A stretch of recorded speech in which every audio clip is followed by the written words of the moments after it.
नमस्कार, आपका स्वागत है नवविमर्श के एक हिंदी पॉडकास्ट में। आज हम एक बार फिर से हाज़िर हो गए हैं बात करने के लिए, जो आजकल घटनाएँ हो रही हैं ईस्ट पाकिस्तान में। उसको बहुत से लोग बोलते हैं बांग्लादेश, पर हम लोग उसको ईस्ट पाकिस्तान ही बोलेंगे क्योंकि वही उसका असली नाम है। तो हमारे साथ आज आज फिर से उपस्थित हुए हैं डॉक्टर विजेत प्रशांता, जिन्होंने किताब लिखी है हिंदू मेशियन हिंदू जेनोसाइड्स, जिसके बारे में बहुत में चर्चा कर चुके हैं। तो विजित दा, आपने जो किताब लिखी थी हिंदू मिशन हिंदू जेनोसाइड्स, उस पर आपने नोआखाली जो था गण विध्वंस, उस पर बातचीत की थी। और हमने भी ये जो बंगाली किताब है बांग्लादेशी हिंदू हिंदू और बांग्लादेश, इस पर भी बहुत सारी चीज़ें लिखी हुई हैं, जो आज जो घटनाएं हो रही हैं ईस्ट पाकिस्तान में, उस पर चर्चा और बातें की हुई हैं।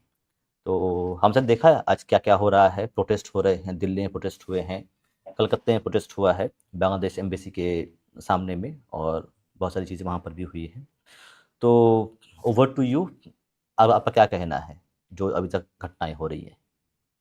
हाँ, तो बेसिकली आपने जैसे कहा कि ये बांग्लादेश नहीं, एक्चुअली ईस्ट पाकिस्तान है। तो इसके बेसिकली यहाँ पे हम लोग जो डिस्कस करना ये चाहते हैं कि बांग्लादेश क्लेम करता है कि ये बांग्ला भाषा मतलब based on the language and the pride around the language ये एक देश बनाया गया है। बिल्कुल ही झूठा है, क्योंकि पहली बात तो जैसे हिंदू जेनोसाइड के ऊपर एक कंट्री बना है जिसका नाम है इंडिया। तो सेम आइडिया के ऊपर ही बांग्लादेश बना है। बांग्लादेश में जितने 30 लाख लोगों की हत्याएं हुई थी और करीब 5 लाख लड़कियों का रेप जेनोसाइड हुआ था। इनमें से लगभग 80 से 90% जो है, 90% लगभग हिंदू थे, जो बांग्लादेश ऐसे एक्नॉलेज नहीं करता। इंडिया का जो भी एकेडमिक लिटरेचर है उसमें भी इतना ज़्यादा इसको बताया नहीं जाता। बट रियलिटी यही है कि हिंदू जेनोसाइड के बेसिस पे 2 देश बनाए, 3 देश बनाए इनफैक्ट। जितने भी देश आप सोच सकते हो, अफगानिस्तान हो सके, पाकिस्तान हो सके, इवन इंडिया ऑल्सो, वो इसी बेसिस पे, क्योंकि जो पार्टीशन जेनोसाइड हुआ था उस 1947 में, उसके बेसिस पे फिर पाकिस्तान और इंडिया बना था। फिर सेम आइडिया पे बांग्लादेश बना। और ये कुछ नया नहीं है, ये हम लोग कोई हाइपोथेसाइज नहीं कर रहे हैं, क्योंकि 1947 में जब बांग्लादेश बना तब वहाँ का जो रेडियो था वहाँ पे ओपनली क्वेश्चन डिस्कस होता था कि ये जो हमारे देश में 30% या जो भी है 20% हिंदू रह गए, इनके साथ क्या किया जाए। That use to be a question, that use to be openly discussed in in radio. ठीक है, तो उसके जवाब में आता था कि अरब में जैसे ज्यूज के साथ हुआ था, कि क्योंकि बड़े किताब में वो ऊपर वाले ने लिख के भेजा कि अरब में कोई जीव नहीं रहेगा, मतलब ऊपर का जो, जिनको लल्लन टप वाले आजकल ईश्वर कहते हैं, ठीक है, वो ईश्वर ने लगभग भेजा था। लोग तो खुदा अल्लाह पता नहीं, अरब वाले तो उसे अल्लाह कहते हैं। तो उन्होंने ये डिक्टाट दिया था कि अरब में कोई जीव नहीं रहेगा, तो जहाँ पे मिले उसको या तो कन्वर्ट करो या मारो या निकाल दो। सो उसी बेसिस पे तो ये वाला डॉक्ट्रिन जो है ये बांग्लादेश में ओपन डिस्कस होता था। प्रथम वालो एक अखबार था, अभी प्रथम वालो पे अटैक हुआ है रिसेंटली, है ना। तो ये प्रथम वालों में डिस्कस होता था कि हिंदुओं के साथ क्या किया जाए। तो ये कोई नई बात नहीं है जो बांग्लादेश में हो रहा है आजकल। और प्रथम आलो हो गया, डेली स्टार हो गया, ये दो जो न्यूज़पेपर है, this use to be communist Marxist oriented newspaper, जो बेसिकली अगेन जो हिंदू नर विध्वंस है उसको वाइट वॉश करने का जो माध्यम है, गणमाध्यम है, वो प्रथम आलो और ये न्यूज स्टार ये करता था। बट आप देखोगे कि इसी हफ्ते प्रथम आलो और डेली स्टार में अटैक हुआ और उनके जितने भी ऑफिसेस में जितने भी चीज़ें थे वो जलाया गया, वैंडलाइज कर दिया गया। विच मीन कि ये जो वायलेंस है इससे कोई भी बच नहीं सकता, और ये हमें ध्यान रखना होगा। सो इसी के साथ हम लोग चालू करते हैं। तो पहले मैं डिस्कस करना चाहता हूँ कि रिसेंटली ये क्या क्या घटनाएं हुई हैं जिस पे ध्यान देने की ज़रूरत है, और उसके पीछे फिर कौन सा आइडियोलॉजी काम कर रहा है। इसको हम लोग डिस्कस कर लेंगे, ठीक है। तो ऑब्वियसली आपको जैसे पता ही है, दीपू चंद्र दास एक 20-22 साल का हिंदू बंगाली बंदा, जिसको ओपनली, मतलब आप देखोगे कि उसको, आई थिंक ढाका में ही हुआ है ये ढाका में हुआ था, राइट? ये वायलेंस ये मोयमन सिंह में हुआ या ढाका में हुआ? अ, एक बार चेक करना पड़ेगा कहाँ पर हुआ एक है बार चेक कर एग्जैक्टली, लीजिए। बट आप कंटिन्यू कंटिन्यू ये कंटिन्यू, हाँ, मैं हाँ, चेक हाँ। कर तो लेता हूँ। बेसिकली दीपू चंद्र दास एक कंपनी में काम करता था जिसका नाम था पायोनियर्स नीटवेयर्स। ठीक है। पायोनियर्स नीटवेयर्स में अपेरेंटली इसको रिसेंटली एक प्रमोशन मिला था, सुपरवाइजर बन गया था ये। और क्योंकि एक हिंदुओं के ये सुपरवाइजर बन गया, तो ये दूसरों के आंखों में, मतलब टारगेट में आ गया। ठीक है, क्योंकि ये दूसरों के जो जो भी सराउंडेड मुस्लिम कोवर्कर थे, उनके उनके नजरों में आ गया ये बंदा, जो उनकी इस बंदे के अंदर, ये हिंदू के अंडर काम नहीं करना चाहता था। तो फिर ये अफवाहें फैलाया गया कि इसने ब्लास्फेमी की है, मतलब जो इस्लाम है और उनके नबी है उनके नाम पे गुस्ताखी किया है इसने। एक रूमर ये आया था कि इसने ईश्वर अल्लाह एक जैसे हैं ये बोल दिया था, जो कुरान के नज़रों में ब्लास्फेमी है। और बांग्लादेश पाकिस्तान जैसे कंट्री में मॉब के नज़रों में ये तो सबसे बड़ा ब्लास्फेमी है कि ईश्वर और अल्लाह को एक बोल देना, क्योंकि ये शिर्क हो जाता है। आपको ये जानना होगा कि जो ईश्वर अल्लाह तेरो नाम जो महात्मा गांधी बोलते थे, ये गाना वो सिर्फ मंदिर में बैठ के गा सकते थे। कोई कभी मस्जिद से ये आवाज़ कभी नहीं निकला कि ईश्वर अल्लाह तेरो नाम सबको क्या सदगति सम्मति है, दे भगवान। ये एक्चुअली ब्लास्फेमस है, क्योंकि ये शिर्क है। शिर्क मतलब तुम अल्लाह को, दूसरे जो खुदा है, दूसरे जो भगवान है, उनके साथ एक आसन में एक एक एक एक लेवल पे बैठा रहे हो, और ये शिर्क है। और आपको ये भी पता होना चाहिए कि कुरान में या इस्लाम में सबसे जो बड़ा गुनाह है वो शिर्क है। दुनिया में कोई भी आप गुनाह कर लो, आप किसी का कत्ल कर दो, किसी का रेप कर दो, इस्लाम में उसके लिए माफी है।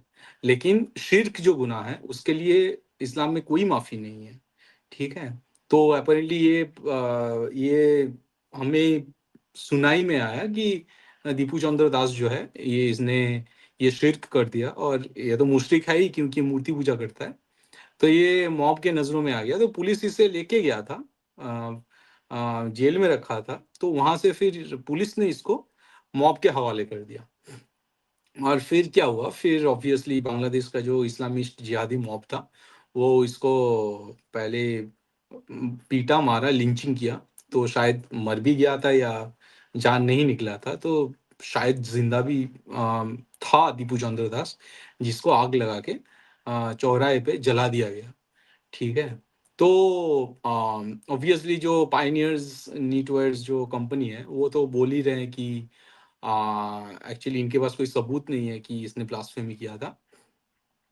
अम, और फिर ऑब्वियसली कि फिर रिलीजियस जस्टिफिकेशन आने लगा, और फिर इसके बाद इसको छुपाने के लिए प्रोटेस्ट पॉलिटिक्स होने लगा। ठीक है। तो काफ़ी सारे इस्लामिक ग्रुप, जैसे जमात इस्लामी हो गया, एनसीपी, मतलब उनका जो एक political party NCP aligned group, सारे सड़कों पे आ गए, ये बोलते हुए कि जो दीपू दास की जो हत्या है ये अल्लाह का डिक्री है, दिस इज अल्लाह's डिक्री। और क्योंकि ये ब्लास्फेमी किया था तो ये जायज़ है। ठीक है। इसका जो प्रिंसिपल सस्पेक्ट था, जमात लीडर जुबैर हुसैन तशरीफ, वो शायद भाग गया है, या फिर पुलिस पकड़ने की मूड में नहीं है बांग्लादेश में। ठीक है। तो ऑब्वियसली बांग्लादेश में लास्ट जो 50 सालों से जितने भी हिंदू हत्याएं हुए हैं, उस पे आप देखोगे तो ज्यादातर का कोई, मतलब किसी सस्पेक्ट, इनको कोई भी जेल वेल में डाला नहीं गया है। उपरंतु बांग्लादेश में एक एनिमी प्रॉपर्टी एक्ट है, जो लगाकर एक्चुअली हिंदुओं को घर से निकाला जाता है, उनके फिर घर उनमें कब्जा किया जाता है। ये लास्ट के 1947 से ये होता आ रहा है। इवन 1971 के बाद भी ये एनिमी प्रॉपर्टी एक्ट बांग्लादेश ने मिटाया नहीं। ठीक है। ऑब्वियसली फिर इसके अराउंड डिप्लोमेटिक जो टेंशन है वो बढ़ गया। बाय दैट आई मीन कि इंडिया ने तो इतना ज़्यादा कुछ कड़वा कुछ किया नहीं जितना बांग्लादेश ने एक्चुअली इंडिया को दबाया। तो बांग्लादेश का जो फॉरेन एडवाइजर था, उन्होंने एक स्टेटमेंट इशू किया जो काफ़ी थ्रेटनिंग था इंडिया के लिए। ठीक है। और फिर उन्होंने जो दिल्ली में बांग्लादेश के लिए जो वीसा ऑपरेशन था, उसको उसको सस्पेंड कर दिया। ठीक है। मुझे पता नहीं कि बांग्लादेश इंडिया के लोग किस लिए जाते हैं other than intelligence. But anyway, फिर ऑब्जर्वर्स ने ये नोटिस किया कि इंडिया का ऑब्वियसली ना मोदी साहब हो गए या फिर जयशंकर जी हो गए, इनसे कुछ खास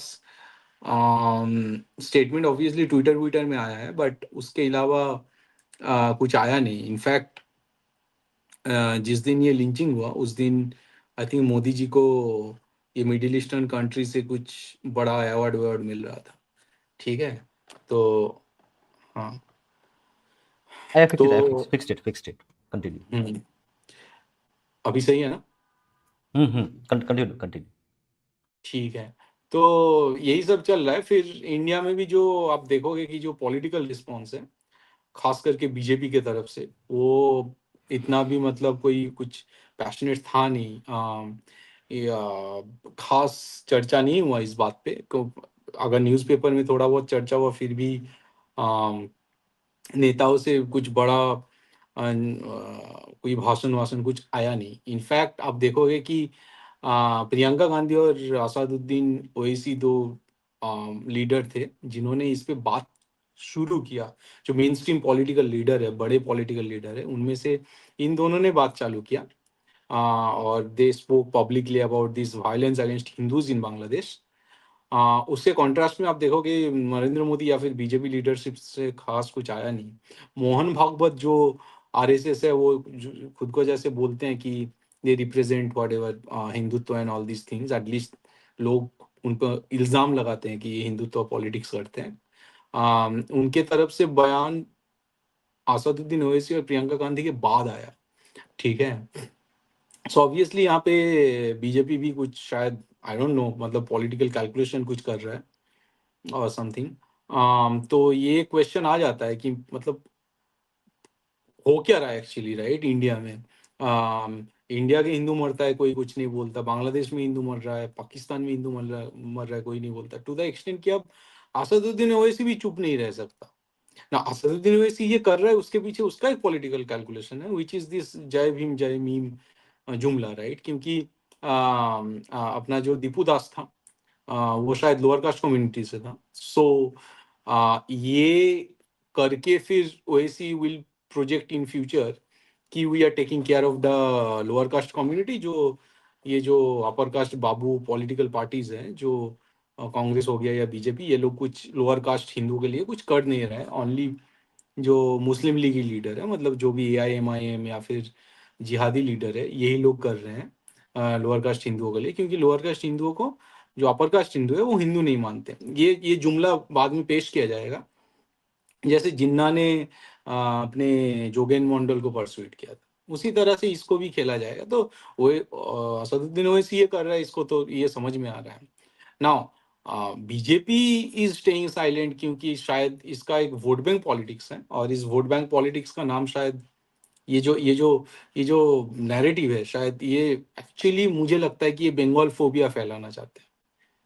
और ये काफी दिनों से बंगाल फोबिया फैला रहे हैं बाकी इंडिया में, कि लोगों को ये दिखाना चाहते हैं, देखो बंगाली हिंदुओं की तरफ, कि बंगाली हिंदुओं किस किस कैसे कुत्तों की तरह मर रहे हैं। ठीक है, तुम बीजेपी को वोट नहीं दोगे तो तुम्हारा हाल भी ये जो बंगाली हिंदू है उनके जैसा होगा। ठीक है, तो तुम बीजेपी को सिर्फ इलेक्ट ही नहीं, बीजेपी को पावर में रखो। अगर बीजेपी मान लो बहुत ज्यादा करप्ट भी हो जाए, अगर सिटीज में एयर पोल्यूशन काफी हद तक बढ़ भी जाए, अगर हवा साफ भी ना रहे, ब्रीदेबल भी ना रहे, अगर तुम्हारे सिटी के, तुम्हारे राज्य के हिस्ट्री, इकोलॉजी, एनवायरनमेंट ये सब डिस्ट्रॉय हो जाए, अगर अरावली जो है वो कोई बड़ा कैपिटलिस्ट के हाथों बिक भी जाए, अगर इंडिया के सारे कोने में क्रिश्चियन मिशनरी फैल भी जाए, अगर हिंदू मिसिया, हिंदू जन विध्वंस, इसको व्हाइट वॉश करते करते मतलब संघी लीडर्स थक भी जाए, अगर हिंदू टेम्पल इसी तरह गवर्नमेंट के कैप मतलब हाथों बंदी ही रहे। ठीक है, अगर नरेंद्र मोदी कुछ बोल रहा है जनरल कास्ट के खिलाफ कि जनरल कास्ट के लोगों के साथ तो हिसाब चुकता करना पड़ेगा, ये बातें अगर फैल भी जाए, अगर अकबरुद्दीन ओवैसी जैसे बंदे जो बोलता है कि हिंदुओं को 10 मिनट में इस देश से मिटा देंगे, ऐसे लोगों को अगर प्राइम टाइम न्यूज आवर में अगर जगह दे भी दिया जाए तो भी तुमको चुप रहना पड़ेगा, क्योंकि तुम देखो बंगाली हिंदुओं के साथ क्या हो रहा है, और ये सेम हाल तुम्हारे साथ होने वाला है। और हिंदुओं का एकमात्र जो पालनहार है, इनको जो रक्षा कर सकता है, वो सिर्फ और मतलब सिर्फ बीजेपी हो सकता है या नरेंद्र मोदी हो सकता है। ये जो बंगाल फोबिया है, बंगाली हिंदुओं के बारे में जो फोबिया क्रिएट किया जाए, बंगाली हिंदुओं का जो सिचुएशन उसको एक्सप्लॉइट करके जो फोबिया क्रिएट किया जा रहा है, इसको मतलब इसको बेसिकली इससे जो वोट बैंक पॉलिटिक्स निकल रहा है, शायद इसके वजह से बीजेपी चुप है। बट इनको समझना चाहिए कि हिंदू बीजेपी के बावजूद भी दुनिया में रहे और लड़के जिए, और हिंदू बीजेपी के अलावा भी चला लेगा। अगर बीजेपी इस टाइम पे ढंग का रिस्पॉन्स नहीं कर पा रहे, अगर ढंग ढंग से अपना पॉलिटिक्स ड्राइव नहीं कर पा रहा है ऐसे क्रिटिकल मोमेंट पे, तो हिंदू ये पक्का है कि हिंदू बीजेपी का साथ छोड़ देगा, और हम लोग ये करेंगे और करके दिखाएंगे। ठीक है, कितने भी बड़े इंसान हो जाए, अरविंद केजरीवाल भी समझता था कि उनके अलावा दिल्ली में तो कोई आ नहीं सकता। उनके हिसाब से उन्होंने अपना पॉलिटिक्स बनाए थे, अपना कैलकुलेशन बनाए थे, बट वो टूट गया है ना। उसी हिसाब से आप देखोगे रिसेंटली बीजेपी हो जाए या मोदी, उसका ऑरा लेकिन टूट रहा है। मतलब लोग काफी हद तक, मैं देख रहा हूँ सारे चैनलों में इनका जो करिश्मा था वो खत्म हो रहा है। सारे लोग इनके बारे में बात कर रहे हैं, क्रिटिकल एनालिसिस हो रहा है, और हम लोग साथ छोड़ देंगे बीजेपी का। अगर बीजेपी या फिर संघ हो गया, संघ के बारे में तो हम लोग को पता भी नहीं है कि ये लोग कर क्या रहे हैं अभी। तो ये पता होना चाहिए कि जिस तरह का रिस्पॉन्स अभी मिल रहा है, वो एक्चुअली उसमें अगर बीजेपी अभी चुप रहेगा तो उनका पॉलिटिकल नुकसान ही होगा। ठीक है, तो उसके बाद भी काफी सारी चीजें हुआ ये सब, जो दीपू दास के लिंचिंग के अराउंड जो कहानी हुआ, उसके बाद फिर आई थिंक 22 नवंबर में रावजान एक जगह है आई थिंक चट्टोग्राम में, वहां पे फिर ऐसा हुआ कि दो हिंदू फैमिली को घर में ताला लगा के बंद कर दिया गया, और उस फैमिली के उस घर में, दोनों घर में आग लगा दिया गया। तो किसी तरह ये फैमिली बच के बाहर निकल पाए थे। हाँ, लेकिन उनके जो पेट्स थे या फिर उनके जो प्रॉपर्टी था वो पूरा डिस्ट्रॉय हो गया। ठीक है, फिर उसके बाद ये सब जब चल रहा है, तब मोहम्मद यूनुस का ये औकात हुआ कि उन्होंने यूएस एम्बेसडर टू इंडिया उनको कांटेक्ट किया, और फिर उसने ये बोला कि India and Sheikh Hasina actually Bangladesh में ये जो अनरेस्ट है इसको इंस्टिगेट कर रहा है, क्योंकि अपकमिंग इलेक्शन में इंडिया ये जो इलेक्शन का रिजल्ट है इसको इन्फ्लुएंस करना चाहता है। ठीक है, फिर ऑब्वियसली नेत्रोकोना एक जगह है आई थिंक, ये भी वो चट्टग्राम के आसपास है। नेत्रोकोना में एक श्मशान काली मंदिर था, श्मशान काली टेम्पल। शमशान में जो काली माता का एक टेम्पल था, उसको काली माता का मूर्ति तोड़ दिया गया, और पूरा टेम्पल को बेसिकली वैंडलाइज किया गया। ठीक है, फिर नया खेल सिलेट में एक जगह है, जो जहाँ पे एक हिंदू फैमिली पे अटैक किया गया, और इस तरह से चल ही रहा है। मतलब आई थिंक हिंदुओं के ऊपर अत्याचार का ये जो फिर से एक सिलसिला चल पड़ा है, ये रुकने नहीं वाला है। ये तब तक रुकने नहीं वाला है जब तक बांग्लादेशी हिंदू के लिए अलग देश ना बना दिया जाए। वो हिंदू देश नाम दे दो, रंगपुर नाम दे दो, चड़गांव की तरफ उनको अलग अलग एक कंट्री दे दो, फर्क नहीं पड़ता। बट जब तक यहाँ पे एक हिंदू देश नहीं बनता, तब तक बांग्लादेश का ये जो जो सिलसिला है ये चलता रहेगा। ठीक है, फिर और एक बात हुआ, एक बहुत एक ब्रिलियंट स्टूडेंट था दिनाजपुर पॉलिटेक्निक में, उसका नाम था मनमोहन रॉय। इसने एक हाहा रिएक्ट किया था, उस्मान हादी का कोई डेथ रिलेटेड कोई पोस्ट रहा होगा जिसमें इन्होंने हा इमोजी रिएक्ट किया था। सो उसको बेसिकली उसको कॉलेज से निकाल दिया गया। ठीक है, बट ठीक है, मतलब इतना तो शुक्रिया बोल सकते हैं कि उनका उनको जिंदा छोड़ दिया गया, राइट।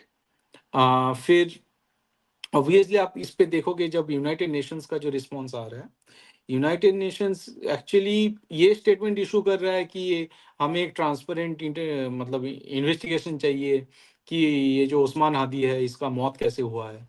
पर जब दीपू दास का जब हत्या हुआ, लिंचिंग हुआ, और बांग्लादेशी हिंदुओं पे जो मैसेकर चल रहा है अभी, उसके लिए यूनाइटेड नेशन से कोई अभी तक ट्वीट या कोई स्टेटमेंट अभी तक नहीं आया है। ठीक है। मीडिया इंस्टीट्यूशन में अटैक हुआ, जैसे हमने डिस्कस किया कि डेली स्टार और प्रथम आलो जो दो ऑफिस था, ये दो न्यूज़पेपर का, अखबारों का जो ऑफिस था, इन पे हमला किया गया, चीज़ों को वैंडलाइज किया गया, आर्काइव फोटोग्राफ इसको तबाह कर दिया गया। एंड ऑब्वियसली ये जो डेली स्टार, प्रथम आलो, दोनों ही एक्चुअली हमें ये बोलना पड़ेगा यहाँ पे कि ये लेफ्टिस्ट न्यूज़पेपर है दोनों। ठीक है। इट इज़ फैक्चुअली, मतलब इट इज़ एक्चुअली इम्पॉसिबल कि वहाँ पे कोई प्रो हिंदू अखबार रहे, लेकिन ये दोनों लेफ्टिस्ट न्यूज़पेपर थे जो ये हिंदू एक्सट्रीमिज्म की बात करते थे अपने न्यूज़पेपर से। और ये दोनों न्यूज़पेपर को, ये ऑफिस को तबाह कर दिया गया।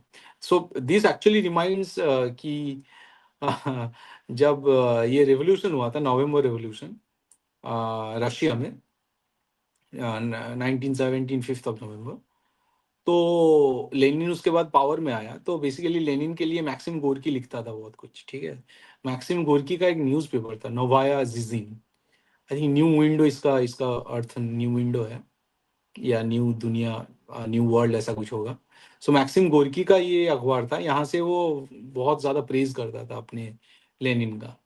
ठीक है। सो उसके बाद क्या हुआ, जब ये लेनिन पावर में आया, बताता हूँ फिर क्या हुआ। I think we should discuss it here कि हाँ, फिर जिस तरह से लेनिन ने एक आर्म्ड रेवोल्यूशन ऑर्केस्ट्रेट किया, तो उसका गोरकी ने अपोज किया फिर, कि बोल्शेविक का जो एक्सेसिव एक्सरसाइज ऑफ पावर है उसका उसने अपोज किया था, और कुछ कुछ क्रिटिकल कॉलम लिखे थे इसने। ठीक है। तो फिर और उसके बाद आई थिंक जो फ्री स्पीच था लेनिन आने के बाद, उसको सप्रेस कर दिया गया था। कॉन्स्टिट्यूएंट असेंबली जो था उसको डिसॉल्व कर दिया गया था। और वो जो पूरा फेज चल रहा था उसको रेड टेरर कहते हैं, जहाँ पे इंटेलेक्चुअल को भी, इंटेलेक्चुअल जो उस टाइम रशिया के इंटेलेक्चुअल जो कम्युनिटी था उसको अरेस्ट और एग्जीक्यूट किया जा रहा था। तो ये जो न्यू लाइफ, नोवेया जिजिन, यहाँ पे गोरकी एक्चुअली लेनिन को एक्यूज किया था कि Lenin is treating Russian people as material for an experiment. ठीक है। फिर वो बोलने लगा था कि Lenin is destroying Russia's cultural and moral foundations. And इसके बाद ये जब कॉलम आया गोरकी के तरफ से, फिर लेनिन गॉट वेरी फ्यूरियस। ठीक है। और फिर लेनिन ने गोरकी को पॉलिटिकली साइलेंस करना चालू किया।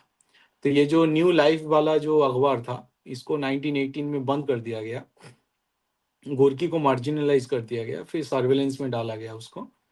गोरकी के काफ़ी सारे जो एसोसिएट थे, उनको अरेस्ट कर दिया गया या उसके बाद एग्जीक्यूट किया गया। ठीक है। और गोरकी को फिर लेनिन ने, he used to call him hysterical intellectual in private correspondences. ठीक है। तो ऑब्वियसली जो भी अखबार, जो भी प्रोपागेंडा मशीनरी यूज किया गया था रशिया के अंदर लेनिन को लाने के लिए, क्योंकि लेनिन तो बाहर से आया था ना, I think he was in United Kingdom, then he came to Russia. उसी तरह से यहाँ पे भी किया, यहाँ पे भी पाकिस्तान हो या फिर बांग्लादेश हो, उसी तरह से जो कोई भी लिबरल फोर्स जो थोड़ा बहुत इस्लाम का या फिर कोई गवर्नमेंट का क्रिटिसाइज कर दे, उसको तबाह कर दिया जाता है। This is Islam, this is communism, this is Abrahamism, this is how it works.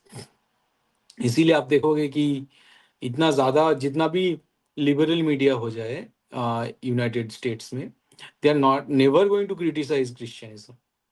आपको कभी दिखेगा ही नहीं मतलब इतना बड़ा एक डेथ कल्ट है, इसको लेके कोई चर्चा हो रहा हो या कुछ। ठीक है। सो ऑब्वियसली ये तो मीडिया पे अटैक करना, ये तो अब्राहमिज्म या फिर खास करके जिहाद, रेड टेरर, ये सब तो इनका तो काम ही है, कम्युनिज्म का या फिर इस्लाम का। ऑब्वियसली फिर आप और एक एस्पेक्ट देखोगे, विच इज दैट कि नरेंद्र मोदी को बुचर ऑफ गुजरात बोलना जैसे चालू किया था वो एंटोनियो माइनो ने, सोनिया गांधी जी ने जैसे चालू किए थे, इस बार वो बुचर ऑफ गुजरात वाला जो रेटोरिक है, वो ढाका के हाई कमीशन के पास एक प्रोटेस्ट चल रहा है। तो वहाँ रेडिकल ग्रुप एक्चुअली गैदर हुए थे नमाज वमाज पढ़ने के लिए। सो वो बुचर ऑफ गुजरात, गुजरात का जो कौसाई बोला जाता है नरेंद्र मोदी को, ये वाला जो रिटोरिक है ये वहाँ पे यूज किया गया। ठीक है। सो बेसिकली आप देखोगे कि बांग्लादेश हो या पाकिस्तान हो, वहाँ पे जितने भी एंटी इंडिया रिटोरिक चलता है वो कांग्रेस या फिर हमारे यहाँ पे जो काफी सारे जो एंटी इंडिया पार्टी है उनके द्वारा फैलाया गया रिटोरिक होता है इन जनरल। ठीक है। फिर एक हुआ कि ढाका में एक हिंदू रिक्शा वाला था, तो उसके हाथ में कलावा बंधा हुआ था। ठीक है। तो उसको फिर पकड़ लिया गया, डिटेन करके टॉर्चर किया गया, मॉब ने टॉर्चर किया ये इल्ज़ाम लगा के कि ये बंदा एक्चुअली रॉ का एजेंट है। ठीक है। फिर आज एक खबर आया कि कहाँ पे हुआ ये, आई थिंक इस्कॉन, कहीं पे तो एक इस्कॉन है, ये ढाका नहीं था आई थिंक, ये भी चट्टोग्राम का न्यूज़ है कि इस्कॉन डिवोटी एक था जिसको लिंचिंग किया गया क्योंकि वो हिंदू है। ठीक है। ये सब तो चल रहा है। फिर ऑब्वियसली ये जो उस्मान हादी जिसका हत्या हुआ, तो उसका उसका जो ये रिटोरिकल एडवोकेसी था for the fragmentation of India, खास करके जो नॉर्थ ईस्टर्न स्टेट्स हैं, जो एक्चुअली इसके द्वारा भी प्रमोट किया जा रहा है, ये जो क्या बंदा है अपना मोहम्मद यूनुस। तो वो सिंगापुर में उसका बॉडी लेके गया था ताकि उसका इलाज हो सके, मतलब उसको बचाया जा सके, बट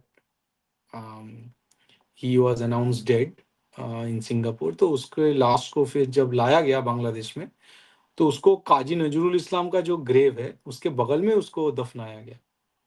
आप सोचो, काजी नजरुल इस्लाम जो श्यामा संगीत लिखते थे, जो शायद इंडियन सब कॉन्टिनेंट खास करके बंगाल का सबसे बड़ा सेकुलर आइकॉन हुआ करता था, उसके बगल में इस जिहादी को दफनाया गया।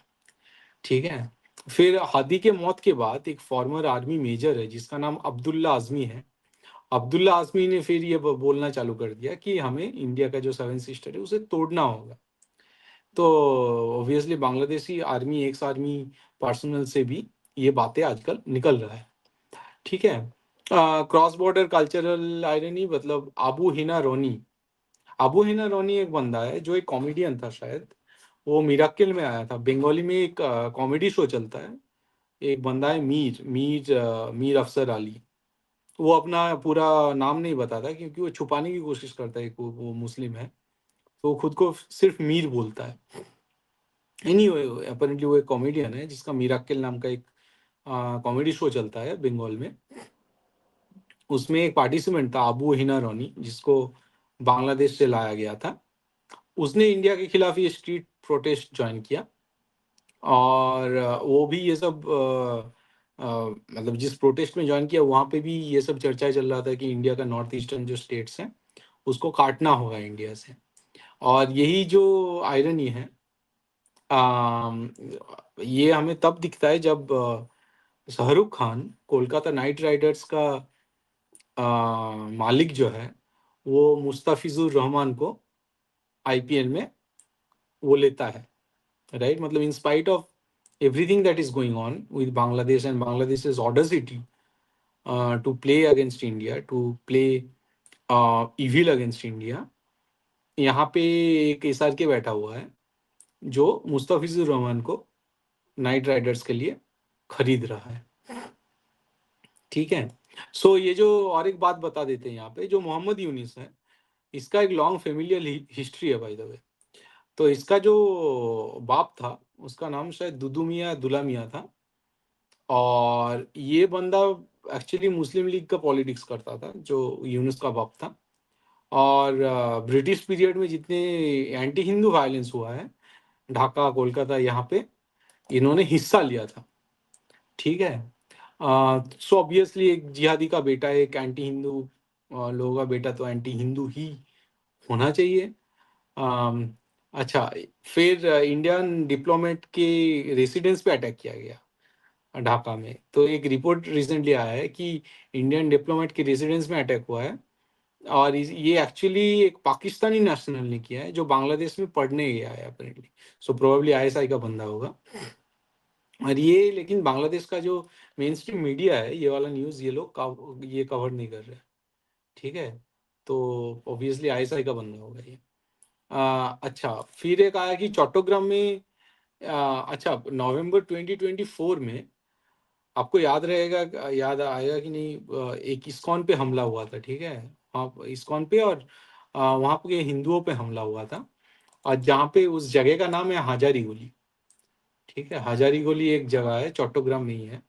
वहाँ पे नवंबर 2024 में अटैक हुआ था, और वहाँ का जो इस्कॉन पे हमला हुआ था, और वहाँ पे लोकल हिंदुओं पे भी, माइनॉरिटी ग्रुप पे हमला हुआ था। तो उस हमले पे जिसने बेसिकली जो लीड किया था, जो बंदा एक आर्मी ऑफिसर या पुलिसमैन था, यूनुस ने उसको बुलाया, और उसको फिर उसको पुरस्कार मिला, ठीक है, बांग्लादेश में।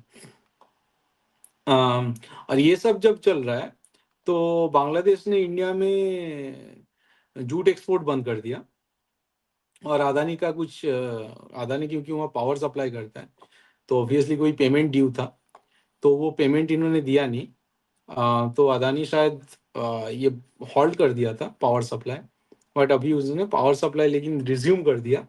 आप सोचो इंडिया कितना वीकली खेल रहा है। और इंडिया फिर आप देखोगे हर रोज 600 टन, या फिर कुछ सोर्स बता रहे कि 400 टन के करीब पोटैटो और ऑनियन आज भी, मतलब हर रोज बांग्लादेश में पहुंचा रहा है। इसी की वजह से इंडिया में प्राइस में ऑनियन और पोटैटो के प्राइस में हाइक आया है, जबकि बांग्लादेश के ऑनियन और पोटैटो का प्राइस अभी हाफ हो गया है। इंडिया का जो ये एक्सपोर्ट चल रहा है इसकी वजह से, मुझे पता नहीं इंडिया ऐसे क्यों खेल रहा है, ठीक है। This is beyond any logical conclusion, ठीक है। अच्छा, फिर कोलकाता में प्रोटेस्ट हुआ ये चीज के खिलाफ, लेकिन कोलकाता का ये हुआ कि प्रोटेस्टर के ऊपर फिर पुलिस ने लाठीचार्ज किया। मतलब आप हिंदू मर रहा है इस सब कॉन्टिनेंट में, और उसके खिलाफ इंडिया में कोई हिंदू प्रोटेस्ट भी नहीं निकाल सकता, ये तो हालत है इधर का, ठीक है। सो ये सब तो कहानी अभी चल रहा है। और ऑब्वियसली आप देखोगे यूट्यूब में बड़े बड़े चर्चाएं चल रहे हैं, ये कर देंगे वो कर देंगे, अपना रंगपुर काट के ले लेंगे, चटगांव काट देंगे।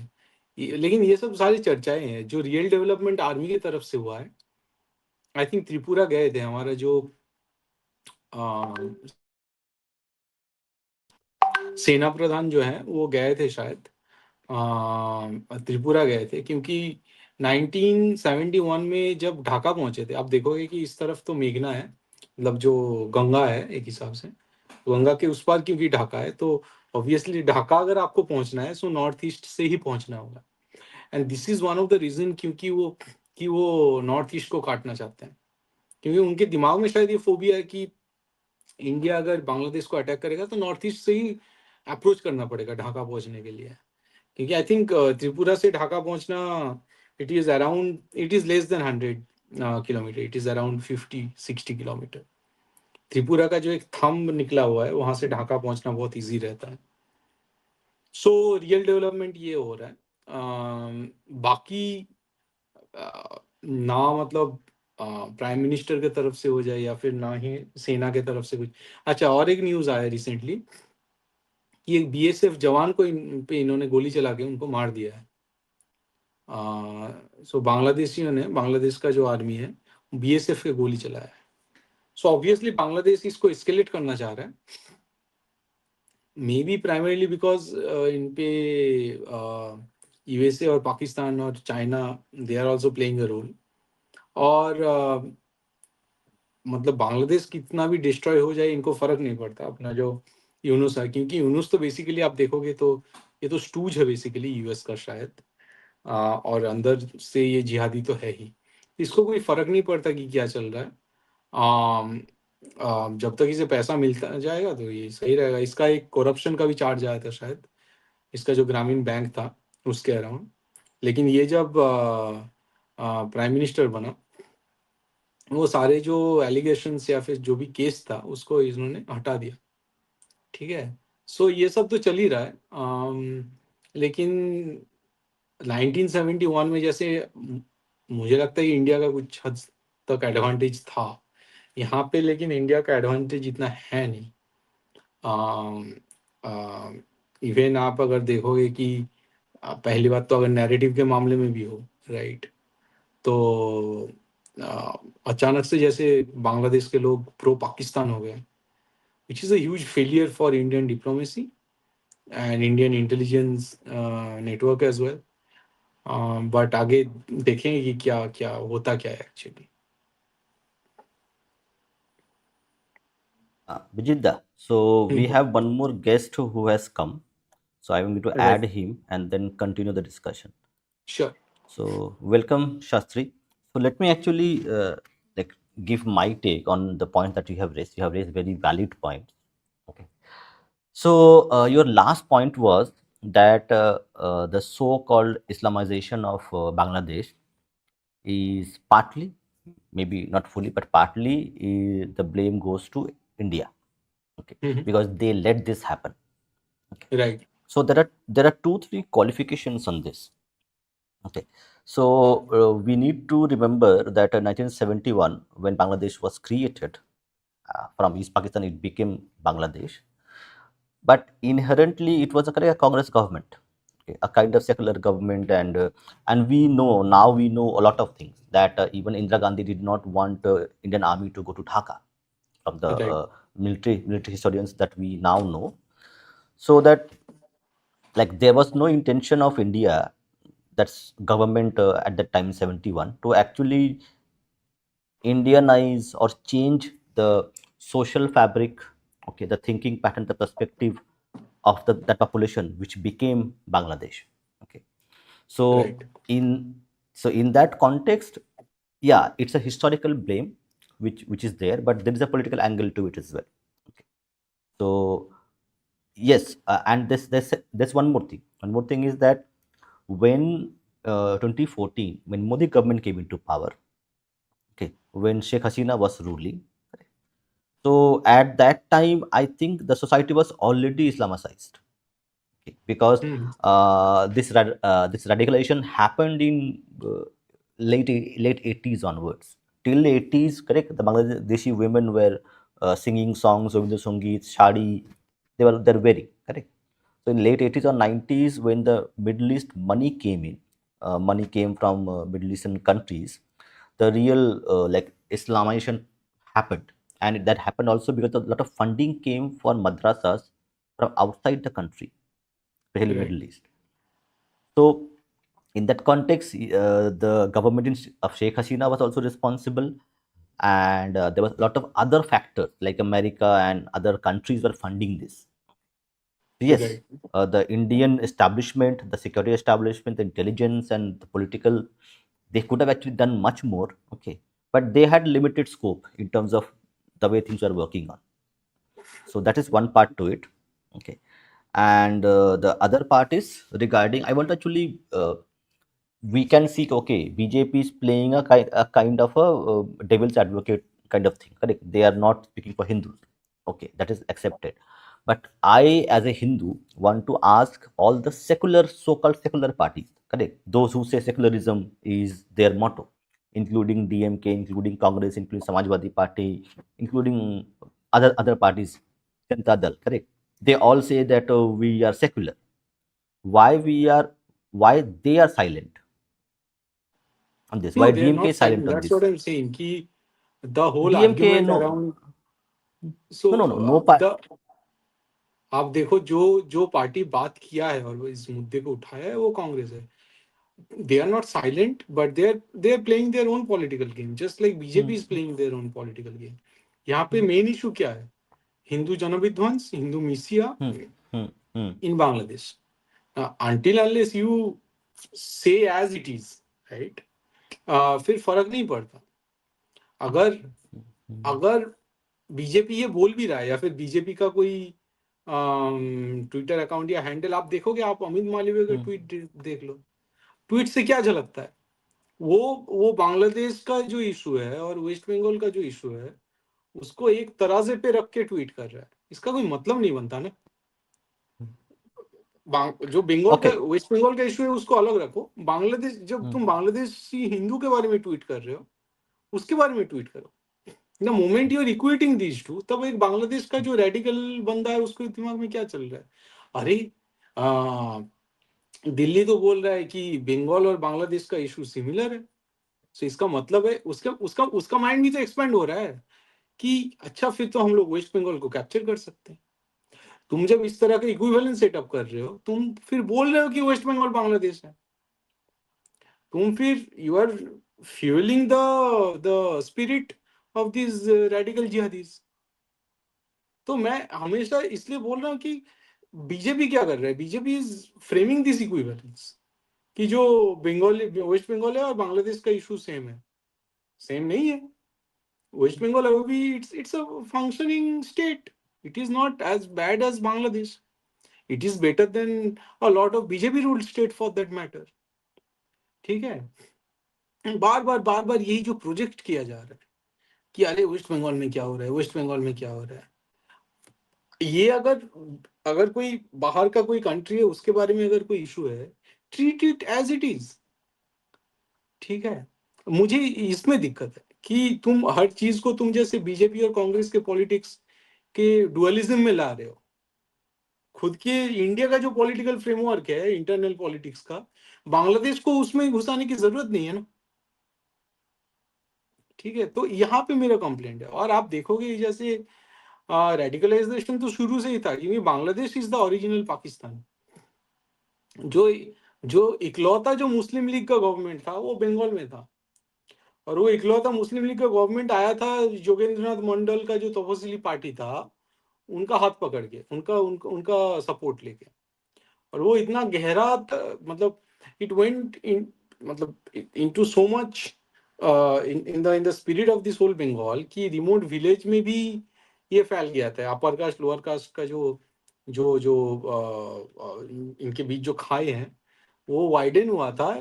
वो ढाका के अराउंड या फिर बांग्लादेश, करंट जो बांग्लादेश है वहाँ के गांव गांव तक ये फैल गया था। टू द एक्सटेंट जब जिहादियों अटैक करते थे गांव में, मान लिए कोई उच्च वर्ण तथाकथित अपर कास्ट के बंदों को, तो लोअर कास्ट हिंदू ये कांग्रेट मतलब एक साथ आते भी नहीं थे। ठीक है, ये कालिदास वैद्य का एक बुक है, वहां से आप पढ़ सकते हो। तो बात यही है कि ये हमेशा से ही इनको पॉलिटिक्स आता है बांग्लादेश वालों को, और एग्जैक्टली कैसे पॉलिटिक्स खेलना है ये भी आता है। और उसके बाद 1947 के बाद जितने भी सो कॉल्ड अपर कास्ट के हिंदू थे वो तो इधर आ गए, वो इधर आके वो कम्युनिज्म ज्वाइन कर लिया। और सेम जो कम्युनिस्ट पार्टी था वो बांग्लादेश में जिहादियों के साथ हाथ मिला लिया।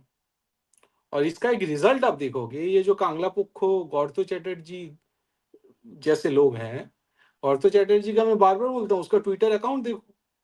ट्विटर अकाउंट का जो उसका जो क्या बोलते हैं डिस्प्ले पिक नहीं, वो जो कवर पिक्चर है, कवर पिक्चर में वो ग्रेटर बांग्लादेश को दिखा रहा है। आप सोचो एक सो कॉल्ड ब्राह्मण बंदा जो कोलकाता में बैठा हुआ है, आईएसआई में जॉब करता है वो बंदा, आप अगर भूपेंद्र दिखा सकते हो तो दिखाओ उसको, वो चीज को। गौरव चैटर्जी के इसके अकाउंट में जाओ, दिखाओ कैसे वो लार्जर बांग्लादेश के लिए लड़ रहा है। ये बंदा बोलता है कि बांग्ला को कहूँ, मैं बांग्ला लैंग्वेज के लिए लड़ रहा हूँ। गौरव चैटर्जी का, चैटर्जी मतलब वो ब्राह्मण बंदा है, जॉब करता है आईएसआई में, हार्वर्ड का पढ़ा हुआ है, और हार्वर्ड का पढ़ने के बाद आईएसआई में जॉब कर रहा है, सेंट्रल गवर्नमेंट का जॉब करता है, और वो ग्रेटर बांग्लादेश के लिए लड़ रहा है, कोलकाता से लड़ रहा है। इतना एजुकेटेड बंदा, एक प्रोफेसर है कोलकाता का आईएसआई का। ठीक है, तो ऐसा अगर चलता, क्योंकि इसका जमात इस्लामी के साथ हाथ है। और बात यही है, अगर अगर मतलब वेस्ट बंगाल साइड अगर कोई ब्राह्मण बंदा ये सब के लिए लड़ने लगे, फिर तो खत्म ही हो गया ना। फिर तो बोलने के लिए फिर कुछ रह नहीं जाता ज्यादा कुछ। तो ये तो बहुत ही मतलब क्या बताए, बहुत डिप्रेसिंग एक सिचुएशन है, जहाँ से निकलने का रास्ता हिंदू बंगाली को ही ढूंढना होगा, मुझे ऐसा लगता है। मुझे नहीं लगता कि दिल्ली से आके कोई हमें कुछ राह दे सकता है। हिंदू बंगाली का लड़ाई हिंदू बंगाली को लड़ना होगा, हमारे लिए कोई नहीं लड़ने आएगा, ना कोई नॉर्थ ईस्टर्न स्टेट लड़ने के लिए आएगा। ये देखो, this is the guy Garga Chatterjee, what he is showing in his cover picture. Why, मतलब आप देखो, ये अगर हम लोग जनरली क्या करते हैं, और उसको कवर पिक को उस पर क्लिक करो तो आपको पता चल जाएगा एक्चुअली क्या दिखाने जाते हैं। हाँ, ये इसका कवर पिक है। क्यों है ऐसा कवर पिक? हम लोग अगर मैप रखते हैं तो इंडिया का मैप रखते हैं, या फिर वेस्ट बंगाल का कोई अगर बहुत ज्यादा अगर हिंदू बंगाली हो गया है कि बंगाली नेशनलिज्म के लिए व्हाट एवर, ये बंदा ये ग्रेटर बांग्लादेश दिखा रहा है ना, इसका चाल समझो आप। ये गौरव चैटर्जी, ये ब्राह्मण बंदा है, ये आईएसआई में प्रोफेसर है, लेकिन ये ग्रेटर बांग्लादेश के लिए लड़ रहा है। तो जब तक इंडियन गवर्नमेंट ऐसे बंदों को मतलब लिथड़ नहीं मारेगा, उस इंस्टीट्यूट से निकालेगा नहीं, ये तो प्रोफेसर है और वो बाहर से यूएस से पढ़ा हुआ प्रोफेसर है, तो ये तो नैरेटिव प्रोवाइड कर रहा है ना यार जिहादियों को। और इसका मतलब अभी रूमर में भी है कि इसका जमात इस्लामी के साथ इसका गठजोड़ है, और ये बंगाल से बंगाल नेशनलिज्म फैला रहा है, मतलब व्हाट एवर बंगाली नेशनलिज्म फैला रहा है। ठीक है। Okay, Shastri, I have a okay. I will ask questions to Shastri and Vijitda both. Okay, so Vijitda mentioned that okay, no political party in its true spirit is speaking for the Hindus, whether the Hindus of Bharat or Hindus of Bangladesh. BJP is doing their own thing, Congress is doing their own thing, others are doing their own thing. So they are doing their own politics based on Hindu blood across Bangladesh or in India. So this question to both of you, Shastri, you can first go ahead. I mean, I marginally disagree, right? So there is something called as navel gazing, which is basically like you're looking inwards. Now, what Vijita is saying, I'm not refuting any of that. I'm not saying he's wrong, right? But I think his focus is a little too narrow. You have to look at things in a broader sense. Now, if I were to talk about the BJP in, say, Maharashtra or even Tamil Nadu, they're actually overperforming, right? So there's definitely a thing about local dynamics that needs to be acknowledged. There is also regional dynamics that also needs to be acknowledged. But I think we should not conflict that with what is happening in other parts of the country or the BJP as a whole, right? So I think that needs to be avoided a little bit.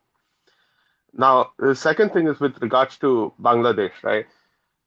Um, until the government, I'm not talking about the party, because the thing is, I think it's easy for the party to basically make missteps and ruin the entire situation. Now, there's definitely some sense in that. Like, I think the government's definitely saying that, hey, party thoda discipline rakho, right? Because the government might want to have its own narrative. Now, you have to think about it this way. Party is different from the government. They might have converging interests, they might have diverging interests. In case of Bangladesh, they definitely have diverging interests, right? Because it's an international situation. So government might want to manage its own narrative. Government might want to show project that this is not just a party thing, right? इसीलिए वो प्रियंका गांधी को बोलने दे रहे हैं parliament में. After all it is the government that sort of has the control of who gets to speak, who doesn't get to speak. The speaker basically says that hey, मैं तुझे ये टॉपिक पे बात करने के लिए मैं तुझे टाइम एलोकेट कर रहा हूँ, right? After all the government influence is obviously there, but वो किसके लिए कर रहे हो? ठीक है, हम वी कैन आर्ग्यू दैट ठीक है, we are letting Priyanka Gandhi get some brownie points over the Hindu thing and all that. But I think if you look at it from a external perspective, right, it basically tells the rest of the world that तुम लोग चुप रहो, हमारे पास opposition है, और opposition is also holding the government's view. I think that needs to be understood as well, right? Now, the second thing is I think we have to acknowledge that not everything can be done in public. थोड़ा public messaging करना पड़ता है, thoda you have to read between the lines, and definitely until any action is taken, like military or diplomatic or any kind of escalatory action is taken, government को मुंह बंद करके रखना पड़ेगा, and they will have to bear the political cost that comes with it. I think that's just the unfortunate reality of the situation. Um, Now, with that said, I think within the national security circuit, there's definitely a lot of serious talk going on about Bangladesh के साथ क्या करना चाहिए करके, right? But उसके लिए भी एक थोड़ा एक threshold रहता है. And this is just the realities of international relations. Like to 71 के time पे भी जाके देखो तो it like Indira Gandhi also had to patiently wait for about 8-9 months before they could basically initiate military action. So वो political cost वो government को bear करना ही पड़ेगा. वो उसके अलावा कोई choice नहीं है. That's the unfortunate reality of the situation. Okay, so let me throw one more question before I will add नहीं Rishi. If you हाँ want हाँ to join, just yeah, right. go ahead, Jidda. I think Jidda, go ahead. अगर we are converging on one point, which is that कि the situation is unfortunate, ठीक है. But हमें यहाँ पे और एक चीज देखना होगा, विच इज दैट कि ये सिचुएशन जा कहाँ पे रहा है. मतलब is it again leading to another 1971? Bangladesh के लोग जो हैं और बांग्लादेश के जो लीडर्स हैं, बांग्लादेश का जो आर्मी है, वो वहां तक ले जाना चाहते हैं या चीजों को. और ये एक बड़ा क्वेश्चन है, क्योंकि this time they are thinking कि they have support from China, US, Pakistan. उनको लग रहा है कि यहाँ ये सबसे इनको सपोर्ट मिलने वाला है.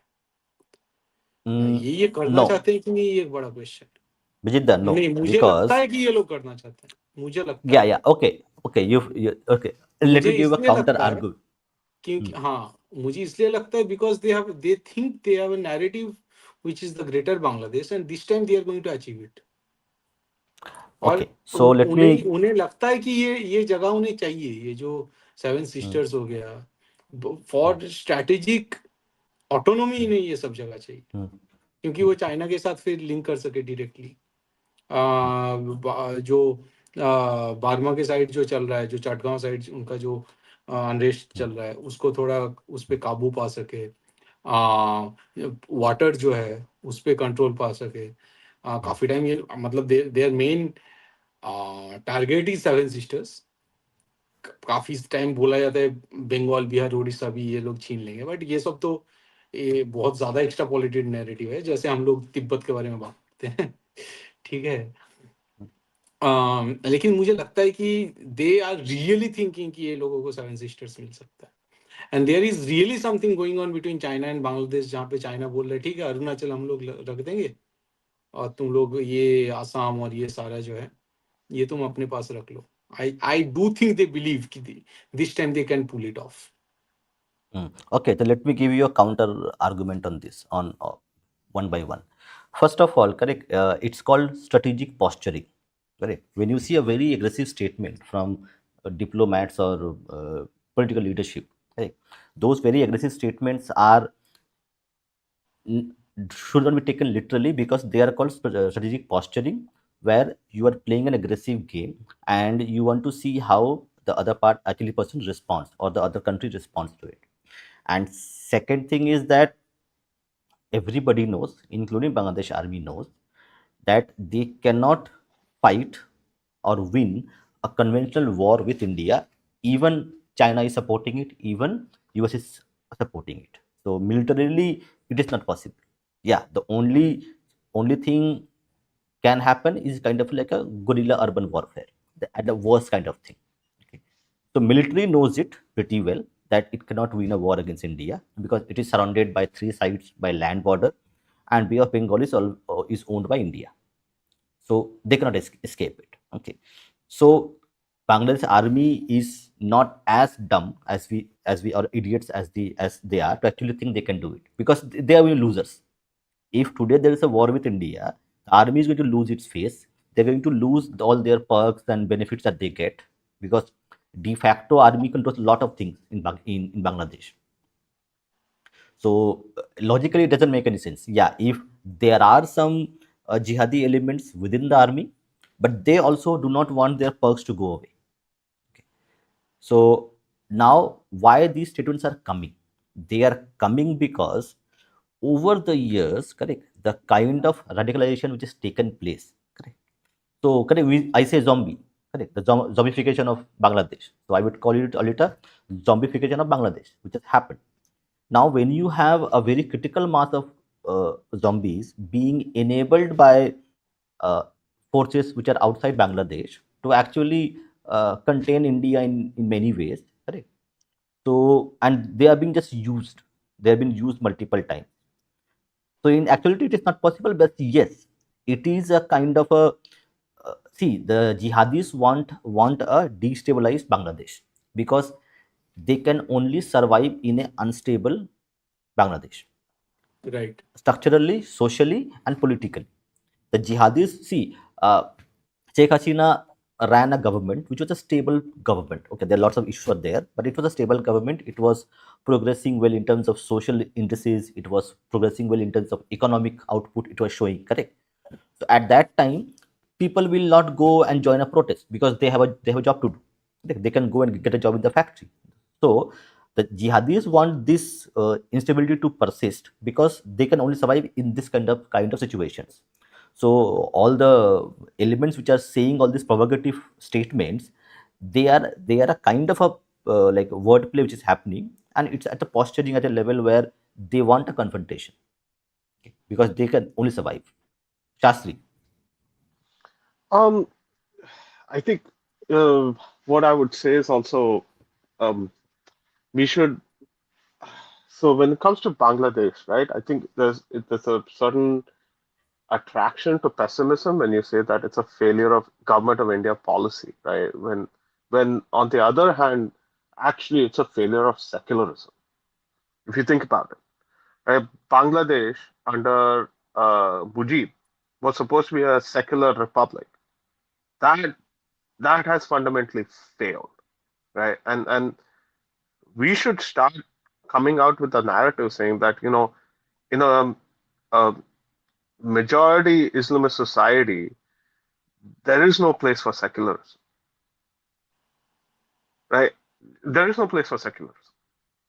Period. Like you can say whatever you want. On the second thing, like China is a very opportunistic power, right? कुछ भी करे situation कैसे भी होने दे वो opportunity वो ढूंढ के निकालेगा, right? Now if Bangladesh, if the Bangladeshis are like, we want to build a greater Bangladesh and uh, we'll invade the Seven Sisters or whatever.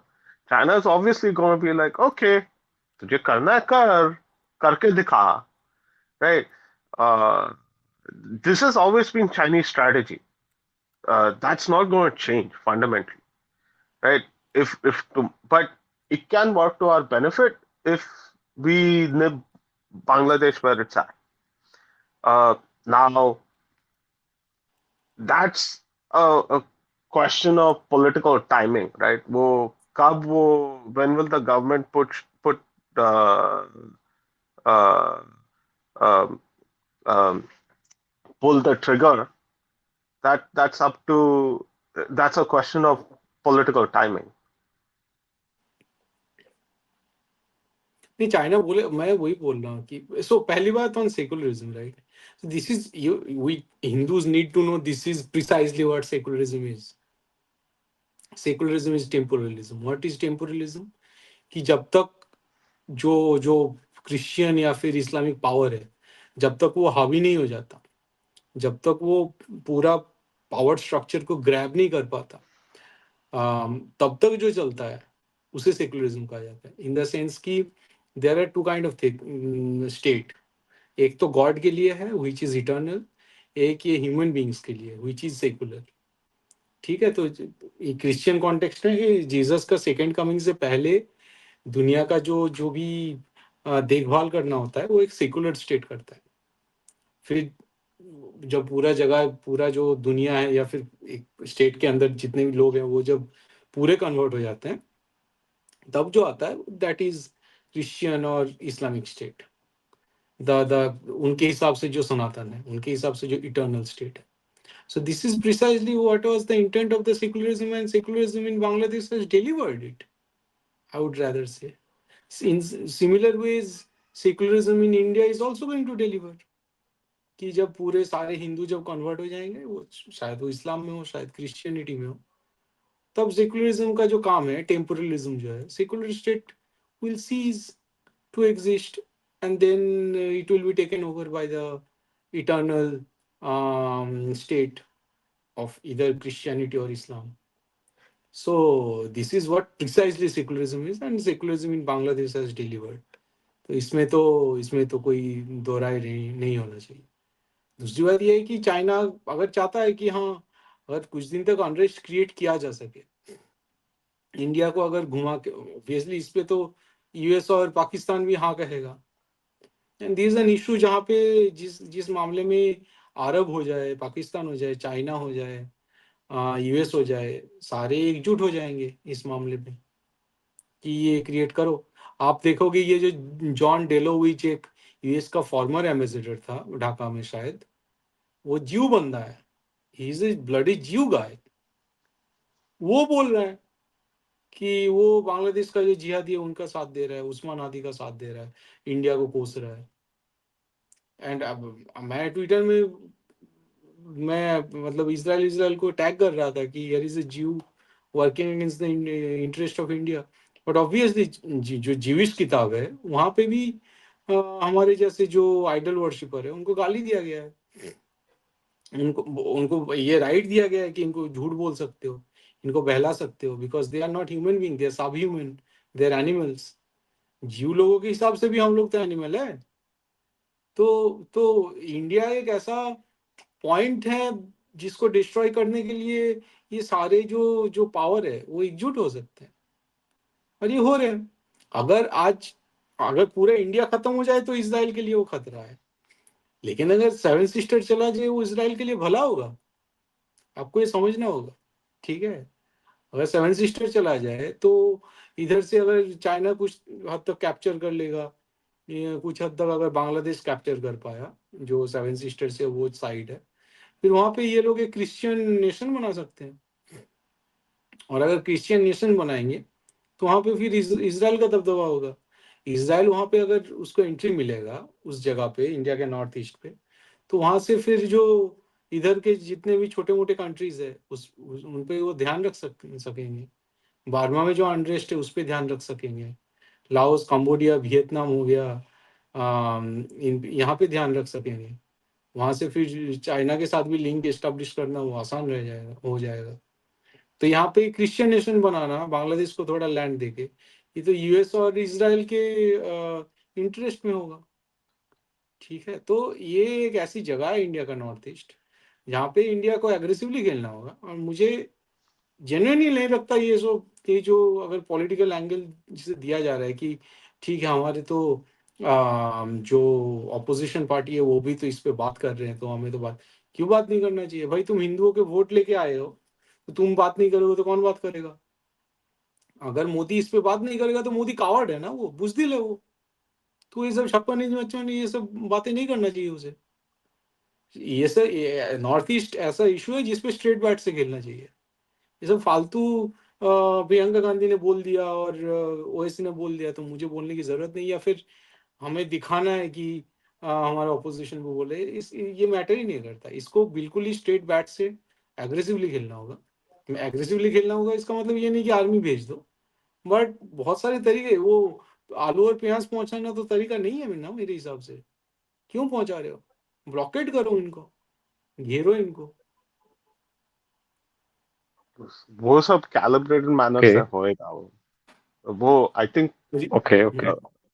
We prime Yes. Minister जब मोदी जी जब बोलेंगे ना, इट्स बेसिकली लाइक उसका एक timing रहता है, right? And उसका एक नहीं यार, कोई भी अगर इन जनरल अगर कोई भी एनी गवर्नमेंट लिंचिंग हो ने रहा है, जब अखलाक का लिंचिंग हुआ था तो वो गौरक्षक को गुंडा बताना, लिंचिंग के लिए माफी मांगना, या फिर शबाना आजमी के जो पैर टूट गए थे उस पे तो इंस्टेंट ट्वीट और अच्छा सा रिएक्शन आया था।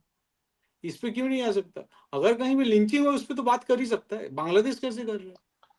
वो बांग्लादेश हाई कमीशन को चिट्ठी भेज रहा है कि तुम्हारा हमारा जो बांग्लादेशी एम्बेसी है दिल्ली में, वहां पे हिंदू लोग चढ़ गए थे। वो लोग अगर ये इतना छोटा कंट्री होकर कर सकते हैं तो ये क्यों नहीं कर सकता? मतलब ये तो मास्टर स्ट्रोक नहीं बोल सकते यार। नहीं, ये मास्टर स्ट्रोक की बात सेम नहीं है। चीज नहीं, देख, master stroke. So basically it sounds like master stroke ना, जब तुम बोल रहे हो कि भाई ये बहुत अच्छे से खेलना। अच्छे से खेलना क्या होता है? यूएस बोल सकता है, यूके बोल सकता है, इंडिया नहीं बोल सकता। नुपुर शर्मा के केस में सेम चीज हुआ। वो मास्टर स्ट्रोक खेलने गया कि नुपुर शर्मा के मामले में मैं कुछ नहीं बोलूंगा। क्यों नहीं बोलोगे भाई? उनके बुक में लिखा हुआ है, वो वहां से कोट कर रही है नुपुर शर्मा। एग्जैक्टली जो उनके हदीस में लिखा हुआ है वो बोल रहे हैं, और इसको बोलना भी नाजायज हो गया। तो ये मतलब until unless you are honest on the diplomatic matters, ये तो डिप्लोमेटिक चीज है ना, ये तो इंटरनल पॉलिटिक्स भी नहीं है। तो यहाँ तो स्टेट बैट से अच्छे से खेल ही सकते हो। अगर डोनाल्ड ट्रम्प जैसा बंदा वो वेनेजुएला का वो ब्लॉकेट कर सकता है, उस पर अग्रेसिव हो सकता, बोल रहा है कि अटैक कर दूंगा, अगर ये बोल सकता है डोनाल्ड ट्रम्प जैसा बंदा, तो इंडिया तो बांग्लादेश को एक अच्छे से एक ट्वीट या एक अच्छा रिस्पॉन्स बोल दे ही सकता है कि कायदे में रहो तो फायदे में रहोगे। मैं यही बोल रहा हूँ। इसमें इसमें इतना मतलब ठीक ठाक रिएक्शन ना देना, ये मोदी जैसे बंदा बुजदिल है, और ये बंदा बुजदिल है। ये बहुत बार प्रूव कर चुका है कि जहाँ पे इस्लाम पे बात आता है ये बंदा बुजदिल रहता है। ठीक है, इसके औकात से बाहर है इस्लाम को कंट्रोल करना।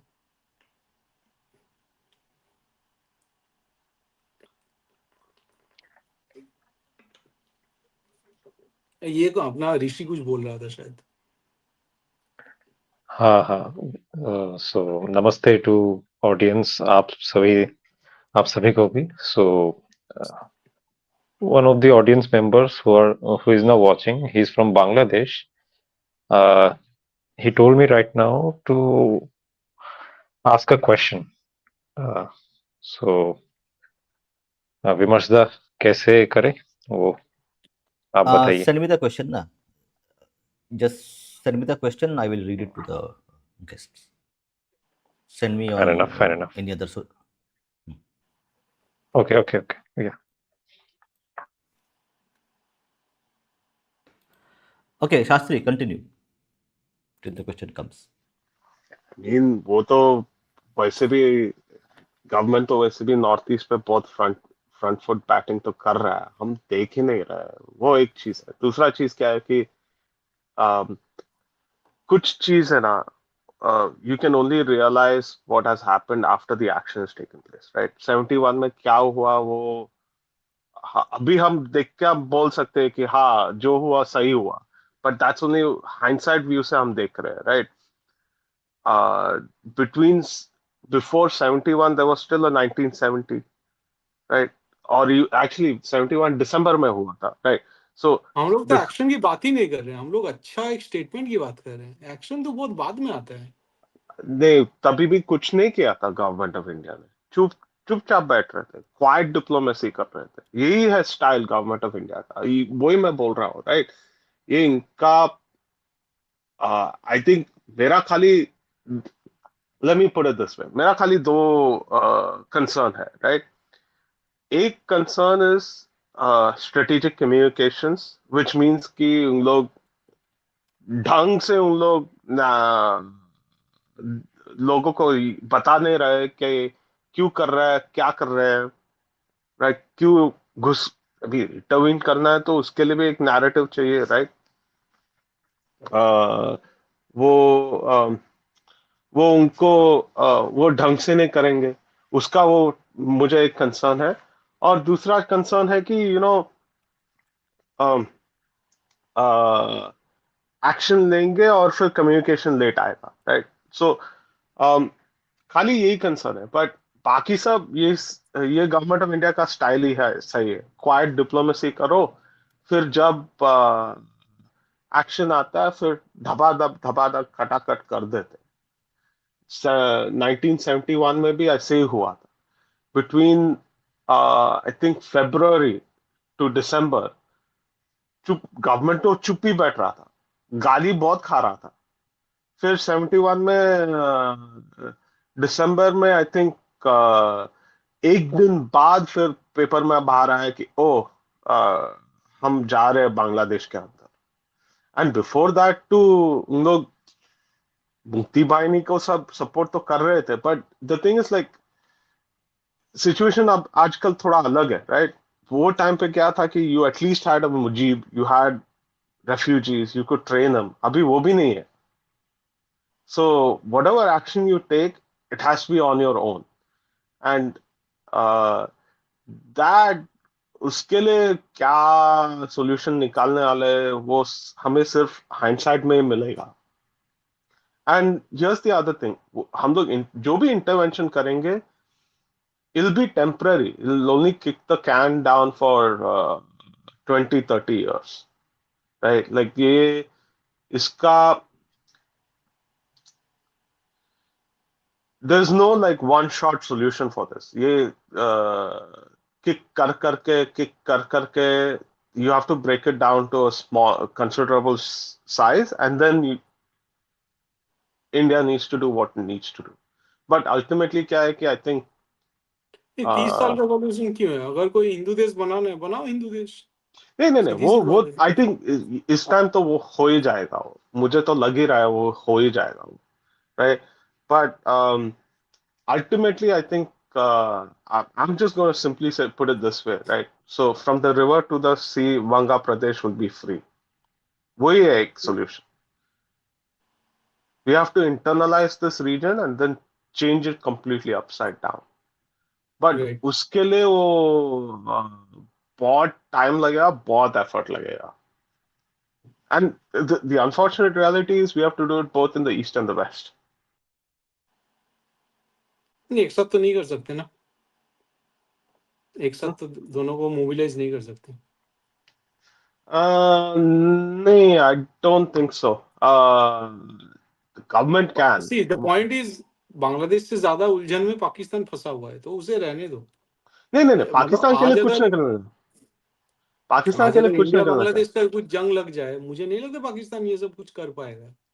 वो अगर कोई बांग्लादेश को वो सलाह भी दे रहा है कि भाई मैं भी आ जाऊंगा, कोई बात नहीं, नहीं कर पाएगा वो। इट इज प्रैक्टिकली इम्पॉसिबल, क्योंकि वो आई थिंक 2 डिवीजन भेज रहा है। एक डिवीजन वो गाजा में भेज रहा है, दूसरा डिवीजन आई थिंक यमन भेज रहा है। सो उसके लिए पाकिस्तान सिर्फ मतलब बस इसको चने के झाड़ पे चढ़ा रहा है बांग्लादेश को। जो कर पाएगा वो चाइना है। China is the real threat. ठीक है, चाइना हो गया, यूएस भी हो गया कुछ हद तक। I don't think China can. नहीं, China can in the sense कि चाइना की यार उसका वो कॉन्स्टेंट नहीं है ना, कि उसका डेमोक्रेसी का कॉन्स्टेंट नहीं है। आज अगर यूएस हो जाए, वो आउट ऑफ प्रोपोर्शन चीजों को जाने नहीं देगा। नहीं, So, वही मैं यूएस बोल रहा हूँ ना, चाइना का क्या है कि दे आर अपॉर्चुनिस्टिक, कुछ भी होने दो, उन लोग वो अपॉर्चुनिटी निकाल के उन लोग कुछ ना कुछ करने की कोशिश करेंगे, right? So let me put it this way, तू आज बांग्लादेश में तू यूनेस को हटा के तू से हसीना को वापस लेकर आया, तो चाइना हसीना के साथ भी थोड़ा डील मारने के लिए कोशिश करेगा। वो उसका वो अपॉर्चुनिज्म है, वो चाइना का तत्व है, राइट? वो तू एलिमिनेट नहीं कर सकता है, you have to like account for it, right? So वो तो होने वाला है कुछ, that's what I am trying to say, you can't tell China you should not do this. You have to account for it, and then you have to basically like impose your imperial will. वो imperial will तो military action के साथ ही आ सकता है, unfortunately. This is our and when you basically impose that military action, फिर China को दिखा सकता है we are boss करके. They can't do anything. Like at best they'll increase troops at the Himalayas. उसके लिए भी हमारे पास लोग हैं. So I mean it's just a matter of political timing. वो आएगा, टाइम आएगा वो. Okay, we have a question from somebody from another country. So he's asking, given the situation in Bangladesh, India even thinking of mobilizing its forces around this country. अभी तक तो So it अभी will तक like तो a कोई अभी तो कोई मोबिलाइजेशन ऑफिशियली हो भी नहीं रहा है। मतलब जब आर्मी मोबिलाइज करता है वो दिखता है, वो खबरों में आता है, लोगों के नजरों में आता है, ठीक है। आम, मतलब अगर बांग्लादेश के साथ कुछ हो तो एक बड़ा बेस पानागढ़ है, तो पानागढ़ के आसपास मतलब हम लोग का जैसे उस साइड हम लोग रहते हैं, तो वहां से तो ऐसा कुछ कोई न्यूज नहीं आ रहा है कि कुछ बड़ा कुछ हो रहा है या फिर बड़ा प्लान चल रहा है।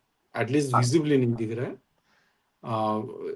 अगर मोबिलाइजेशन होता है तो वो विजिबल होता है आम आदमी के पास, तो उस सेंस में तो कुछ एक्चुअली थोड़ा मैं पुशबैक करता हूँ। आजकल आर्मी मोबिलाइज पब्लिकली मोबिलाइज नहीं करते हैं। उन लोग का फ्रंटलाइन पोजीशंस पे ऑलरेडी ट्रूप प्री पोजिशन करके रख लेते हैं।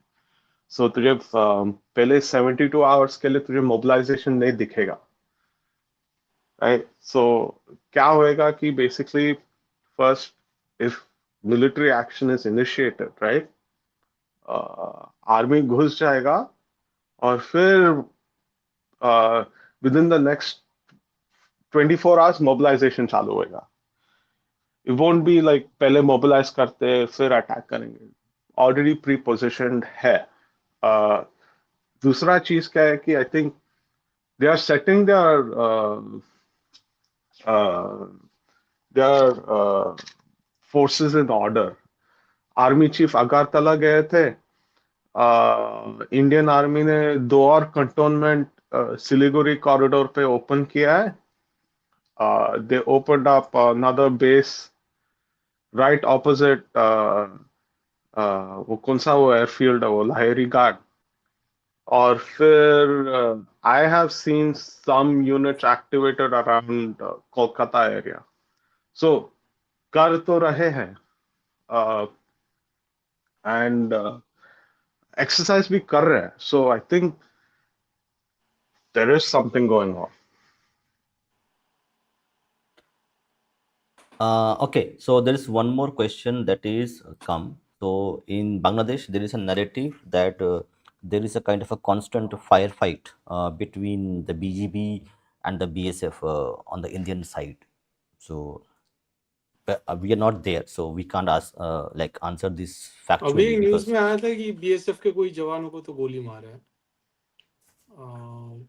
ये मुझे एक्स में दिखा था, बट अदर देन दैट हाँ झड़प तो नहीं हो रहा है जितना पता है। और इंडिया बांग्लादेश बॉर्डर बहुत ज़्यादा कॉम्प्लिकेटेड है, मतलब ये इतना इजी बॉर्डर है नहीं। काफ़ी चीज़ों से, घरों से गुजरता है, नदियों से गुजरता है, जंगल से गुजर, सो और आई थिंक पूरा मतलब क्या बोलते हैं उसे, प्रोटेक्टेड भी नहीं है। सो उस हिसाब से फिर बीएसएफ और झड़प भी हो गया, फिर बात यह है कि ये इतना न्यूज़ में पहली बात तो नहीं आएगा। सेकेंड बात यह है कि आई थिंक बॉर्डर में अगर कोई दिक्कत होगा then then it will only escalate, ठीक है। और वो तो फिर पता चल ही जाएगा how the whole government and the Bangladeshi army is behaving, या वो क्योंकि वो वो है। आई मीन बॉर्डर तो एक्टिव बॉर्डर है, हमेशा थोड़ा हाँ बहुत शूटिंग बीटिंग होते रहता है। बट बांग्लादेश में उन लोग एम्पलीफाई कर रहे हैं तो फिर आई मीन ऐसा ये सब एम्पलीफिकेशन ही है at the end of the day. So it just means that something's happening.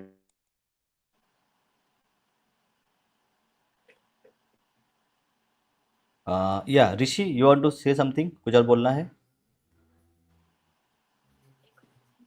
Okay, so I guess it would be a question for all three of you to comment upon. Ki, uh, is this a trend within every democratic nations after 47 onwards कि पास के देश में अगर कोई religious persecution भी हो रहा हो, the framing for taking any sort of action has to be more around the lines of national identity, more than about religious identity? Because I have seen this in the case of 71 as well. Because 71 में भी Bangladeshis were being oppressed by the Pakistani regime, Therefore, it was necessary for India to take action over there. ये एक narrative गढ़ा गया था तब. क्या समझा नहीं मैं, पहलगाम कैन के यू टाइम रिपीट? में भी I saw. हाँ, okay. So 1971 के टाइम में the narrative publicly, as far as Indian government is concerned, was कि Bangladeshis were being oppressed by the Pakistani regime, so Indian government had to take action. There was no mention of Hindu, as Bijeet says, of Hindu genocide and so on. Even in case of Pahalgam as well, we see that even though the newspapers were discussing about how Hindus were particularly targeted in that terrorist attack, but the framing which was taken by the government was around key Indian nationals, Indian tourists were hurt by Pakistanis. Therefore, it's an attack on India and we must take action. So I've seen this thing around democratic nations की nationalistic narrative पे base होके ही actions ली जाती है, not on the basis of religious identity. Am I correct or not? Just wanted to yes know yes. from you. And why so is हम it लोग already so? जैसे discuss किए थे, I think Christianism वाला जो series था उसमें discuss किए थे कि इसमें एक जो जॉन स्टुअर्ट मिल का बाप था, जो क्या नाम है, जेम्स मिल नाम था शायद उसका, तो या Yes, जेम्स मिल। उन्होंने, Jim Smith. हाँ, तो उन्होंने एक प्रिंसिपल दिया था जिसका नाम, जिसको हार्म प्रिंसिपल बोलते हैं, right? Harm principal is like कि वही बेसिकली कि मैं उस हद तक हाथ को ले जा सकता हूँ जहाँ दूसरे बंदे का गाल तक ना आ जाए, ठीक है? कि if I have some belief and I have some faith, I am entitled to मतलब retain it and hold it, और इस बिलीफ पे स्टेट मुझे इंट्रूड नहीं कर सकता, मतलब based on this belief the state can not इधर क्वेश्चन मी और जज मी और परसिक्यूट मी, ठीक है? और इससे फिर क्या हुआ, इससे basically all this people they wanted to protect the क्रिश्चियनिज्म which itself is a superstitious death cult, इसको प्रोटेक्ट करना चाहते थे from the state, so called the secular state that people wanted to form, ठीक है? क्योंकि वो 1789 में जब फ्रेंच रेवोल्यूशन आया, वहां से फिर वहाँ फ्रांस में तो लाइसेते आया, राइट? लाइसेते मतलब कि तुम पब्लिकली दिखा भी नहीं सकते तुम्हारे, you can not publicly even exhibit your faith. वहां से फिर इन्होंने जो अपना जो एंग्लिकल जो पोजीशन था, वो लोग थोड़ा बोले कि नहीं, मतलब ठीक है, your faith will be protected by the state, state उसके लिए तुम्हारा कोई हानि नहीं पहुंचाएगा। तो वहां से फिर क्या हुआ, वहां से एक इसका नतीजा ये निकला कि जो भी ऐसे फेथ थे जैसे क्रिश्चियनिज्म हो गया या फिर इस्लाम हो गया, ये स्टेट के क्रिटिसिज्म या क्रिटिक का जो, या फिर जो स्टेट का एपरेटस है, जुडिशियरी हो गया या फिर अपना लेजिस्लेशन हो गया, ये इनके रीच से बियॉन्ड चला गया, ये उससे बाहर चला गया। तो स्टेट, तो दैट इज हाउ, मतलब फिर जब वो इंडिया में भी आया, इसलिए जब ब्रिटिश रहते थे, जब 1857 के बाद ये क्वेश्चन करते भी नहीं थे, या तो इस्लाम हो गया या क्रिश्चियनिज्म हो गया, ये जो फेथ होते थे इनको क्वेश्चन करना ही ब्रिटिश ने बंद कर दिया, राइट? तो वही फिर नतीजा यही निकला कि ये सारी जो चीजें हैं, ये कुछ भी क्राइम कर दे, राइट? ये एक्सटेंड होता गया टू द एक्सटेंट कि अब ये जो फेथ्स हैं, ये अगर एकजुट होकर क्राइम भी करने चालू कर दें, they are not going to question. And in fact इसका डेमोक्रेसी में ये असर पड़ा, बिकॉज ये जो फेथ है, इसका जो इसका क्या बोलते हैं, साइंटिफिक वैलिडेशन के लिए भी केयर नहीं करना, डजेंट मैटर वेदर कि लॉजिक के स्टैंडर्ड्स पे ये मतलब खड़े उतरे, ये भी अगर पॉसिबल नहीं रहा, तब भी स्टेट क्वेश्चन नहीं पूछता था। So then people started to accumulate under the umbrella of these beliefs and faiths। तो इसका नतीजा ये निकला कि नो मैटर कि कोई डेमोक्रेसी या कुछ है, ये सारे एक जुट बनाने लगे। और इंडिया जैसे कंट्री जहाँ पे पेगन रहते हैं, वेल हिंदू रहते हैं, वहाँ पे हिंदू तो फेथ के बेसिस पे इकट्ठा नहीं होता ना, या फिर सड़कों पे जैम नहीं करता, सड़कें ऑक्यूपाई नहीं करता, वहां पे ये लोग हावी होने लगे। ठीक है, सो यू आर राइट कि ये जो हार्म प्रिंसिपल था उसका नतीजा ये निकला ग्रेजुअली कि क्रिश्चियनिटी और इस्लाम, ये सारे जो जो भी डॉक्ट्रिन है, विच आर अनसाइंटिफिक सुपरस्टिशियस जो आइडियोलॉजीज है, वो क्वेश्चन से परे हो गए। Okay, so Um, Rishi dropped. Go ahead, I think Hasi, go ahead. I think क्या है कि we have to government of India तो definitely faith तो use ही किया था. When they went to the UN, they basically said that they were targeted for their faith. So I think we should not dismiss that. But the thing is like एक बोलने का एक चीज रहता है और सुनने वालों के भी और एक चीज रहता है, राइट? जब तेरा इंस्टीट्यूशन से सुनने के लिए तैयार नहीं है, and I am talking about the UN, तो क्या करेगा? आई मीन बट बोलना तो बोलना जरूरी है, वो अलग बात है, but this is just the world we live in, unfortunately कोई सुनने के लिए तैयार नहीं है. It takes a lot of effort. See even with the case of Dipu Chandra Das, it took a lot of effort to get uh, any kind of recognition for that. I'm outside of India, right? So वो भी अब आ रहा है, एक हफ्ते का outreach के बाद, एक हफ्ते का constant like badgering on every forms of communication for them, right? अभी आ रहा है थोड़ा बहुत condemnation आ रहा है. So this is the unfortunate reality we live in, right? In some sense, like we are also sort of the Jews of the world. Jews का issue अभी क्या है कि it's no, not a lot of countries are willing to listen to them. Okay, so let me answer this question. If you can see what happened in Kosovo, correct, in the erstwhile Yugoslavia, where the NATO went and bombed, I think Kosovo and the regions to actually, and it was termed as ethnic cleansing of Kosovo Muslims by the ethnic, what they are called. I'm just forgetting that. Croats and other Serbs, Serbia. Correct. Serbia was Serbs, bombed. Serbia. To actually, yeah, Serbia was bombed by NATO, and the pretext was that the Kosovo Muslims were being ethnically cleansed. So no, in internationally, as per conventions, if a religion, ethnicity are being oppressed and they are being tortured upon, the international organizations can take action, and we have seen this happen in Kosovo. So, but there is a problem. The problem is that democracy inherently actually is gives advantage to Abrahamic faiths or faiths which congregate together. So, a 30% vote block is a very bigger vote block rather than a fragmented majority. So that's what we see in India with the Hindus as well, Hindus, the fragmentation of their votes.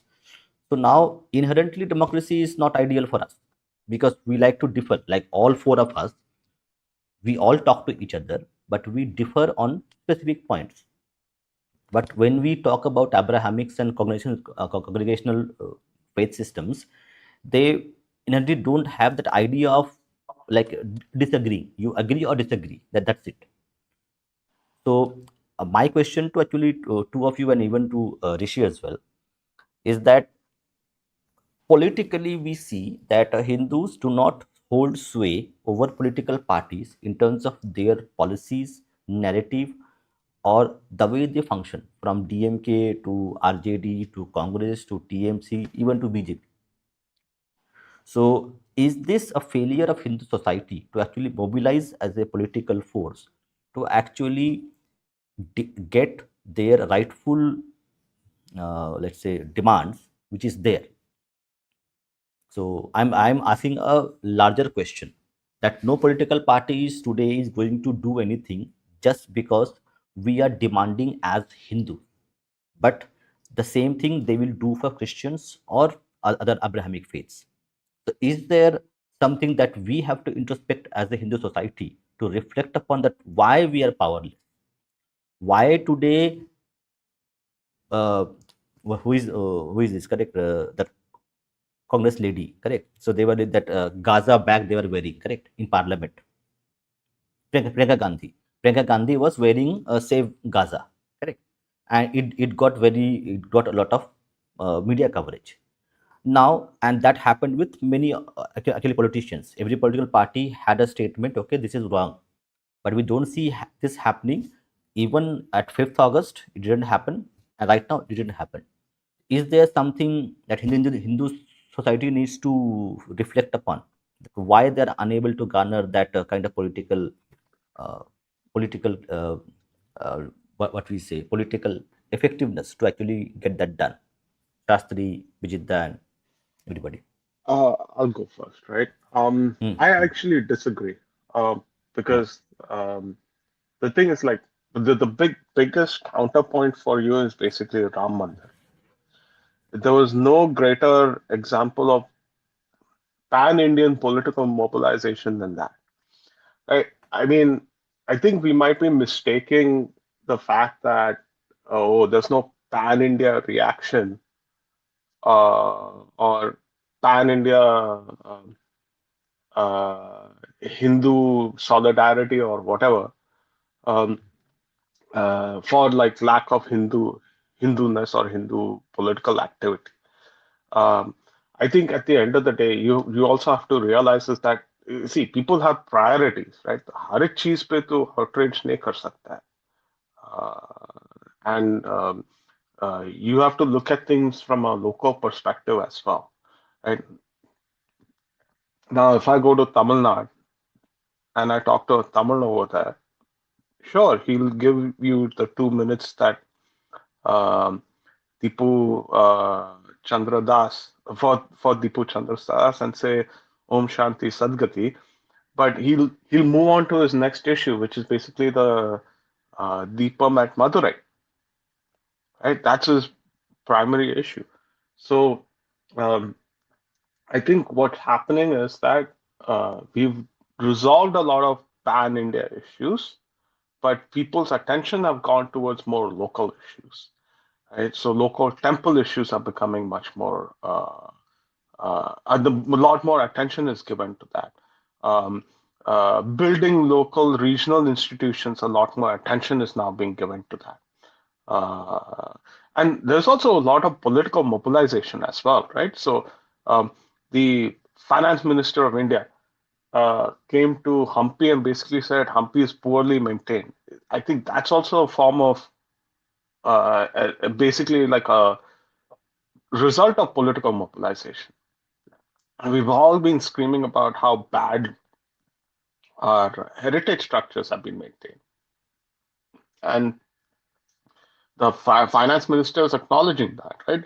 I think that shows that there is some kind of like understanding that, you have to do better than that. Um, I think there might be an issue of priorities, that people might have diverging priorities, which is fine. But I think we should recognize that those diverging priorities are still under a broader umbrella, right? Uh, and we should also support other movements as well, rather than constantly demanding focus on one simple issue. We should recognize that certain games are played at certain levels, and certain other games are played at certain other levels, right? So um, I'd rather argue saying that where's the northern Indian support for the Deepam issue in Madurai? Right? I would like to see more of that. I'd like to see more uh, support for uh, the Warkari issues, or like uh, more invitations for regional Hindutva institutions to establish institutions elsewhere, right? I mean, these are all other, they might not be, I would call them sexy, but they are important issues nonetheless. Um, and I don't think we've lost political uh, power or autonomy. It's more like it's sort of diluted to a point that okay, the regional and local issues are taking much more precedence over, say, pan-Hindu society. Okay, so Bijitda is not here. Bijitda, if you want to answer, or else let me. Rishi, do you have any comments on this? And then I will. I agree with what Munshiji said. So, frankly, I have always seen this as a excuse given by some of the parties to ignore Hindu messaging. Uh, like this has been a constant rhetoric from them that okay, you do not organize more like the other sections of society, therefore you are not worth listening to, and so on. I don't think that's the case. Uh, I mean, we do not come out on streets. Yeah, sure, that's the case. But I believe Hindus are much, like, at least right now, they are much vocal, right? On every issues from Deepam, on the issue of Deepam as well. I've seen in northern Indian channels as well, it is being discussed. It's not an ignored issue anymore. Uh, Earlier, it would have been a siloized issue only being discussed in southern channels alone, but now it has spread in pan India scale. So there are issues with Hindu Okay, societies, yeah, but that's in the level of society. But as far as political mobilization is concerned, I don't see a direct correlation to that. But maybe Vimash Dada, you can maybe pick out some points. Would like to hear yeah. Let it me from give you. you. Let me give an example. Correct. I know a person in Karnataka who lives in Bengaluru, and a community of Hindus. Okay, they went to a politician that solve my these are our problems. Please solve it. That politician asked me, "Do you vote for me?"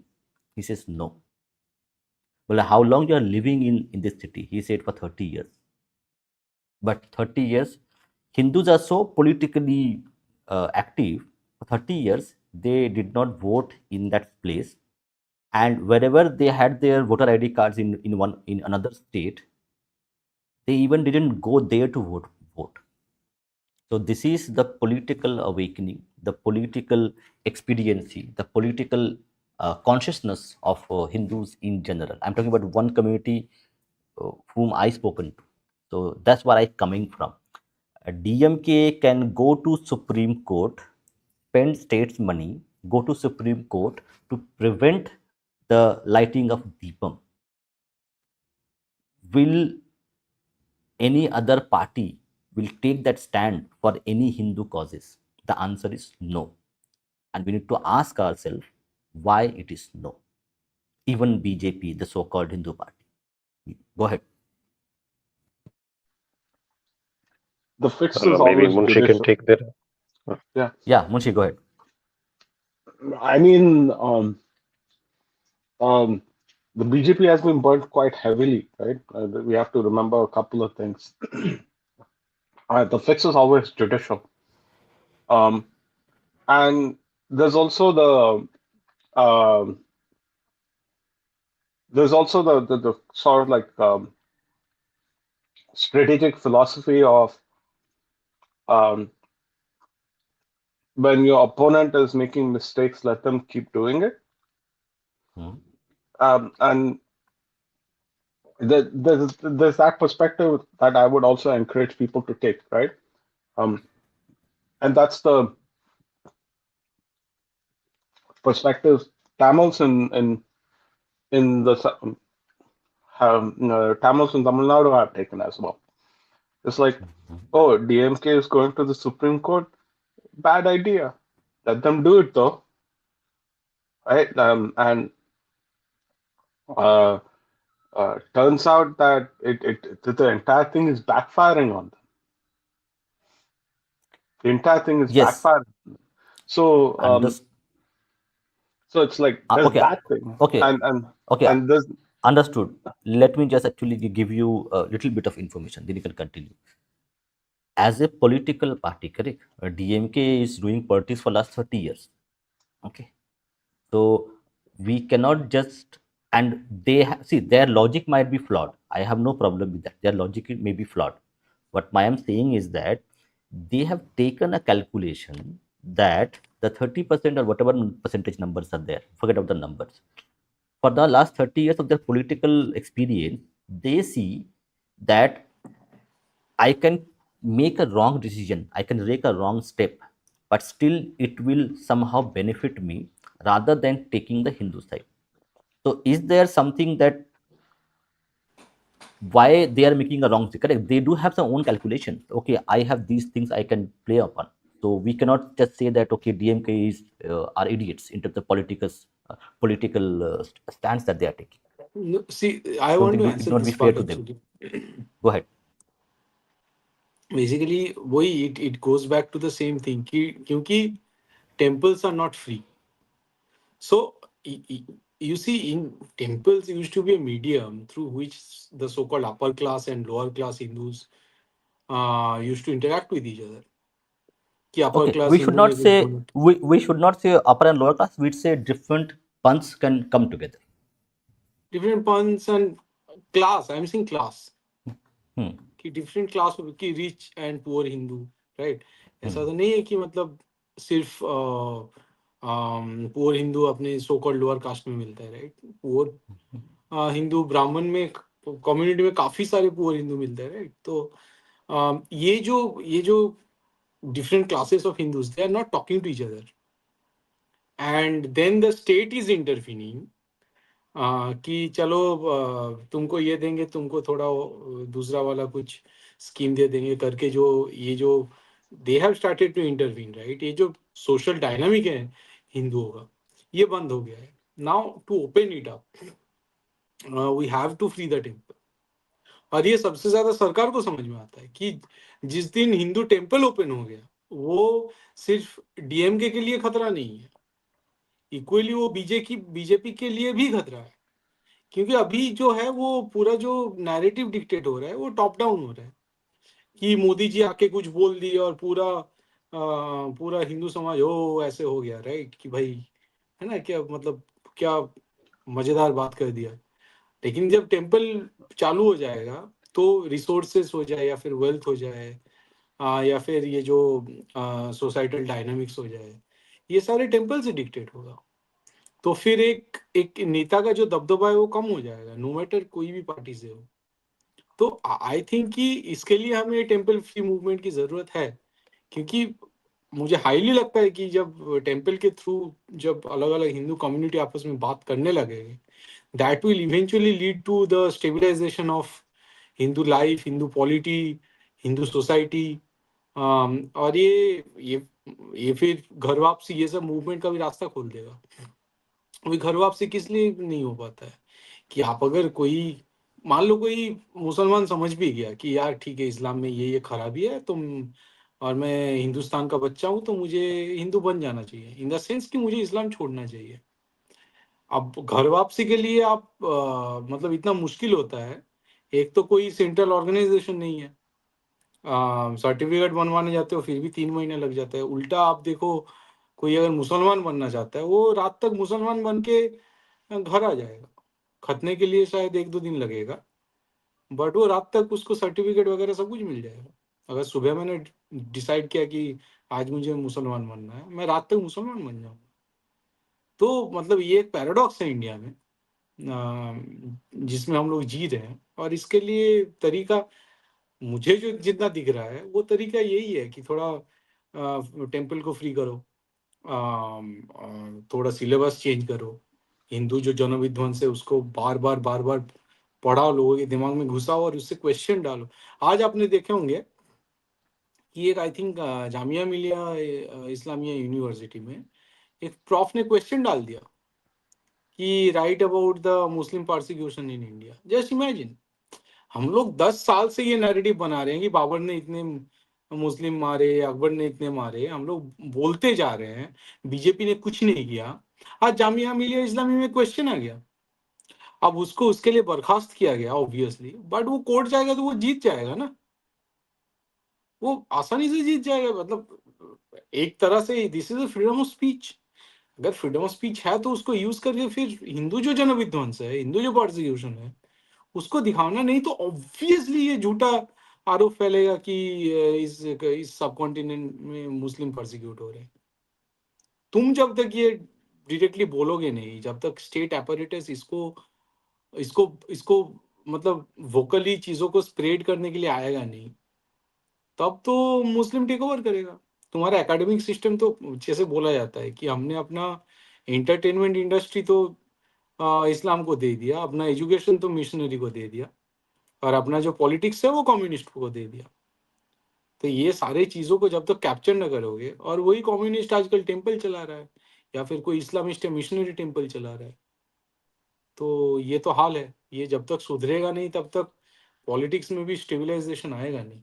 आप देखोगे 1857 के बाद इन्होंने जो किया, ब्रिटिशों ने जो किया, उनमें एक कदम था कि ये ठीक है, उस कास्ट और ये सब में तोड़ो हिंदुओं को, और फिर टेम्पल्स को टेक ओवर करो। बिकॉज ये जो मैसेज पहुंचे थे कि इन्होंने कारतूस में वो सुअर और गाय की चर्बी लगाया है, वो मंदिरों के थ्रू पहुंचा था। तो ये जब तक हम लोग टेम्पल को मुक्त नहीं कराते, तब तक हिंदू पॉलिटी में भी हमारा दबदबा, हिंदुओं का दबदबा तो आएगा नहीं, मुझे यही लगता है। ये हम्म। मेरे हिसाब से ये थोड़ा एस्पिरेशनल है। I mean specially southern politics को मैं आंखों से मैं देखा हूँ मैं, सो डायनामिक्स थोड़ा अलग है। टेम्पल्स के अलावा वहाँ पर बाबा लोग का बहुत ताकत भी होता था, राइट।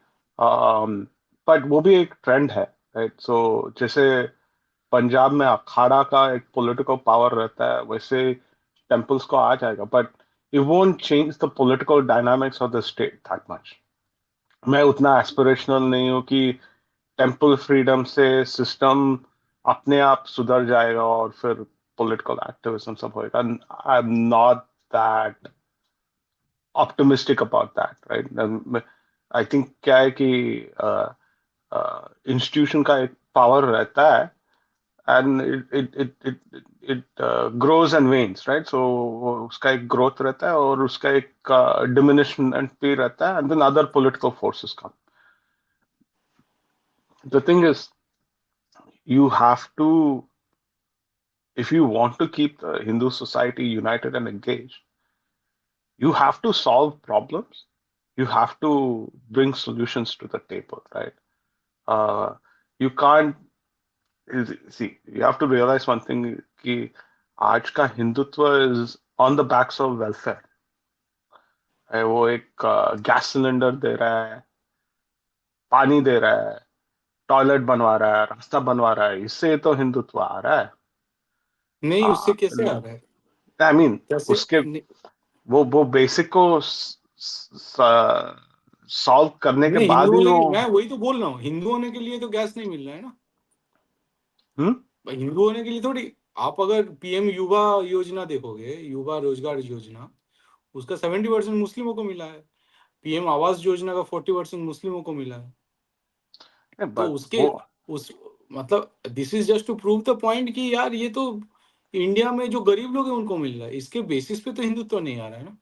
ममता गैस जी सिलेंडर गैस सिलेंडर तो ममता अर्बन। का जो लक्ष्मी श्री प्रकल्प चल रहा है, उसके लिए हम्म। लड़कियों का वोट ममता को जा रहा है।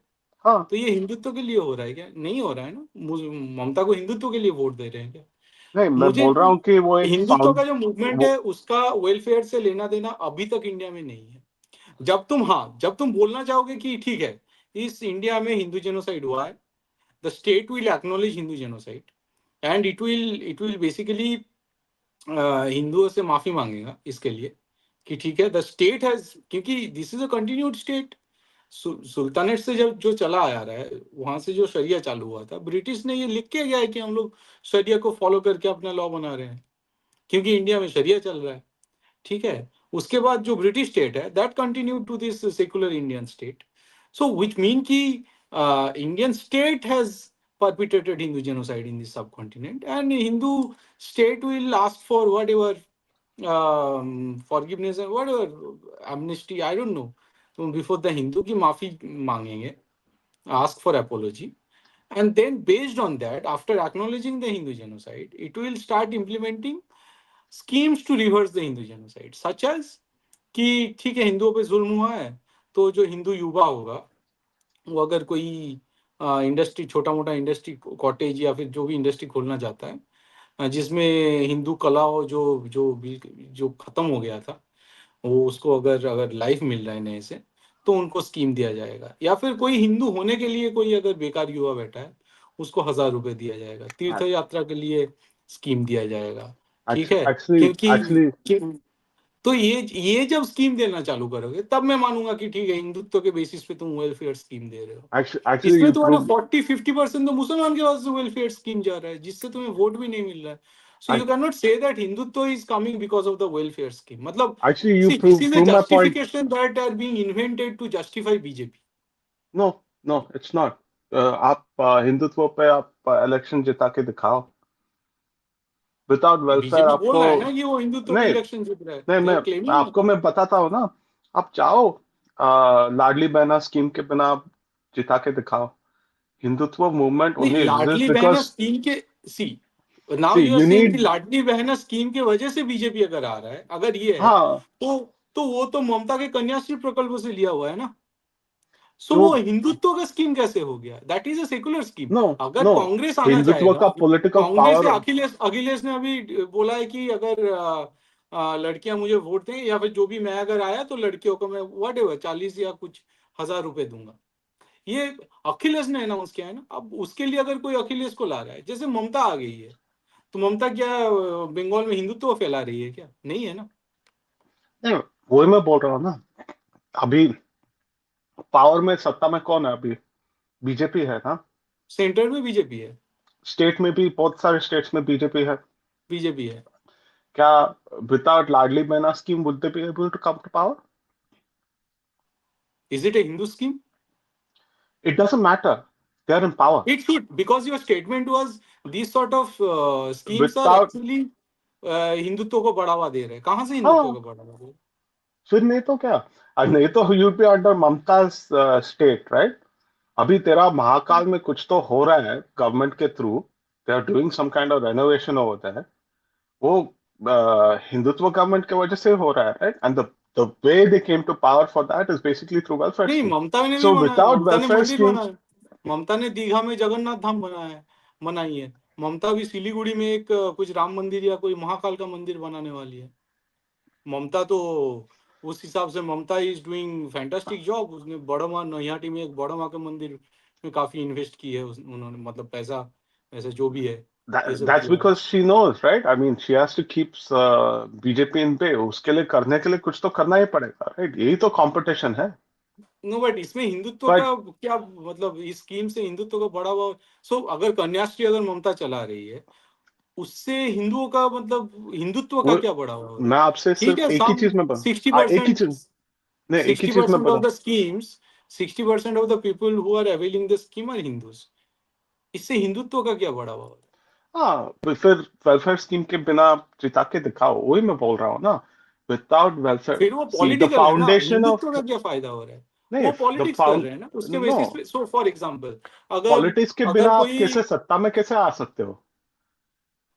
सत्ता सी में आने के बाद you're बीजेपी being कहाँ है? very एक मिनट एक मिनट। सो ये स्कीम लगा के you are saying BJP has come to power. तो yeah यू आर सेइंग कि ठीक है, ये स्कीम चला के दे आर सेइंग कि ये स्कीम की वजह से उन्हें वोट मिल रहा है, then BJP is coming to power. Now so yeah which mean की the narrative that you are saying these are actually development narrative ना। तो लेकिन आई बीजेपी मीन तो जय श्री राम बोल के वोट मांगता है ना, वो बोल के भी मांगता है, वेलफेयर भी कि क्या देता बोलते है। हैं कि एक हो तो सेफ हो, बटोगे तो कटोगे। हाँ नाउ सो ये जो फोबिया क्रिएट करके ये वोट मांग रहा है ना, सो फोबिया क्रिएट करके वोट मांग के आ गया, और कुछ कुछ डेवलपमेंट स्कीम है उसको प्रॉमिस करके ये वापस ये यहाँ पे आ गया। फिर ये कौन सा हिंदुत्व फैला रहा है? हिंदुत्व तो हम लोग फैला रहे हैं ना। ना मैं बीजेपी करता हूँ, ना मैं ना नवविमर्श बीजेपी करता है। इनफैक्ट जो हर एक चीजों पे जो मास्टर स्ट्रोक ढूंढना है कि ये मोदी ने ये कर दिया, ये एक बड़ा मास्टर स्ट्रोक है। या फिर जो क्या कोई कोई शेर जब किसी को अटैक करता है उससे पहले 2 कदम पीछे लेता है, नहीं, मैं इसीलिए सीधा मोदी जी आपके 2 कदम आपसे पीछे एक ही चले चीज गए। मैं मांगता हूँ, आप वेलफेयर स्कीम के बिना आप सत्ता पे आके दिखाएं। नहीं, welfare scheme is welfare, reality see, of नहीं, इंडियन इट पॉलिटिक्स डजंट, ना। No, well it you are doesn't, saying कि आप see, welfare scheme is basically your, I am Hindutva just को ट्राइंग टू, बढ़ावा दे रहा है। I'm just trying to Okay, put, okay. I'm just trying to Hold put on, your hold on. perspective Let me on. summarize. Okay, Shastri, I got your point. Let me just summarize it so that the debate becomes coherent.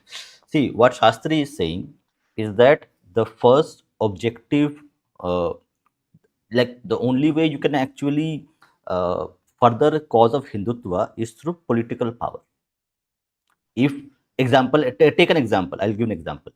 Let's say there was no BJP in power, would there be a Ram temple established? No, Yes or no? No. Oh, no. wait. Let me give you that. So what Shasti's argument is that if you want to promote Hindutva or promote Hindu causes, first the party who says I am working for it is a, let's take another example. Whether they are working for it is, let's take other. They are saying कि we want to further the cause of Hindutva and Hindu causes. In that case, the party first has to come into power. Only then they will be able to deliver whatever they are saying कि we want to deliver, like 370, Agreed, Ram Mandir, and agreed, uh, other things. Now what Shastri is saying is that today, unfortunately, or fortunately, whatever may be the case, fortunately, unfortunately, maybe the bad, not the right words, but today the majority of Hindus vote based on development rather than core Hindutva causes. So, okay, for Hindutva to come into power, welfare is a very important component of it.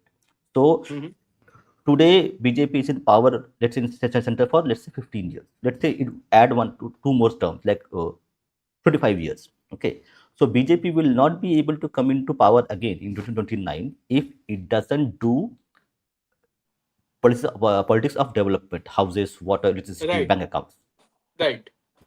So that यहाँ is पे his point, argument. Exactly, exactly, I agree with this point कि ठीक है, ये development की बात Hmm, करके ये पावर में आते हैं। hmm, दूसरा hmm, पॉइंट है hmm, कि राम मंदिर नहीं बन पाता hmm, मोदी के अलावा, ठीक है, लेट्स, hmm, मैं मान लेता हूँ। hmm, hmm, मैं सिंपल एक पॉइंट बोल रहा हूँ, आगे अगर 10-20 hmm. साल में आगे हिंदुत्व पॉलिटिक्स को अगर आगे ले जाना है, तो उस पे कोई सेक्युलर पावर का तो राज नहीं होना चाहिए ना। उस पे राज होना चाहिए हिंदुओं का। अब हिंदुत्व जो पॉलिटिक्स है, उसको ये जो सेक्युलर जो टेंडेंसीज है, ठीक है, इससे अलग कर देगा कि ठीक है, Hindutva politics is what ever it is, how big it does not matter. इसको अगर ये जो चुंगल चल रहा है, इससे अलग करने के लिए क्या कर सकता है, मेरा वो पॉइंट Okay, है। मैं मान लिया, yeah. Now what I am saying is, now Hindutva politics is hostage to this kind of politics जो बीजेपी कर रहे हैं। Okay, I okay. So strongly disagree with that. Actually, it's not okay, hostage to it. It's more Shastri, like hold a. on. Hmm. So now let me give one more point and then you can actually so add it to welfare it. का जो point है, last second point ये Hmm, था कि welfare का जो point था, welfare अगर है तो एक टेम्पल भी तो वेलफेयर कर सकता है ना। सो तुम एक डिस्ट्रिक्ट हो जाए, एक डिस्ट्रिक्ट में काफी, एक कोई भी डिस्ट्रिक्ट पकड़ लो इंडिया का, कोई तो एक बड़ा टेम्पल होगा ना, No, उसके they अराउंड are तुम building a temple. Welfare They scheme are बनाओ ना। building a they are building a temple in Sitamarhi that is done by JDU government. Okay. Hold on. Right, Actually, I want to put one more point. Very important point. For last 60 years, correct? The voting pattern, which is we have seen, correct? So, from my understanding, the voting pattern is always on roti, kapda, and makan. Okay, that is the voting pattern which is there कि मुझे रोटी कपड़ा और मकान और jobs दो, then we will vote for you, correct? So this voting pattern, so 2014 when BJP came into power, correct? So the pattern to actually move away from core Hindu causes as primary voting issues is still not here as per the political parties, or else because political parties want votes. So, as per the calculation, the analysis of the political parties who are actually fighting elections and winning elections, as per their assessment, still there is no critical mass of Hindu votes who vote on primarily basis of Hindutva, so that they have to do welfare politics plus mix of Hindutva to actually come into power. So once that voting pattern changes, you will see that today JDU plus BJP government in Bihar is building a Mata Sita complex temple, correct? So now that you are seeing a correct, the change in terms of the politics is changing, but that change will not happen in 15 years. That pattern will change over maybe 30-40 years, when and then you नहीं, will see that यहाँ पे जो point है, right, you are saying कि hmm, Hindutva वाला वो threshold नहीं आया है, यू आर क्लेमिंग yes. कि यार वो थ्रेशोल्ड तो नहीं No, no, आया I am as not as claiming. That is my assessment. That my assessment means now, what I think if is that that is political true, parties do not think. Right, ना कोई लिख के देगा, सी Hmm, India hmm, में हिंदुत्व मतलब बिल्कुल ही मतलब being vocal कि मैं हिंदुत्व वोटर हूँ, this is a matter of shame till now, ये मैं मानता हूँ कि चड्डी बोल देगा, पता नहीं क्या क्या बोल देगा, चड्डी और क्या क्या है, भक्त बोल देगा, ठीक है, भक्त वर्ड को तो इन्होंने कितना डेरोगेटरी बना दिया है, but what are the indicators जहां से पता चल सकता है कि यार ये तो थोड़ा थोड़ा मतलब India is going beyond that sort of what ever anti Hindutva politics, जैसे बिहार में अभी हुआ, बिहार में कोई सोच भी नहीं सकता था कि कोई जात पात से ऊपर जाके वोट कर सकता है, ठीक है, और जात पात का जो इक्वेशन है उसको उसको डिसमेंटल करके बिहार आगे बढ़ेगा, बिहार ने कर दिया ये, यूपी में इसी तरह से जिस जो वोटिंग पैटर्न दिखता है कि ठीक है यादवों का या फिर यादवों के साथ मुसलमानों का जो पूरा इक्वेशन गठजोड़ था, मुसलमानों का 14, 15, 20% उनका वोट है, यादवों का भी 12% करीब है, या वाट एवर 6, 7, 12 जितना भी है, 32% तो वहां पे कोर वोट बैंक मिल गया,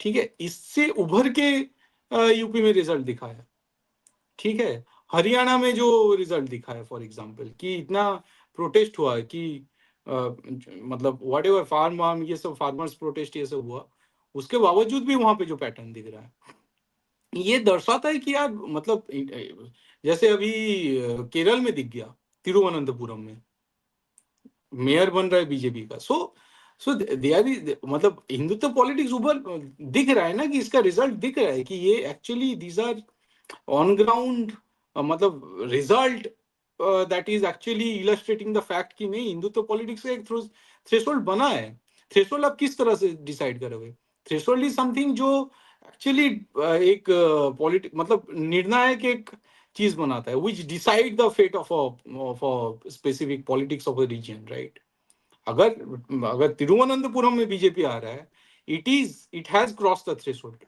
अदरवाइज वो आ ही नहीं सकता okay, है। okay. Shastri will respond. Yeah, so let me put it this way, right? So Ram Mandir or maybe say Bangladesh, ये दोनों समस्या छोड़ के is there any global Hindu issues that you can rally pan India crowd for?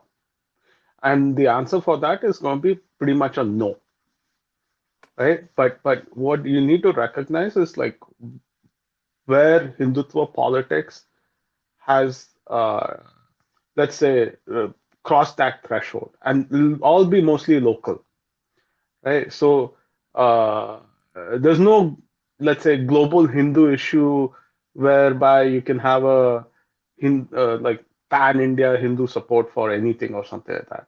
Most of it is all local issues. Oh, मेरा शहर का मंदिर ठीक नहीं है, मेरा रास्ता ठीक नहीं है,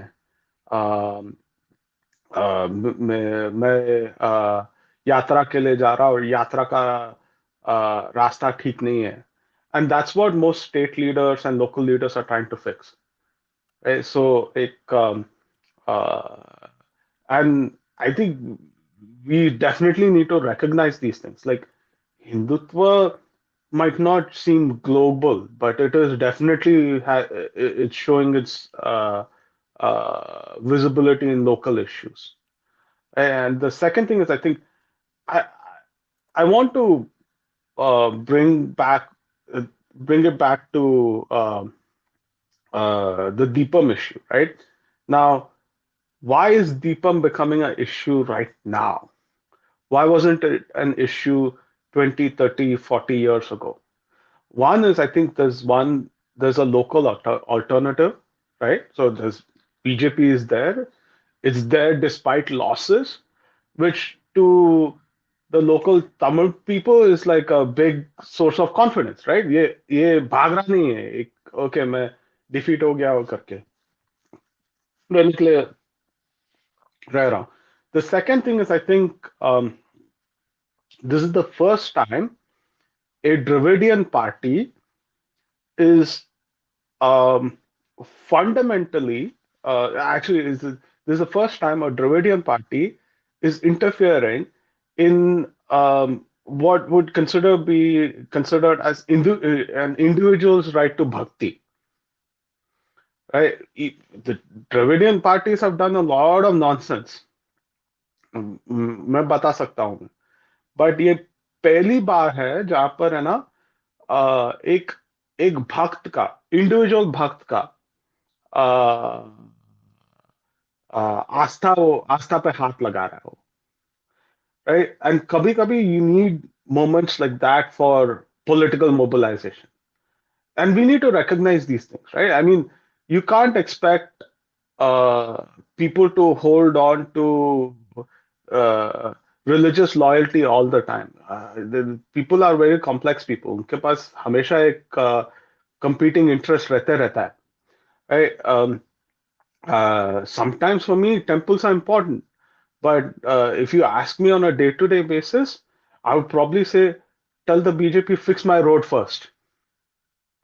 And you need to recognize these things, like and fortunately or unfortunately, uh, you will have components of development, you will have components of welfare as part of your uh, what you would call as electoral politics. किधर भी जाओ दुनिया में, you will always have these two components.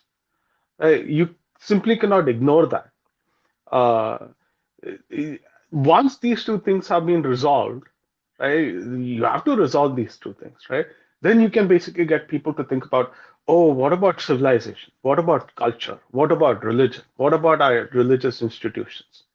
So that Maslow's hierarchy of needs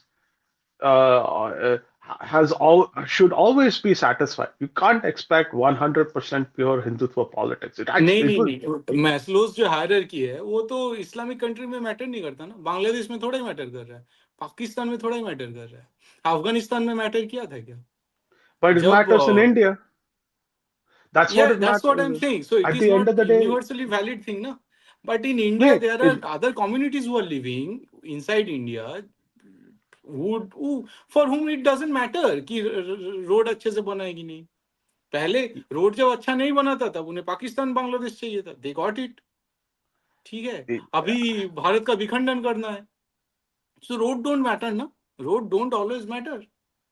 they do Maslow's matter. hierarchy of need, it does not work for many communities living within India, जिनको पहले इनको faith propagate करना है और India का विखंडन करना है, बाद में रोड वोट देखा जाएगा. So it is unfortunate that we are living and we are fighting against those powers. We are coexisting and simultaneously we are at perpetual I, whatever civil war or civil peace with these people. no, I think you're जिनको ये से matter mistaking. ही नहीं करता. No, I think अगर you're अगर mistaking what's if happening no there. no if I'm fighting against a chunk of communities जिनका सिर्फ यही लक्ष्य है कि मुझे मार देना है, जब मौका मिलेगा, जब कोई भी टाइम केयस आएगा, अगर अच्छा केयस कहीं पे आ गया, अगर मौका मिल गया कि whatever for some reason India में केयस आ गया, कि वो पूरा एडवांटेज उठाएगा केयस का और फिर वो अपना सुप्रीमेसी एस्टेब्लिश करेगा. I think you're When you are mistaking. fighting against such power, yes, development is needed, but हम लोग चर्चा इस चैनल पे इसलिए कर रहे हैं ना, to propagate the awareness about that thing. So This road is a is very needed, bad but argument road to तो चल ही make, रहा है, actually, उसके to be पैरेलल honest. हमें ये चलाना होगा कि भाई ऐसे जैसे बांग्लादेश में चल रहा है. ये जो इस यहाँ पे the plight of Bengali Hindus, ये जब चर्चा कर रहे हैं, इसमें तो रोड सड़क ये सब नहीं आ रहा है ना. So in the context of the thesis that we are discussing, But we are not Bangladesh. That's the fundamental thing that I'm trying to say. We are a but it proper. is the कुछ same भी power करो. that is living in Bangladesh and driving the politics in Bangladesh, and that same power is driving the politics in much of India. How I can mean, you be blind to that? just 30 minutes ago, you were complaining about the fact that BJP is saying that, oh, Bangladesh politics is running in West Bengal, and now you're saying that they are running the politics in West Bengal, right? I mean, one, you have I to don't pick get this a. point. I mean, just moments ago, if we go back 30 minutes ago, you were complaining about the fact that BJP is basically trying to portray West Bengal as Bangladesh, and now you're saying that they are driving the politics in West Bengal. But the point I'm trying to make is that you simply Yes, it is cannot the ignore same these power. things. No, no, no, no, no, no. I did not mean that. You, no, no, no. What I said कि जब आप किसी को कंगलू, अगर कोई Hindi belt से बोल रहा है, अरे ये कंगलू ने क्या कर दिया, ये बंगाली ने क्या कर दिया. See, these sort of comments are coming ना, कि बंगाल में क्या हो रहा है.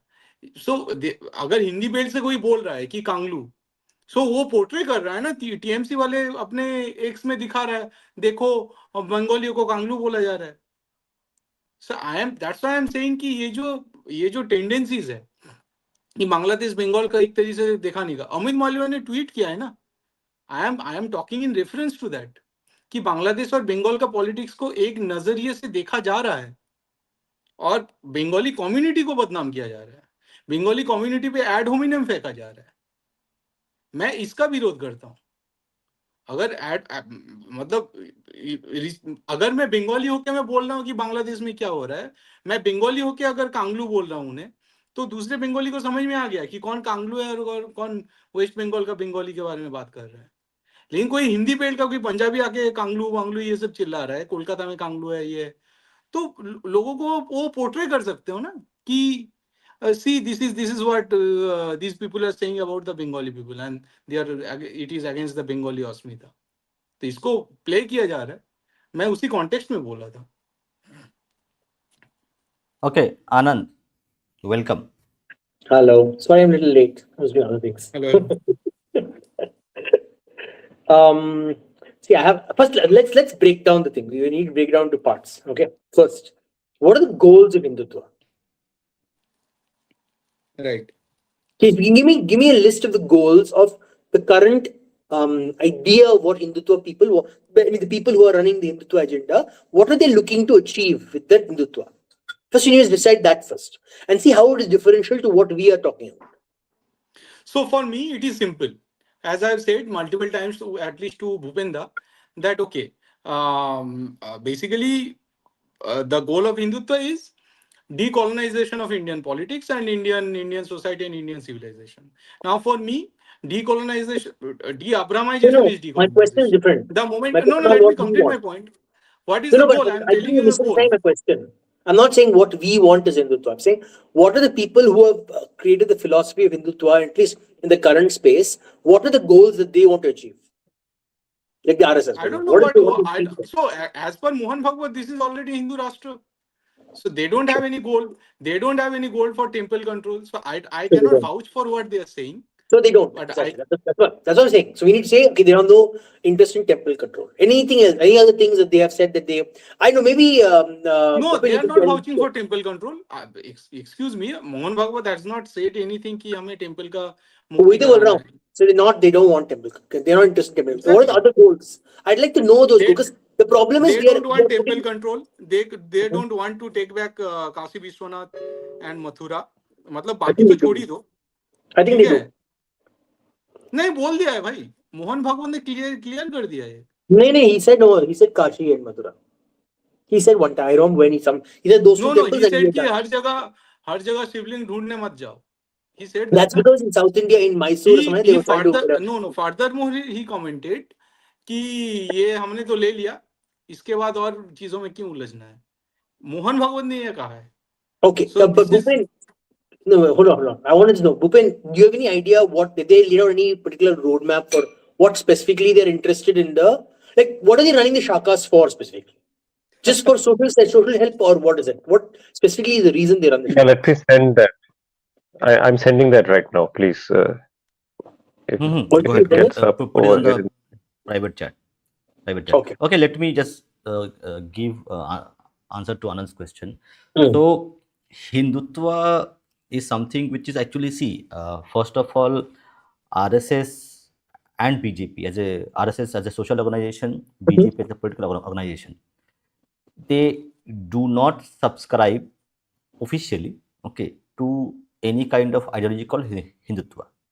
Hindutva was I think we have it. So first we have to, like, there is no official thing, correct, it's happening, so you cannot put them ke ye wala hai, and I put it in the screen itself for the First of all, they are not a audience. registered organization, so that is there. Ha, That's why. ha, no, forget, see, in terms of, correct, Hindutva is only associated with actually Savarkar. He is considered, correct, to actually full-fledged defined what Hindutva is. So let me share the screen for the other people to actually see, so that it becomes a little bit better. Hold on. By the way, the mission statement of RSS is very good if you look at the website at least. I'm looking at that. Yeah. It will be surprising for many. Okay, so here is the Sangh statement. Okay, the mission, RSS mission is: the Hindu culture is the life breath of Hindustan. It is therefore clear that if Hindustan is to be protected, we should first nourish the Hindu culture. If the Hindu culture perishes in Hindustan itself, and if the Hindu society ceases to exist, it will hardly be appropriate to refer to the mere geographical entity that remains as Hindustan. Mere geographical lumps do not make a nation. The entire society should be in such a vigilant and organized condition that no one would dare to cast an evil eye on any of our points of honor. Strength, it should be remembered, comes only through organization.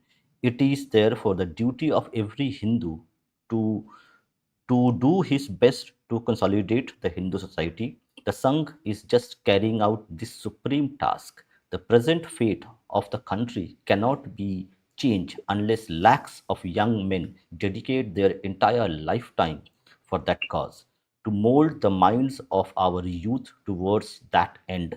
It is the supreme aim of the Sangh.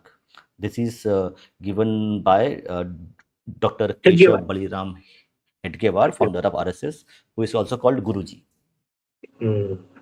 See, again, there are some things here I need clarity on. So, for example, it says, to any who dare cast an evil eye on our points of honor. Like the points of honor, maybe lower, below, it's there. I don't know. That needs clarity. I got to find out what that is. Secondly, they keep referring to India as Hindustan, not as Bharat.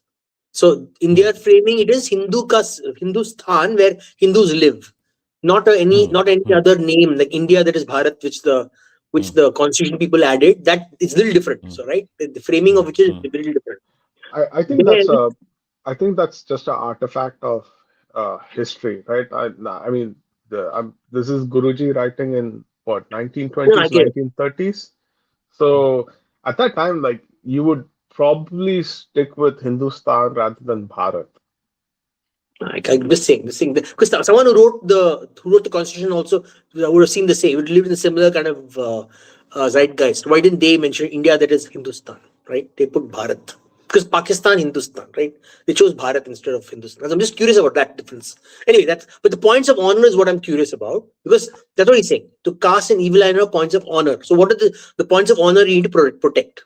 That needs to be clear. Then vigilant and organized condition, right? Geographically, lumps do not make a nation, which that means that the RSS should be focused on different groups, different geographic regions having a syncretic vision, a vision that interacts with one another, right? Second, it's saying duty of every Hindu to consolidate Hindu society. Again, the word consolidate, I'm curious, what does it mean? They define what does consolidation mean. Then it says, supreme task is just a framing way they're framing it, and lakhs of young men. So what about women? Is it the duty of young women, to dedicate their entire lifetime with a cause? Again, that's like take 50% of the population and not referring to their job. So this still doesn't give me full information of what their goal is. Like I can see that they want to maintain Hindu culture, but does that mean Hindu religion?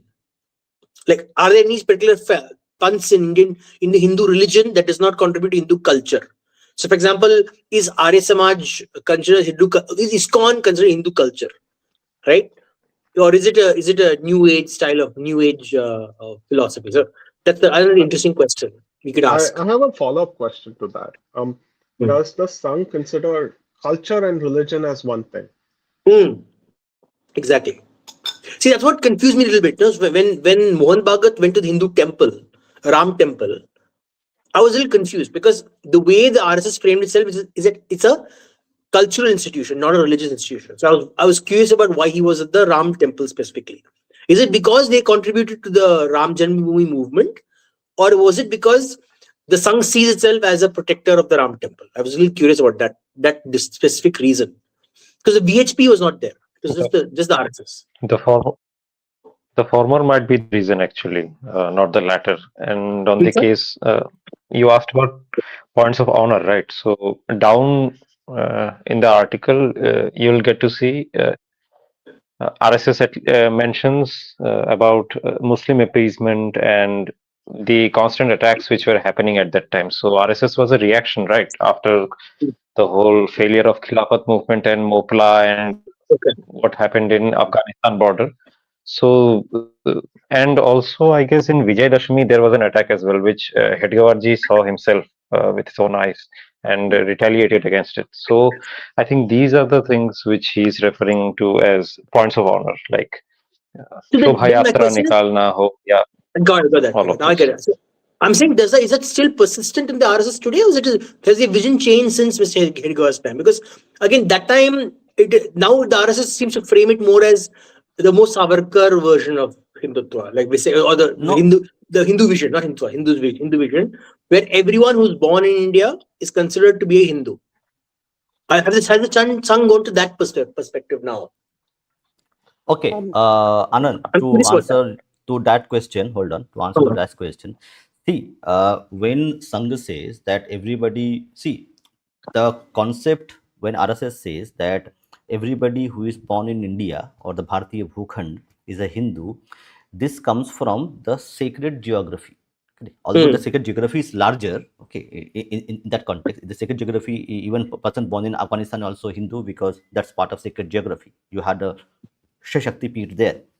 Right. So when one Sangh says that you are Hindu because you are born in the sacred geography of Bharat, so in that context it is coming up. Okay, and the second option, part also important is that you see Ghar Wapsi is the only solution, long-term solution that you need to look for. Correct. So how you are going to do Ghar Wapsi? By telling that okay, you are not an Indian. Okay. Yeah, Munshi, go ahead. No, I'm still confused about that because that brings up a lot of questions. Then, so what about Hindus who are not from India? Yeah, very good. How Correct. they- See, wait, yeah, correct. So now the thing is, you have to look at Sangha or its mission statement from a perspective of Indian geography. Correct. So there was no at that time there was no consciousness of like somebody living in America earning a living or doing. Correct. So you have to. It's the statement of that moment of time. At that time, it's a slice of time. Correct. No, but they So knew right about now, the Hindus who have gone to the Caribbean. They knew about the Hindus who were in Mauritius. They knew about the Hindus who had gone to Singapore, Malaysia. It's not like they didn't know about those Hindus. yeah, but correct. That was at that moment of time. I think it did not. They were not that visionary to see that happen. Correct, because it's a reactional. See, you have Smaller to task, see. It's a basically. reaction. It's a reaction, as Rishi mentioned. It's a kind of a reaction against the British and the Muslim League politics of Hindu persecution. So it was a reactionary force, not the thought about thing. Correct. And one more thing is there. So over the time, correct. Over the time, the Sangh has changed its position, its stance, and That's what's my evolved question. and innovated over time. So Correct. whatever is there, it is not eternal. Like it will So what change is the based on innovation? the. So what is the stance now compared to what we currently see? Because then I can come to my point. Because my point requires this clarity. Okay, see, so first of all, you have to remove the word Hindutva, which is political Hinduism. Okay, so understand. Munshi will also able to add to that point. So the term Hindutva was coined by I think a Bengali person. I forgot the name. Bijeet, you can mention the name. I forgot the name. So the Chandranath Bose. yeah. So Pranab Basu. Chandranath Bose was So Chandranath Boshu was the person who actually first coined the term Hindutva. And what is Hindutva? In my understanding, it is Hindu. political Hinduism. I thought it was political Hinduness. Hinduism. No. So see that we can Essence interpret it of Hindu. in many ways. From my understanding, I might be wrong. Okay, because I have not read enough. So, but from my understanding, you also can actually add to that. From my understanding, Hindutva is political Hinduism because it did not exist. So Hindus did not exist as a political force to actually ask and fight for their demands. Okay. Christians were, Muslims were. So against this Abrahamic politics which came to actually got all their rights and they wanted everything.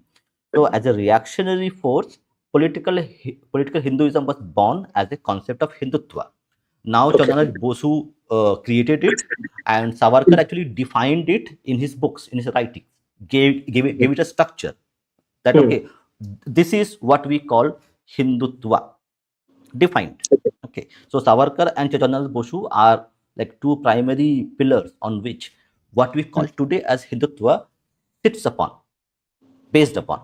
So So now Savarkar's Sangh, Hindutva is like historical consciousness, historical I get Hindu that. yes. consciousness. I got that. So in his book, he is writing all this history. It's like Hegelian consciousness So of I Hinduism. still don't know now what is the stance of the song. So, Now, but when it comes to RSS or Sangh does not follow or does not implement or does not work towards building a Hindutva state. It is Okay. trying to build a cultural civilization state, which is So what does different from that political. cultural state take? What is the form that cultural state takes? I'm curious about that more because from what I get, the people have different perceptions of what the RSS is aiming to do. I'd rather the RSS be clear about what they are. And someone knows the RSS. At least tell me what is their vision of a cultural Hindu state. Is it a pluralistic Yeah, Hindu I state, think for we can example? refer. I think we can refer yeah, to Guru Golwarkar's work on this. So we'll have to refer to that. I'm not here. I'm finding that out right now. Yeah, I think Sure. we need to do one more stream on that. What Yeah. do you mean? What Okay, Sangh let's stands for? So we from can what I read can about. hear. Okay, let me cut the chase. From what I've heard from Mohan Bhagat for the past I think 2 years right now, because he's been speaking a lot recently, like a lot more than I've heard in the since in 2014 when Modi got into power. He's been talking a lot recently, so I've observed like a noted amount of increase in his speeches, right? So publicly, I mean, maybe he talked to the Sangh, but I'm saying in where news picks him up regularly, right? So it seems to be a more pluralistic system where it's going closer to me. I see more the Savarkar ideology that everyone who lives in the geography of Hindustan are part of the Hindu community culture. no. So So even the exact Muslims, definition is जो भारत को पितृभूमि और पुण्यभूमि मानते हैं. that's my point is that fatherland and the Holi land. तो अगर so कोई Barbados में बैठा है और हिंदुस्तान को पुण्यभूमि मानता है तो वो भी हिंदू हो जाएगा. So my point is that seems to be what they're going for. Now the problem here is because of this definition, it is impossible to build Hindu political consciousness because you've basically said everyone who lives here, I will focus on everyone's needs. Because when you do that, you hamstrung yourself. Exactly. You hamstrung yourself. You know why?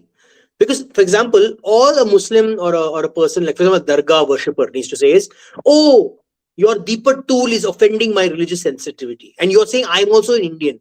I'm also Hindu. And this other Hindu is oppressing my Hinduism. But you want us to live in harmony, right? So what is the RSS response has to be? It has to be, oh, we allow you to do your stuff. We allow you to be irritating and make these comments, right? Or for example, when you have these J-beam guys, right? The RSS is saying we have to live in harmony. They are part of our group. They may be little disagrees now, but we have to just tolerate their attacks on Hindus, on other Hindu communities. We just tolerate it because we want to live in harmony. So what does that mean? By this definition of the way you want to live, the pluralism you want to do is you hamstrung political possibility for your Hindu community. So you cannot really rally for. So see, it's so stark. For example, when you see Bajrang Dal fighting for Hindu rights against Christian preachers, the RSS's perception is exact opposite of that. Like Christians have a right to preach their religion. So these two are literally in the mind of a casual observer who might be want to get convinced to your ideology. Bajrang Dal is so violent, but RSS is telling me everyone can live here. So they're confused and they assume that it is the Bajrang Dal is just, so the RSS is lying enough for the Bajrang Dal to do what it has to do. So they don't trust the RSS. So the RSS gets lumped in with everyone. So we are, as human beings, we go to the worst that we perceive. I'm saying what we perceive as the worst, we go to that always for everything. Right? So that's what they end up happening.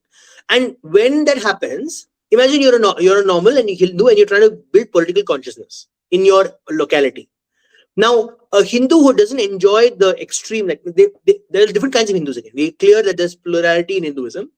Maybe some Hindus are more aligned to the way the Bajrang Dal does its thing. Maybe some Hindus are aligned to the way Matha does its thing. Maybe some Hindus are aligned to the way economic Baniya does its thing.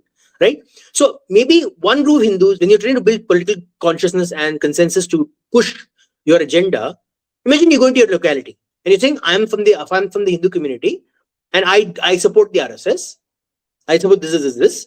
This person has already assumed that you are supporting Bajrang Dal. So imagine you want to run a bake sale to get all the Hindus together and share their food, share their culture, and maybe build a community around it.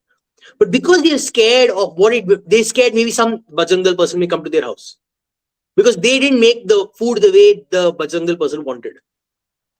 Even though it may not happen, there's a high chance it will not happen because the Bajrang Dal is not interested in how you make your chapati or your puran poli or but the perception is built in them, unfortunately, over time, right? So they don't want to participate in this thing. That's what is happening right now. It's very clear. Like a lot of conscious Hindus I know in my extended family who don't want to associate with the RSS because they're scared of the other side. They think the other side is that standard because they've been propagandized so much. Because they're confused. I'm telling you, a lot of people are confused. The starting point is, if you want to change perception, you've got to start with the easiest things, not the hardest things. If people are going to the hardest things, they try to challenge the Christian missionaries, the first step. No. First, you got to build, it's like you've been to start a war, right? You don't start just with fighting the enemy. You start building your logistics network. You start building your literature. You start building your research. We're not doing that. That's not the first step. We're going straight to the last step.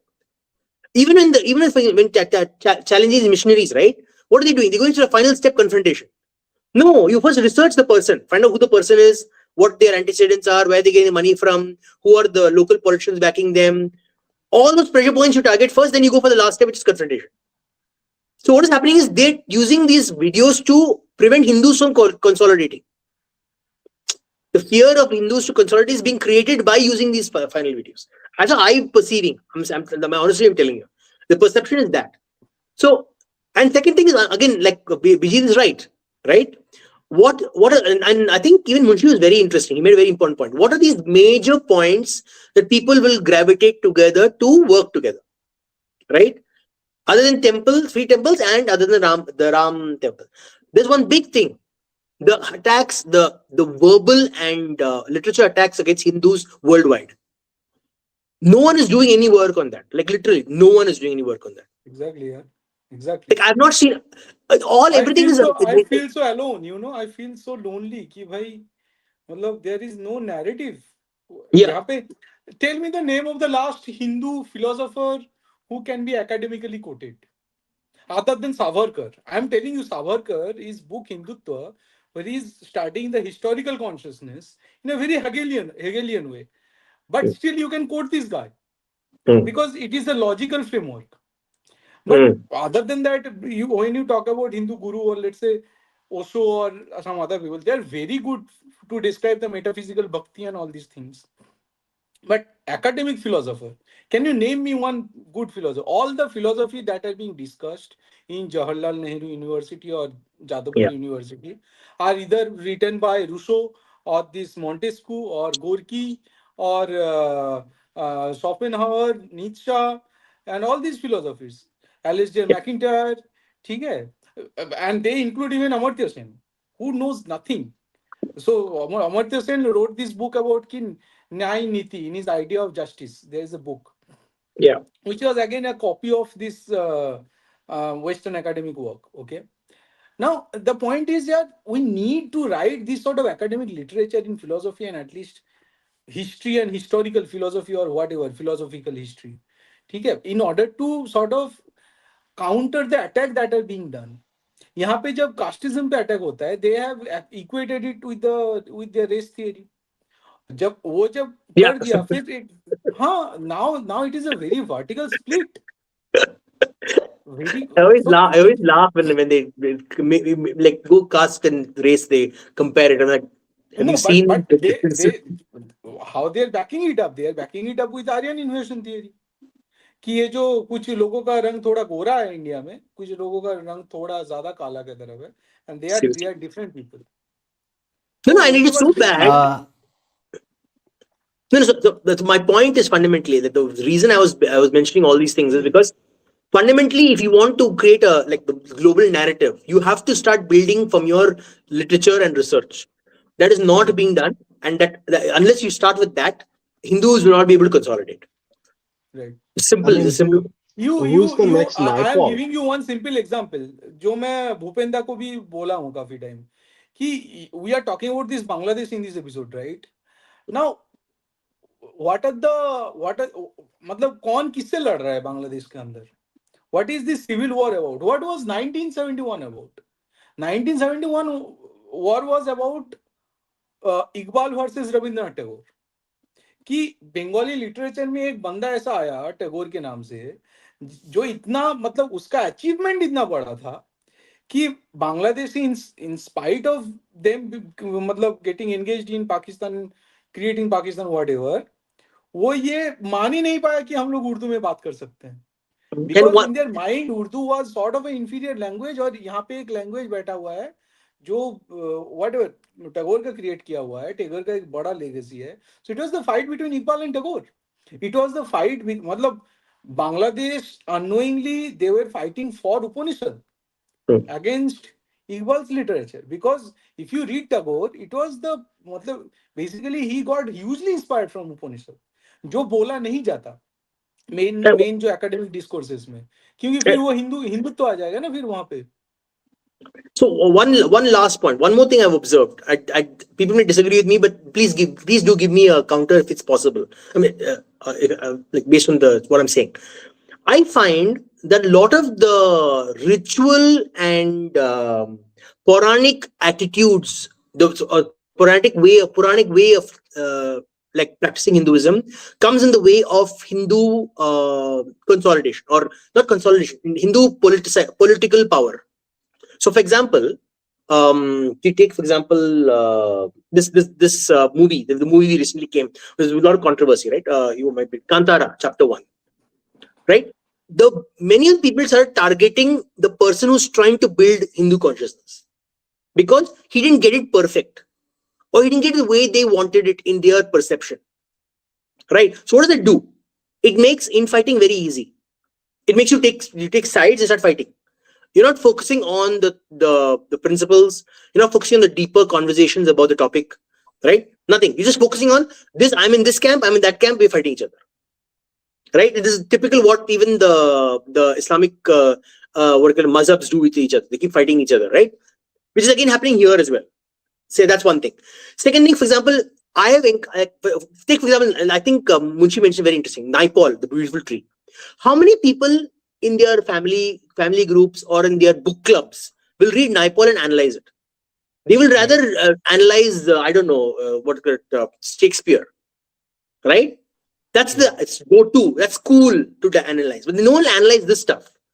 And if I go to some older person, I tell them, why don't we discuss this topic? No, I would rather go to this discourse by this guru and let's just listen to him. They won't even, I'll ask, why do you ask? I don't ask questions for clarity. No, I just want to listen.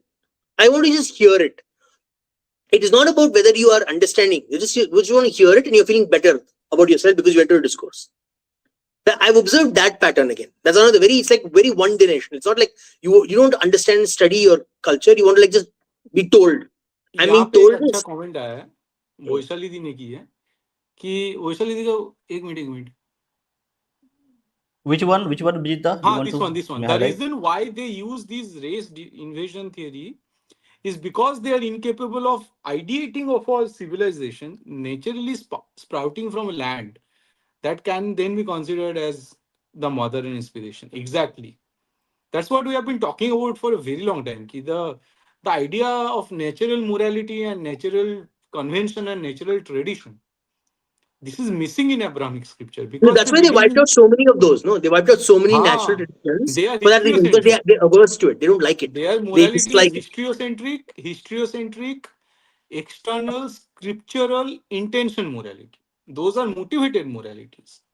And because they are motivated intention moralities and they are historiocentric, so they have historically done the damage and genocide of natural conventions and natural traditions.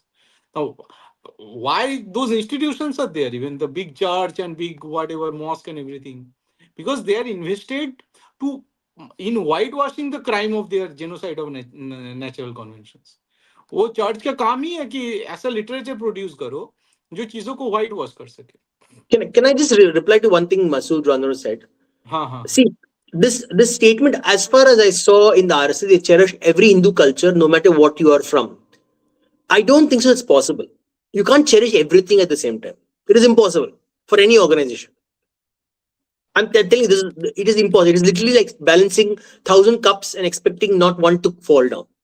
That is an impossibility. You're putting yourself a very high bar, which is almost impossible for any organization to.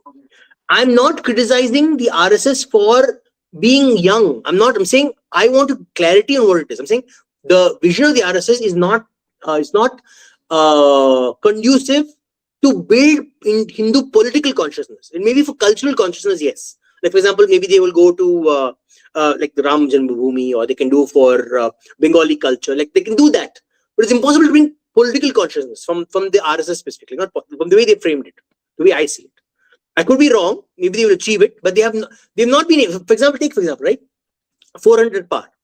400 par, Modi said for a very specific reason, because clearly they wanted to do it. They wanted to do a constitutional amendment at some point, because you need to build a large number of seats to get a constitutional amendment. It may not have been about caste. It could have been about something else. Maybe it's about removing socialism and building more political capital for every community. So, for example, maybe capitalism for every community, so they can build up their own resources, their own institutions. So there could be pride, Hindu pride in their own traditions. But instead of helping with that, they're like, oh, the JP Nadda said they don't want us, so we will not help them.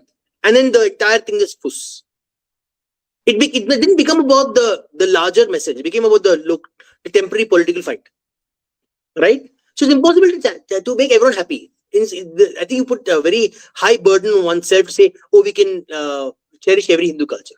So, for example, Sabrimala, a lot of the RSS people were supporting the ladies who wanted to go into the Sabrimala in the beginning. Then they realized, oh shit, what do we do? What do we do? We basically opened the Pandora's box, and then they stepped back a little bit. So you have to be very careful. So, for example, a lot of the casteist groups so really old traditional casteist groups don't like the RSS for that reason, because they're like, you want to destroy our traditional caste-based logic. So they tell all their supporters not to support the RSS, support the Congress, because the Congress is okay with some casteism because it helps their benefits the political narrative. So you cannot, all sides of Hindu society cannot balance. What you do is you take a core, the common denominator, and you work on that. And that's my opinion, at least. I could be wrong again. And Okay, Rishi society is going to. Yeah, go ahead. Sorry. Then Rishi will give these things to RS. Okay, go ahead, Rishi. Okay, yeah, and with a society as big as 1 billion people, it's going to be slow. That's also the unfortunate reality, right? You're not going to see instant change, and this is also why being in power is also equally important, right? See, at the end of the day, the Sangh is our organization. We should not rely on them completely, right? But we should put pressure on them. And the other thing is, like, when you're within an organization, right, you tend to think like them. And while you can support their mission or you can support their cause, like, there's obvious benefits staying outside and thinking outside the box for them. So that's my take. No, but I agree with that. It takes some time to achieve things. I would not expect anything to happen overnight. But I'm saying is, you can do both. You can do two things at the same time. So when you mentioned you need to have some amount of help, assistance, socialism, or maybe not socialism specifically, but you need welfareism, right? That could be your focus. But you can't say, I will only do that first. You say, I will do this and I'll also do some of the other. Like, if you observe the last 3 or 4 bills that the BJP specifically, as the arm, political arm of the RSS has pushed through, they've not been Hindu-centric bills. They've been Muslim-centric bills. Like triple talaq, 370, what's the other one? The Waqf bill. It is not, I understand what is the long-term vision, but nothing has been short-term, anything for like in terms of Hindu-centric. So, for example, take an easy one. RT, take RT, correct, RT. Right education, exactly, right education. Yeah, RT. Even there, right education is like, you should like, I will allow, no, forget about that, minorities, defining minorities. You don't even have to go put a bill in that. You literally just add a clause to your definition of minorities. Minorities in this region, what will Hindu minorities be like in Tamil Nadu, for example? Unique, like maybe you're a Hindu minority and who's being oppressed. Those specific things you can add, but they don't even, that also they've not done. Like their focus seems to be on like we won't build long, and I appreciate that. The reason I support Modi is because of his long-term economic vision. But from the perspective of maybe a Hindu, you have not actually done anything for him substantively. For him to say, oh, I'm politically galvanized. Okay, wow, you're doing this. Right. Now, let me go and work some more. Let me go work some more, work harder for this thing. So, for example, when you're going on a marathon, right? If you don't keep running, then you lose your energy. You just stop. So you need to keep giving things for the person for the Hindu community to keep going, being galvanized on, which they have not done. They don't even started, in my opinion. They need to start. They can't wait. They're waiting too long. They're waiting too long. It's like, oh, we will do it after 15 years. No, that's too late. By the time you will disillusion your community, and they start voting for other people who will give them fake promises. So when so Anand, when people talk about, let's say, Ram Temple and Article 370, these are the two things people say every time. Article 370 नहीं change नहीं किया गया और ये Ram Mandir. Now Ram Mandir was given by court. Technically, if you ask me technically what is going on there, right? Ram Mandir was given by I think the BJP put pressure. Article 370 was implemented in favor of secularism, not Hindutva. No, it is for security and for economics. Security. That's the main priority. It was not a pro-Hindu change. I see. I think you can pick any legislation in the past 15 years and say and still claim it's not pro-Hindu or anything like that. I think that's completely unfair on them, right? Why is it unfair? Political. I mean, okay. Let Shastri respond. It is the same BJP. I am giving you examples. It is the same BJP government who is giving Hajj subsidy. Hajj जाने के लिए subsidy बढ़ा दिया ऊपर से. No. So these are blatantly pro-Islam policy. If the same BJP government you're still looking at it from a glass half full perspective, right? So no. Let's not. Let me finish. I am telling you a fact. Hajj subsidy jo de no. Bijita, you're not letting me stop. Pro-Islam है या pro-Hindu है? Just tell me this much. वो secular है, pro-Islam है, pro-Hindu है. Actually, it's pro-Hindu. मुझे बात करने बोलने दो ना. See, Hajj used to be something that was given to all Muslims, irrespective of your income type. Modi government ने क्या किया? थोड़ा, see, you can't get rid of it completely. ठीक है, समझ में आ गया, ठीक है. But उन लोग ने क्या किया कि the most egregious aspects of that subsidy हटा दिया पूरा. अभी क्या है कि तुझे एक low income Muslim ही तू अवेल कर सकता है और तुझे लाइफ टाइम में सिर्फ तुझे 2 visit मिलेगा. I think that's still very sensible. See, there are political, rather constitutional or judicial compulsions that might prevent them from removing the Hajj subsidy, and we should recognize that. But we should not forget the fact that they actually restructured the entire program. If you are not willing to recognize that aspect, then I think it's very unfair for you to just say that, oh, it's not pro-Hindu enough because it's we didn't get rid of it. It's pro-exchequer maybe. How is it pro-Hindu? It's pro-exchequer. How is it pro-Hindu? मैं तो question कर सकता हूँ ना. No. See, my point is, let me finish, right? तो हर चीज तो ऐसे उठा के यू कैन से हर ये चीज प्रो नहीं, एक्सचेकर इफ है, देयर इज अ हज ये सब्सिडी, प्रो No, I'm अगर being हज 370 सब्सिडी objective है, here. 370 एक is minute, pro Not talking. अगर हज security. सब्सिडी है तो No. हिंदुओं का You're not तीर्थ letting me subsidy finish my क्यों नहीं है? point. None of you are हिंदुओं का letting me finish the point. तीर्थ Okay, यात्रा के लिए सब्सिडी क्यों नहीं है? hold. I can Okay, ask ना। hold.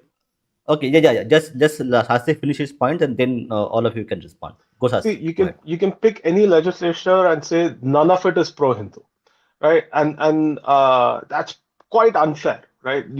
Anand said that 370 is security focused. ठीक है, तू बोल सकता है security focused है. That might be the primary focus. Sure, there's nothing wrong with that. But with 370, there were other transitive impacts as well. So, for example, a Kashmiri Pandit Hindu, if they married into a Muslim family, could never claim, sorry, if they married an out of state person, then they lost their right to property in Kashmir. That was the impact of 370, right? You got rid of that. So you Now, made it secular. is that not So you pro-Hindu? made it secular. No, So you is that made it not secular. pro-Hindu? Like, no, How prior can to it be pro-Hindu? 370, Pro-Hindu is no, no, like no, no. something. No, you're mistaken. Prior to 370, if you're a Kashmiri Pandit, you married someone outside the state of Kashmir, you lost your Kashmiri permanent residency. Okay. Getting rid of 370 got rid of that. Is that not Okay. pro-Hindu? No, One that second. is So so. you are saying no. You are saying Overton window has shifted towards Hindu. No, Overton no. window is Is that shifting not? towards right. No, wait. On a simple thing, the abrogation of Article 370 finally gave Kashmiri Pandits the right to their own ancestral property, just like the rest of Hindus in India. Is that not pro-Hindu? Okay, Which correct. Kashmiri Pandit? Which Kashmiri Pandit? Those who had the experience of exodus during the time of this No, the BJP irrespective of government? that, if you're a Kashmiri Pandit, prior to abrogation of 370, you married anybody outside the state of Kashmir. You lost your right to your own ancestral property.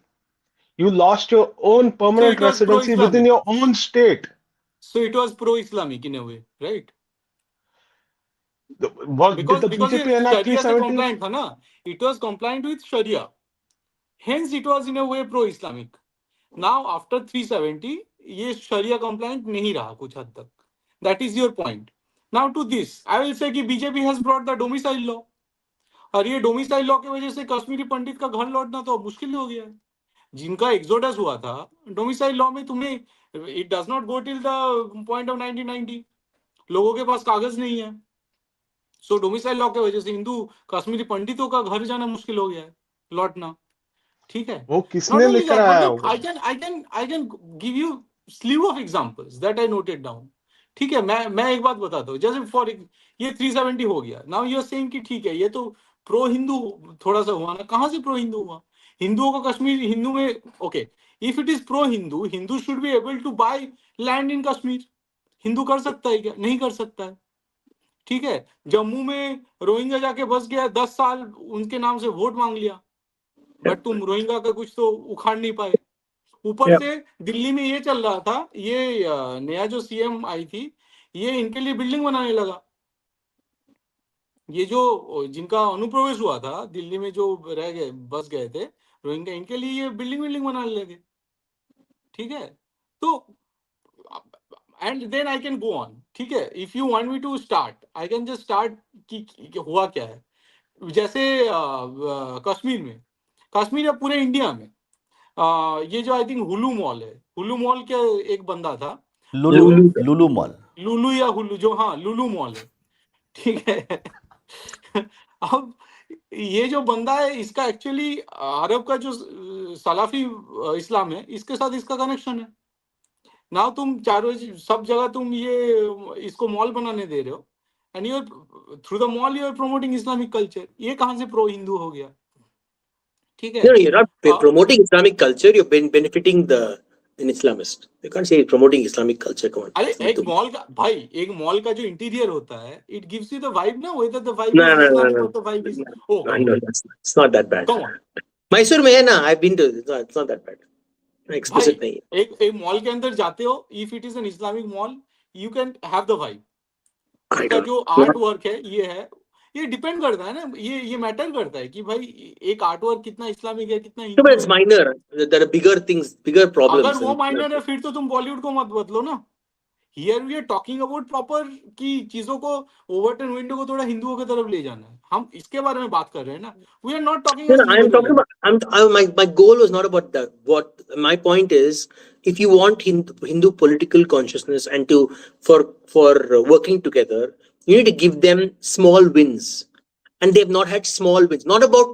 So, for example, what the way Munshi is saying is You are that there was talking some. about small wins एक ना, एक हिंदुओं को minute, क्या एक minute, small एक win minute. दिया Please, जाए? please, come on. Let me make a point, please. Hold on. You had an argument with Munshi for a while.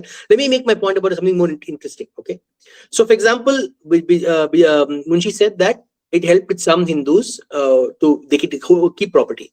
That's different. That's you're writing a wrong. I'm saying, what about something that Hindus can say? I did something for my community. Like that is not there. Like you don't. For example, you take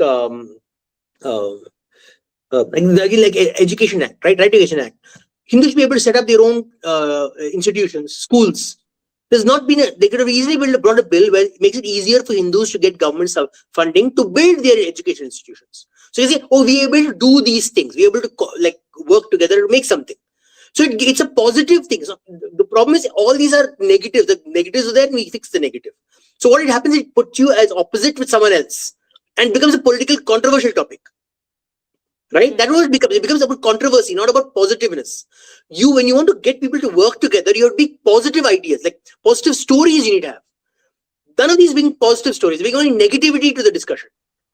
That's the problem. The problem is fundamentally negativity in every discussion about Hindus in India. Yeah, and Every we don't time. even Like what happened? highlight them. I mean, we don't even highlight them, right? So one of the biggest benefit of the new education policy is promoting your regional language, right? तुझे medical education तुझे उसका textbook तुझे अभी हिंदी में मिल रहा है, But there's Marathi nothing में to मिल रहा है. What is Hindu there? What is No, ability no, Hindu no. to do there? that. But no. I think you're mistaking this, right? Like it has everything to do with Hindus. Now today, I can still retain if I'm a student, right, and I'm a Marathi-speaking student. I can still retain my Marathi. I don't have to abandon my Marathi in pursuit of my profession, right? And if you want Hinduism to survive, then you have to let your languages to survive as well. Because without me knowing Marathi, how would I read Tukaram? How would I read his Abhangs? How would I be more invested in my own culture? Right? I mean, you have to acknowledge that these things are also important.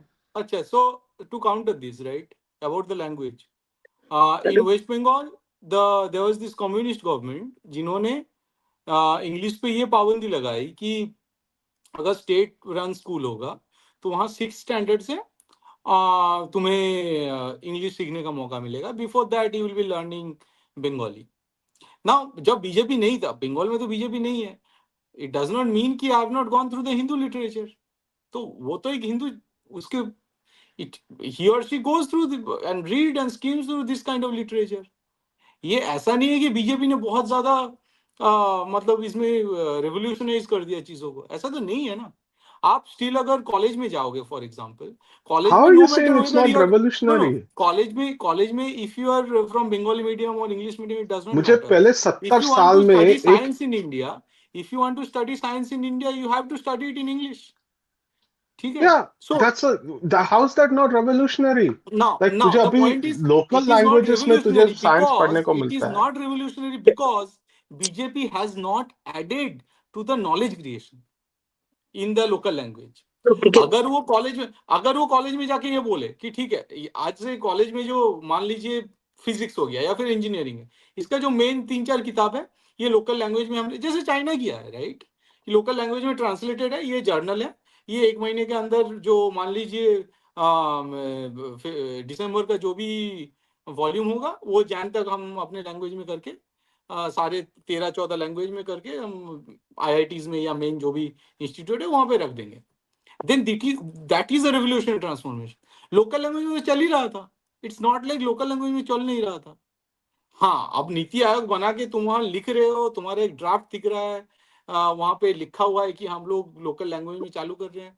अगर ये development है तो then fine. जैसे इन्होंने जो penal code था या फिर जो भी अपना सिविल कोड था उसको न्याय संहिता बोल दिया, ज्यादातर अरे चीजें सेम 10 रखा साल है। पहले तुझे इंजीनियरिंग टेक्स्ट बुक सिर्फ इंग्लिश में मिलता था। हाँ, 10 साल पहले टेक्स्ट बुक एटलीस्ट बंगाली में कुछ कुछ मिलता था। यहाँ पे कॉलेज का जो टेक्स्ट बुक है, ये अभी तक जो मेन टेक्स्ट बुक है वो मराठी या फिर बंगाली में मिल रहा है क्या? नहीं मिल रहा है ना। नहीं, स्टिल इफ यू वांट अब टू भी स्टडी इन मिलना चालू कॉलेज, हो गया है, वही मैं बोल रहा हूँ। मेडिकल में चालू हुआ है। मोस्ट टेक्निकल एजुकेशन में रीजनल लैंग्वेजेस पे तुझे पिछले 5 साल में चालू हुआ है टेक्स्ट बुक मिलना, उसके पहले नहीं था। दैट्स अ बिग थिंग, तो ये एक्नॉलेज करना पड़ेगा। Can I so what? So again, I'll give you another example. This again, the way things are framed by the current how to say cultural fight. It's not conducive to building consolidation. It may give finally consolidation, but it's not fast like the way other communities do it. So take for example the Deepak tool. Okay, Deepak tool issue. So the main point of the Deepak tool issue was lighting a lamp on a pillar, right? Instead of first educating the Hindus of that area, saying this is what that lamp is, they went straight away and filed a thing on court. They didn't get all the Hindus in the region to say, we want this lamp. Whether you want, one person wants it or not, we all want it. So they didn't organize meetings in that area, saying, okay, this is what the lamp is. All of us get stories of among your family and everything about what this lamp was and how for historically that thing has been happening. Then they didn't Anand, organize. No, let me finish. Let me okay. finish. Then they didn't organize like maybe like prayer events where you sit and pray to Murugan. Every other day you sit and pray to, because people live there only. They actually pray. Then after getting the negative verdict, instead of going protesting, this is what Christians do, by the way. Christians and other communities do it. They will do it very smartly. They will do non-violent things. They will sit. They'll sit in silence. They will show black flags. They will sing music. Like this is what instead of going protesting and breaking barriers, and that's the only image that comes out. That image comes out. These news are fighting and scream, fighting the state, and they're violent, and they can easily play that for thing. And then last step is, instead of saying it's about my faith and my love for my God and for my culture, oh, the Stalin government is doing minority appeasement. Why did you bring the minority into this? It has nothing to do with Christians or Muslims. Yes, the Stalin government will do what the hell they want. But what about your focus? Your focus is build that community together, to worship your God in that particular place. But every time the narrative is minority appeasement.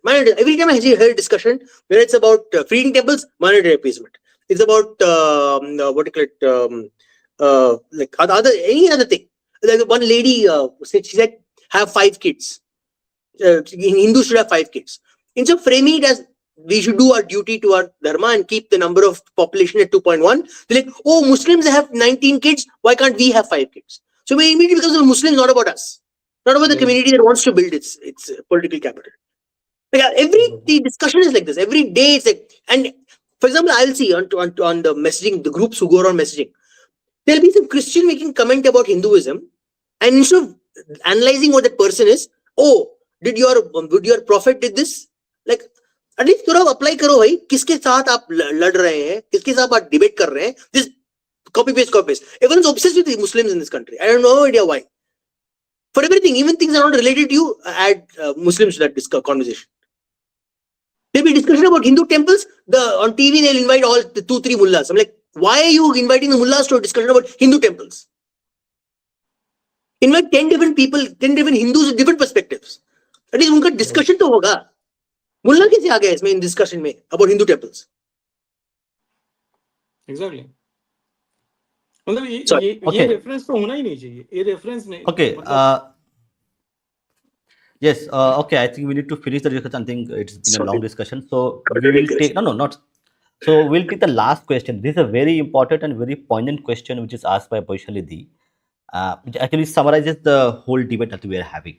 Right. So one side, Anand is saying that there hasn't been enough done, even small little pieces of cake given to Hindus. Okay, take this. You have voted for us for 10 years. Take this as a token of appreciation from the BJP government. Okay, overtly, it's done covertly, but it needs to be done overtly so that it reflects on the Hindu society that okay, we have been given this for voting BJP, which has not happened and doesn't look like happened. It may have happened as Mr. Shastri is saying, but it hasn't happened overtly. Simple case would be RT. Everybody knows that RT Act damaged, and a lot of Hindu schools were have to close because of RT. So it's a very low hanging fruit which could have been done, which BJP did not do, and lot of Hindu organizations, lot of people who sympathize with the Hindu causes were asking this to go, because you change, make little bit of amendments. You don't have to do abrogation altogether, and they could have made sure that the Hindu organizations could have their own schools, run their own schools. Just put one more kind of a exclusion into that. So that did not happen. So that is something which is Bijeet Da and Anand is complaining that there hasn't been enough done to actually placate the Hindu voters who voted for BJP for whatever reason, for Hindutva, for development, whatever. No, I'm not about placating anyone. I think people are misunderstanding what my point is. My point is not that the BJP has not done anything for Hindus. They've definitely made it easier for Hindus to have a voice. It's very clear. I've seen a change in the way. I'm saying if you want to build Hindu political consciousness, to build a larger, like outside of the BJP, you want to build like people getting together and organizing themselves. It is not possible with just what is currently happening. You need much more at a more deeper local level, and not just through the RSS. Beyond that, it has to go beyond. Like a common secular Hindu must want to hang out with another secular Hindu and say, let's discuss Hindu ideas. Until that happens, you're not going to have political consciousness. Handful of people like you and me and all sitting on TV, on the net may be there, but majority of people are not interested. They're not. They're like, "Mujhe kaam karna hai." There's nothing. How people are like, gravitate towards stuff when they are pumped up, and that pump is not happening. So I'm not anti-BJP. I'm not criticizing the BJP. I'm saying with what they currently have provided, it is not going to happen. That's what I'm saying. I think like we need to have competition between like local, what is successful locally, right? So, for example, like in Maharashtra, like the local BJP and Sena are basically constructing roads for Varkari Yatris. Right? Why aren't we promoting those kinds of positive agendas? Right? We never seem to do that. Right? So, okay, Shastri, who should do that? Shastri, who should do that? It should Sangh do that, BJP do that, I do that, you do that. Who should do that? You see, it's everybody's responsibility. That's the point I'm trying to make. Right? See, you can criticize the Sangh as much as you want. But you also have to do some lifting as well, right? You can't rely on just one organization to do everything. So if you see something this is what I keep telling people as well. If you see something positive that works towards your political goals, then you should promote it. Right? Like the other day, there were folks retweeting this, like I think it was a Kannadiga or Andhra dude, I believe, and they were cleaning up their local temples and ponds. That guy was an RSS worker. If you don't Insta influencers doing that in actually Andhra. Andhra. And I shared whatever I saw. Like same thing with Sanskrit Sparrow. The Sanskrit, there's an entire group of young Sanskrit kids learning Sanskrit and speaking Sanskrit. It's a phenomenal thing on Insta.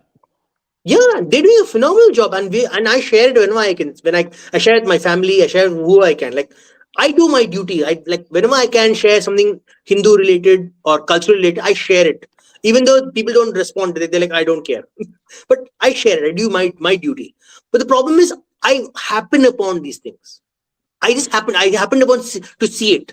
But you'll never see a mainstream discussion ever. Like let's imagine, okay, tomorrow this Varkare Yatra, right? Imagine the Varkare Yatra. Like today, the entire day, all the BJP spokespeople will not talk about their bloody Congress obsession. They're obsessed with Congress and Rahul Gandhi. I don't care about Congress and Rahul Gandhi tomorrow. I go to talk about the Varkare Yatra. But they're obsessed with Rahul Gandhi. I don't understand why they're obsessed with this guy. I know he gets you votes. Why are you so obsessed with him? Focus on something that you did. What did you do in that? Like in Maharashtra, you did something. Why can't you focus on that? Why do you have to focus on what Uddhav Thackeray and what Raj Thackeray talked together? Nah, मैं एक unfortunately, बात they have to बताऊं. play So that what is that. my point of view? I want to You know, make it very I know you clear. to play that, but not only that. All the time, the whole day they were talking about only that. Literally. Why? See, So I think the things like they have to have, well, what do you call that? Different strokes for different folks. Like there will be always a crowd that they have to capture by highlighting the failures of the Congress. That Congress of secession will always be there, right? It'll be there until the Congress is gone. They You don't have to want the keep that in Congress mind. gone.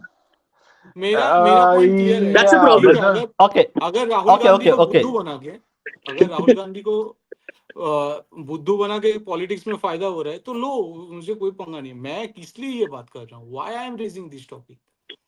क्योंकि मैं ये मानता हूं कि अभी जो political shift एक हुआ है थोड़ा बहुत, इसके वजह से हिंदुओं को मतलब अपना जो ओपिनियन है वो थोड़ा वेंट आउट करने का मौका मिला है. Now the issue is Hindu, ये जो चेतना है, this whole consciousness want to expand, और इसमें ना ये बीजेपी गवर्नमेंट हर्डल डाल रहा है. इसीलिए मैं इस पे अगर वो इतना वॉइस मौका देता, मैं जो करना चाहता हूँ या हिंदू सोसाइटी जो करना चाहता है वो फ्रीली करने देता, मैं कुछ नहीं बोलता. अगर कोई टेम्पल के बारे में जो भी अगर कुछ लॉ या जो भी रूल है वो कोर्ट में अटका पड़ा है, which is asking for the central governments opinion, अगर वो नहीं दे रहा है तो मुझे बात करना पड़ेगा. Then BJP government is coming in my way. ठीक है, वो रोड़ा, क्या बोलते हैं, रोड़ा डाल रहा है जो भी है. ठीक है, अगर अगर वो ढंग से आरटीआई का रिस्पॉन्ड नहीं कर रहा है, ठीक है, देन वो या फिर झूठ बोल रहा है आरटीआई में, जिसके बेसिस पे मैं कुछ कुछ भी फाइल कर सकता हूँ, सरकार से पूछ सकता हूँ या फिर कोर्ट में जा सकता हूँ. अगर उसका झूठ जवाब दे रहा है या जवाब नहीं दे रहा है तो वो मेरे रास्ते में आ रहा है. और वो जब मेरे रास्ते में आएगा तब मैं पूछूंगा ये सब बातें कि मतलब हमारा, if we want to expand, let us expand ना. तुम फाइल या फिर जो भी है वो चीजें पकड़ के क्यों रखे हो? खाली करो वो सब चीजें अपनी डेस्क, हमें थोड़ा ताकि न्याय मिले. तो ये जो भी चल रहा था, ये काशी का जो मुक्ति का आंदोलन चल रहा था, उसमें भी पकड़ के बैठ गए. सो यहाँ पे मेरा क्वेश्चन है कि बीजेपी अब मतलब actively they are actually stopping the progress of Hindu consciousness and the spread of Hindu consciousness. इसलिए मुझे मुझे इससे दिक्कत है. नहीं तो वो अपना पॉलिटिक्स करे, मैं जैसा हिंदू चल रहा है उसे चलने दे, हमारे टेम्पल खाली कर. टेम्पल में मुझे प्रीमाइस मिलेगा, मैं जाके अपना प्रोपागेंडा फैलाऊंगा, मैं अपनी चीजों के बारे में बात करूंगा, मैं एक लेक्चर दूंगा. एक बड़ा सा टेम्पल का अगर आंगन मिल गया मुझे, I will use it. A lot of Hindus will use it to gather people. मैं उसी तरह, इसीलिए मुझे मंदिर चाहिए टू प्रोपागेट माय आइडियाज, लेकिन वो सरकार करने नहीं दे रहा है. It Like will one not be major, a, Okay, I will one have very some space okay, now, which will not be a secular space, they which will have be not Hindus they have giving not chance to created many parts of the. they don't put anyone in charge of the ministry, the information broadcasting ministry. I mean, there is Exactly. someone there, but he's busy with something else. There's not Right. a person in charge of the information broadcast ministry. Information broadcast ministry में I think वो अश्विन वैष्णव को देके नहीं नहीं रखा है नहीं जो था I think there's railway another ministry. person. तो दूसरा बंदा है, तो but he's in दूसरा charge of something else. कौन सी More important. प्रोपेगेंडा, कौन सी प्रोपेगेशन की बात कर रहे हो? हिंदुत्व और प्रोपेगेशन तुम्हारा, you don't know how to use the information broadcasting ministry. Then why are you talking about this Hindutva, propaganda and all these things? okay, Shastri, go ahead. Indira Gandhi को जब पूछा गया था, इंदिरा गांधी को पूछा गया, इंदिरा गांधी लाडली बन के जब आई, मतलब पॉलिटिक्स में कदम रखना चाहती थी, उसे पूछा गया था कि मतलब लाडली हो तो कौन सी मिनिस्ट्री चाहिए. She went for this information broadcasting because she knew. उसके Yeah. बाद से वहां से फिर कम्युनिस्ट ने पकड़ा शायद. ठीक है, and BJP don't know how to use this ministry. This is a sad situation भाई. They don't want to use it. I feel like they're very afraid to right use right, use they their know it narrative but they don't. power. Right, So exactly. they're scared that Okay, people get offended. I don't understand. yeah, right. this is a Anand, you will be fined 5 rupees.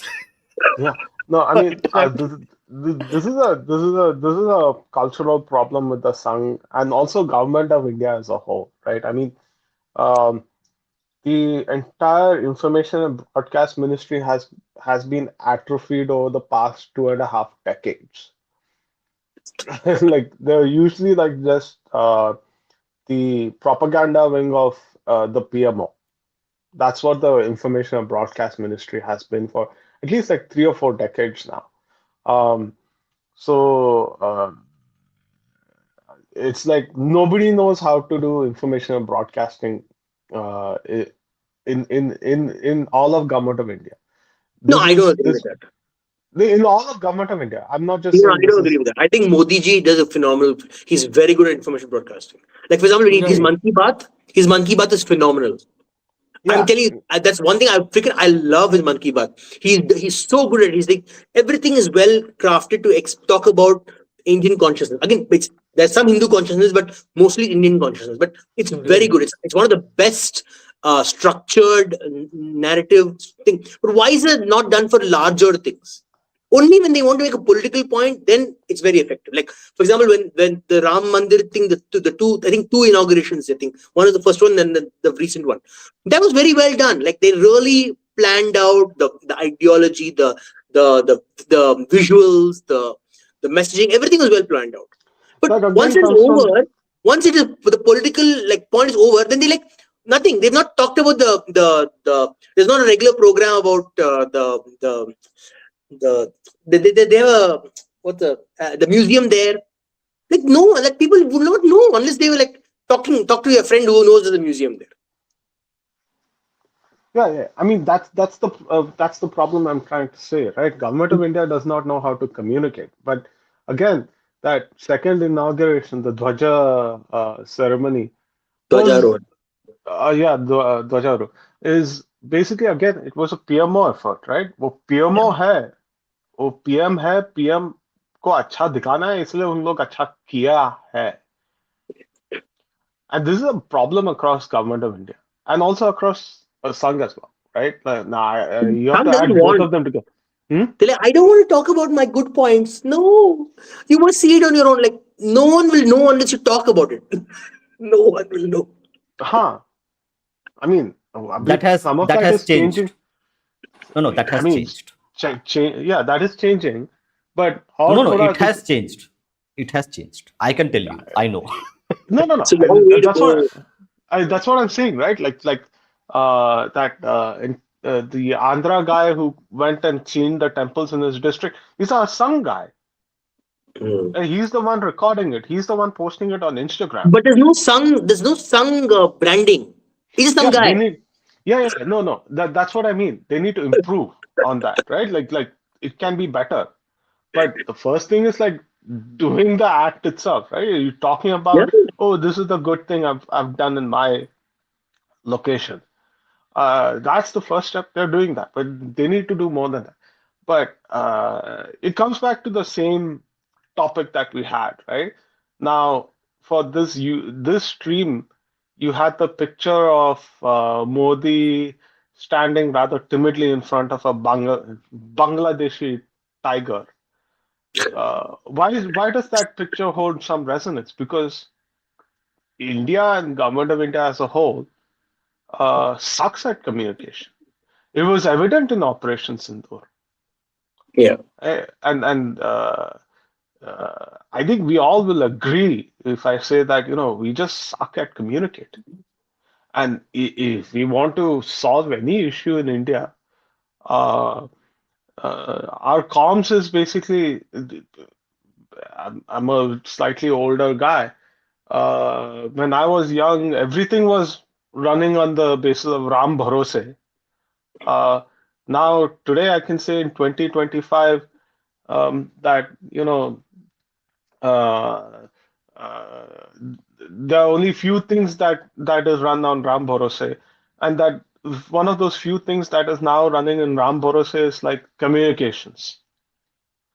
You can I But don't think यहाँ expect the a एक Ram चीज government. मैं Bharose. बोलना चाहता हूँ. It is not like कि this is due to the innocence, naivety of BJP government or RSS for that matter. No, RSS in fact अभी जो न्यूज में आया था कि पाकिस्तान अपना इमेज मैनेजमेंट के लिए कोई कंसल्टेंट फर्म का सहारा लेता है यूएस में, and they are asking for the consultancy of the same firm. It's not like they don't know how to do it. ठीक है, They're buying तो out the same basically firm that. They know how to do all this. So this is not some naivety और innocence. ठीक है. दूसरा point ये है कि बीजेपी को 400 सीट मिल जाता, वैशाली दी लिख रही है कि it would have gone to the ramparts with electric so. मैं नहीं मानता, मैं मानता हूँ अगर 400 इनको मिल जाता, ये कास्ट सेंसस लाते। That's where my problem is. तुम बोल सकते हो कि मैं कास्ट सेंसस एक अच्छे से, मतलब राहुल गांधी जिस मतलब व्हाट एवर वाइल इंटेंशन से चीजों को लाना चाहता था, हम लोग थोड़ा उसको डाइल्यूट करके, भाई तुम कास्ट सेंसस ही लाते, तुम कोई फंडामेंटल बदलाव नहीं करते। और यहीं पे मुझे नहीं लगता कि ये इनका इनोसेंस है या कुछ है। एंड बीजेपी जैसे हिंदू कॉन्शियसनेस क्रॉस, मैं एक एग्जांपल देता हूँ, because I am a writer right, so I go to Crossword just to check कि भाई कौन सा बुक कैसे मार्केटिंग हो रहा है, क्या सीन चल रहा है, कौन किसको प्रमोट कर रहा है। एंड तो 3-4 साल पहले I used to be very happy, Crossword में जितना दिखता था ना बुक्स, काफी सारे वो इंडिक ओरिएंटेड होता था। और एग्जैक्टली जस्ट टू मतलब फॉलो योर पॉइंट कि भाई इंडिक ओरिएंटेड मतलब कुछ हद तक हिंदू ओरिएंटेड है, चलो मान लिया, कोई बात नहीं। अगर इंडिक फैंटेसी या इंडिक कोई एपिक के बाद चल रहा है, मैं मान लिया कि वो प्रो हिंदू है। अभी दिखता बिल्कुल ही मतलब जो या तो मार्क्सिस्ट किताब हो गया, या तो कुछ एक सेक्शन तो रहता है जो बिजनेस ओरिएंटेड है, उसको तो तुम कैटेगराइज भी नहीं कर सकते कि लेफ्टिस्ट या राइटिस्ट है। बट ज्यादातर जो जो प्रोपेगेंडा लिटरेचर मुझे दिखता है वो लेफ्टिस्ट लिटरेचर दिखता है मुझे। ठीक है। भूपेंद्र की Uh, attack. okay, no, I have actually three sets. One with Free Your Temple, one with Shriram, and one more is there. So I wear, but they all color is same. So same manufacturer. So an interesting thing I'll tell you. One of the interesting thing that the again the BJP does not do, and this every other country does. So the BJP has a lot of access to a lot of interesting journalists. Okay, journalists who are uh, reasonably well skilled. Okay, have you ever seen any Indian journalist go to any other country and ask questions to their heads of state? Right, exactly. You forget about heads of state. Even their I have seen spokespeople. Pakistan doing that. I have seen Pakistani journalists doing that. Exactly. Pakistan is every bloody country. Not one Indian bloody journalist, rich journalists. Not one of them is in any like. I'll see Indian journalists sitting on TV, including Arnab Goswami, Mister. Like Right. I go to ask questions. He's sitting in his program and challenging Western. Saying, get out of your bloody room. Fly to US. You easily can get a press pass. Walk into the freaking White House press room and ask a bloody question.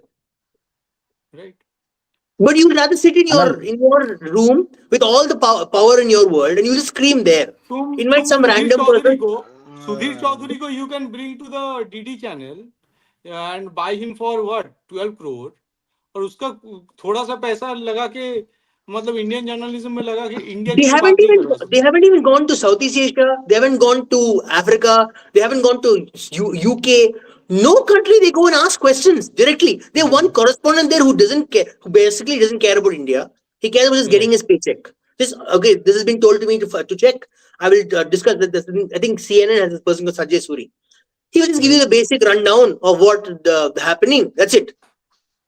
No pushing beyond the point. And what is this? Why are you portraying India in this particular way? And there's one lady, ANI lady. She asked us. I think she asked Trump. That was like a freaking. That's the only thing that I've ever seen. That the lady in the guts. She goes up and she asks a question to him. India said this and that literally rocked the world. It was really posted all over the freaking world. Russia was quoting. Everyone's quoting it. Exactly. No one bloody Indian journalist guts to do that. Anand, Can you see? That's how the narrative is not working. Wait. For your information, Pakistan has around, I think, $1 billion just for information warfare. That is official. But if you're going to add unofficial means, Pakistan would be spending about, let's say, $5 to $10 billion in 1 year on information warfare when they are not in the war mode. Okay. Right. So one more thing, you are another looking. interesting thing. The Indian like the thought, the writing thought. I don't even know about the large ecosystem sitting in the US targeting India. Like there's one Democracy Now. There's a channel in the US. Okay, it is run by the Democratic Socialists. Do you know Ravish Kumar was on their show, on their channel? Ravish Kumar got to go on Democracy Now. Not one bloody Indian journalist in India talked about that interview. Like they don't even care. They don't care that this propaganda is being spread over there. There is zero research. Like they don't care. If it comes up, some random person mentioned it, it may come up, then they will catch it. Only So when many it goes viral on Twitter, that's when they catch it. That's what they catch it. They don't understand there's an entire ecosystem there working against the Indian state, and not one of these journalists who have like millions of, I'm guaranteed they got millions of dollars. They act like they're very poor, but they're not. They're rich as fuck. But not one of them is researching that. No, And but if someone, the thing yeah, is like it's a captured institute. That's what I mean, right? Entire broadcasting in the department is basically captured. Now, if you want to get a White House as a foreign journalist, if you want to get a press pass, right, it's at the past. White House, it has to go through the INB ministry, Exactly. That's why I'm so right? And upset. and the except for that one lady, the INB ministry always posted their most stupidest chela, because it's essentially a well, in diplomacy, there's something called as pleasure posting and punishment posting. Right? You want to punish someone, you post them in somewhere in Africa. Sorry for Africans, man. I don't mean to demean you, but that's what punishment posting meant. Um, and US is a pleasure posting. DC mein jaake you're going to hang out with a bunch of DC journalists. They won't even pay attention to you. Um, but at least you get the free drink in a nice DC hotel. So it's a No, pleasure and posting. So not such just that. things. I'm telling you, no, I'm telling you, there are like random YouTubers in the US, like no unknown YouTubers, who can literally go out of like they are creative, okay? They find ways to get tidbits from politicians. Like there is no interest in India, the journalist fraternity, to do anything creative. Everything is a bloody this. I know this politician. He will give me that tidbit when I need it. There is no creativity in catching a politician out and asking him an interesting question. Nothing. They're not interested in doing their actual what journalism is. I have observed. To me, every Indian journalist, their journalist degree should be taken back. They're horrible journalists. This is true Everyone, Okay, for top to bottom, every, everyone is but this horrible. is wait, wait, true. This is also wait, true wait. for every Indian analyst, right? So if you have a international relations analyst, except for a couple of them, mostly and the thing about IR analysts is that they are supposed to do some amount of public communication, which means that they write articles on public newspapers. None of them, they always have criticisms for government of India. None of them have basically said like, oh, this situation presents opportunities in XYZ way for government of India. None of them. Right? So Horrible.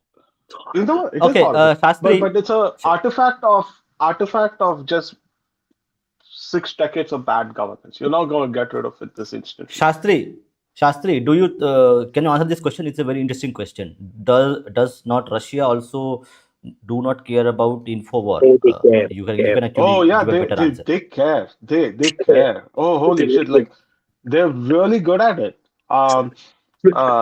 It's not just so they have RT, which they run really well. Very good. But RT America.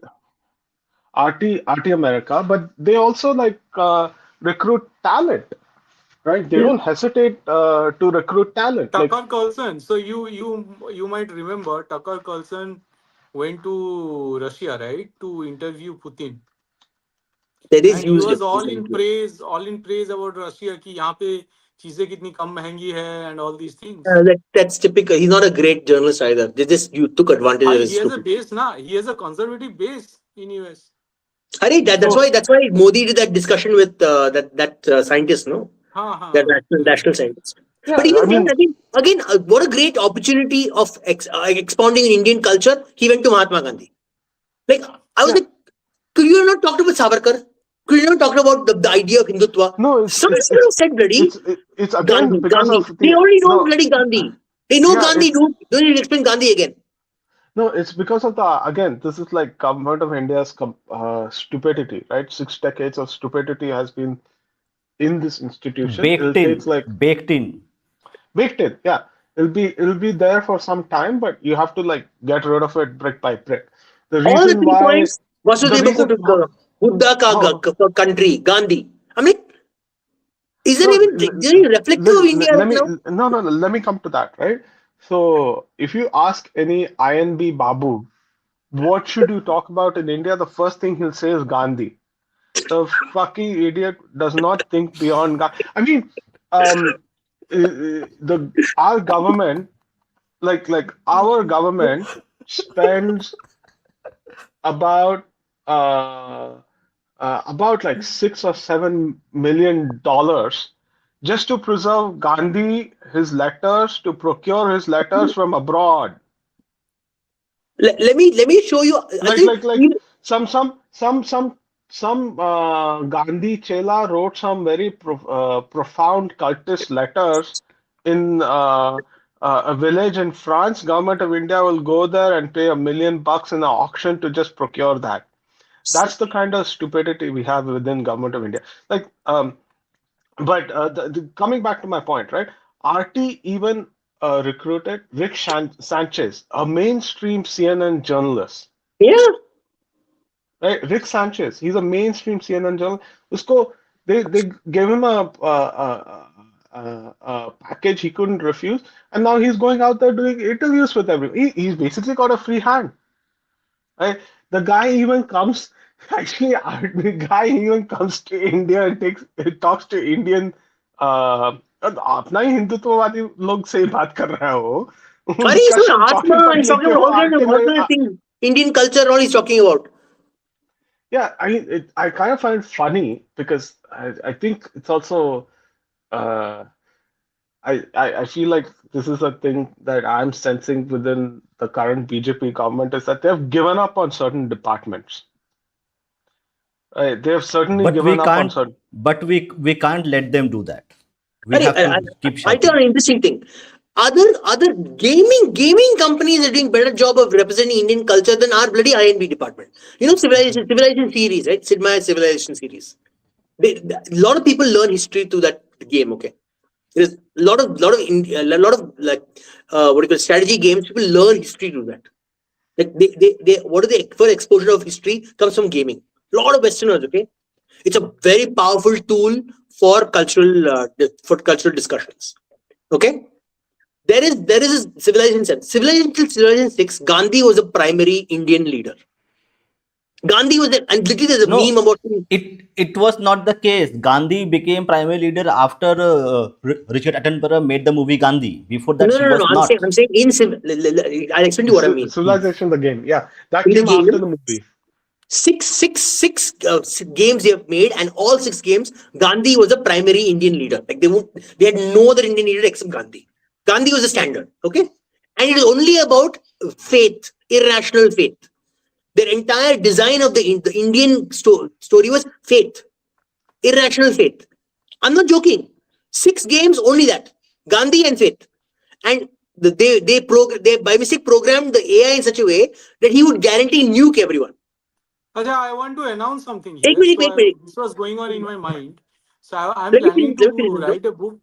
I'm planning to write a book, Gandhism as a Tool of Hindu Genocide. Do you Okay. think this book can be published? No. See, I already have some No. material. No, and, unfortunately, No. you cannot publish in India because in India we're obsessed with Gandhi cannot be criticized. I have no idea why, but okay, whatever.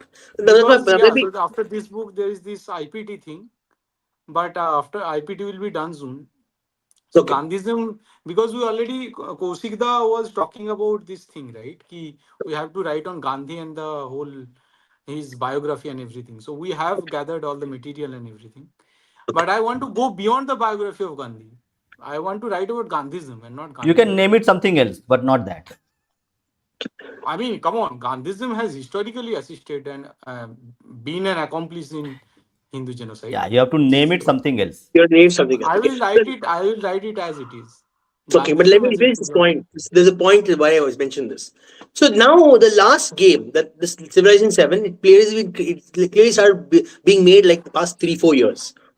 This is the first Civilization game, Civilization 7, where there are 2 main Indian leaders. There is Chandragupta Maurya and there's Rani Lakshmibai. Chandragupta Maurya and Rani Lakshmibai. Both are Hindu conscious leaders. and the design of their culture. They've done. I'll tell you, I'm not joking. They've done Mauryas, they've done Cholas, and they've done Mughal Empire. Unfortunately, but Mughal Empire, interestingly, it is a lot of Hindu artifacts. It's very interesting. And you observe the research. The research they've done is phenomenal, like really good. And I had a discussion with one of their developers. She literally says, and I said, the Mughals didn't see themselves as Indian. They saw themselves as Central Asian. She hearts it. And I said, Asanish, Marathas are a better modern age civ.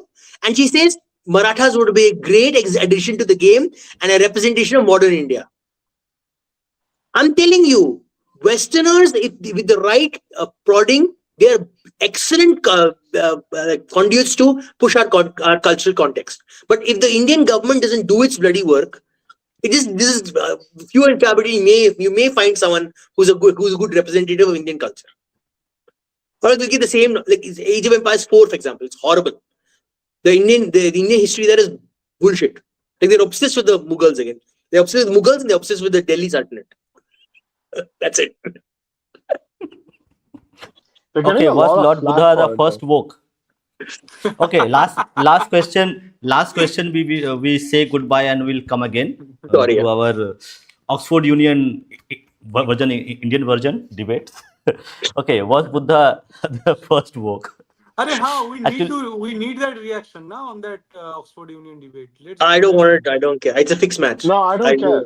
Like, see, there's some things like, I put it this way. If you're in Oxford and you don't participate in the Oxford debate, shame on you. But if you are not in Oxford and you don't pay attention to Oxford debate, good for you. Right? Like.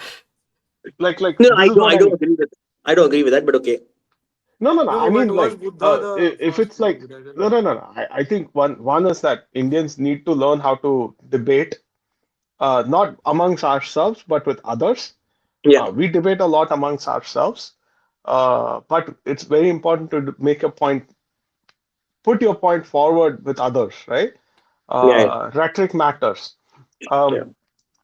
Having narratives for others matters.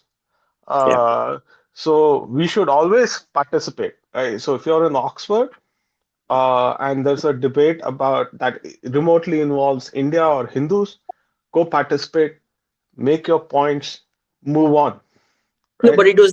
I watched one of the speakers. It was the most Congress-themed opposition to Pakistan I've ever seen in my life.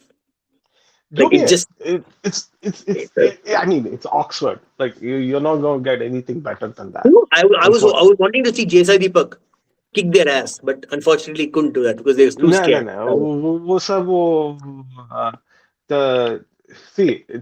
The thing you need to realize about Oxford is that house always wins.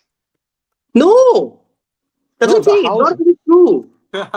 No. I'm saying the house no matter how factual you are, how much you think you're on the right side, the house always wins because the house always decides the winners and losers, irrespective of. I don't care about that. I'm saying when the video comes out, the house loses in some debates. Like literally, the views on the opposite, the one who lost, is so high.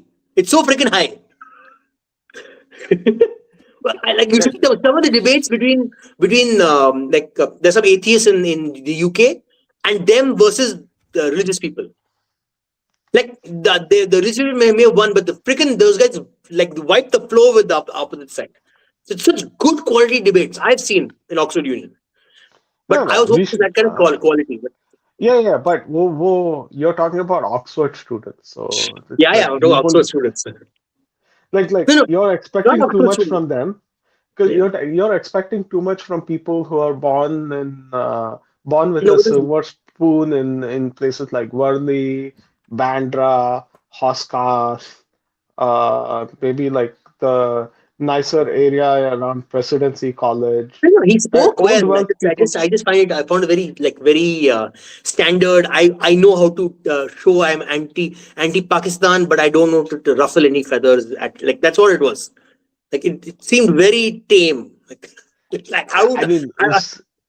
See, unless you have people from the actual middle class going to Oxford, you won't get that quality. Abibi, it's still like creme de la creme of every, at best, it's like creme de la creme of every district politician, right? District politician, right? No, I'm like वो जिला परिषद का वो local MP MLA रहेगा, उसका बेटा बेटी जाता रहेगा अभी. Unless that goes down to middle class people, regular middle class people with a real passion for the Oh, country. that's cattle.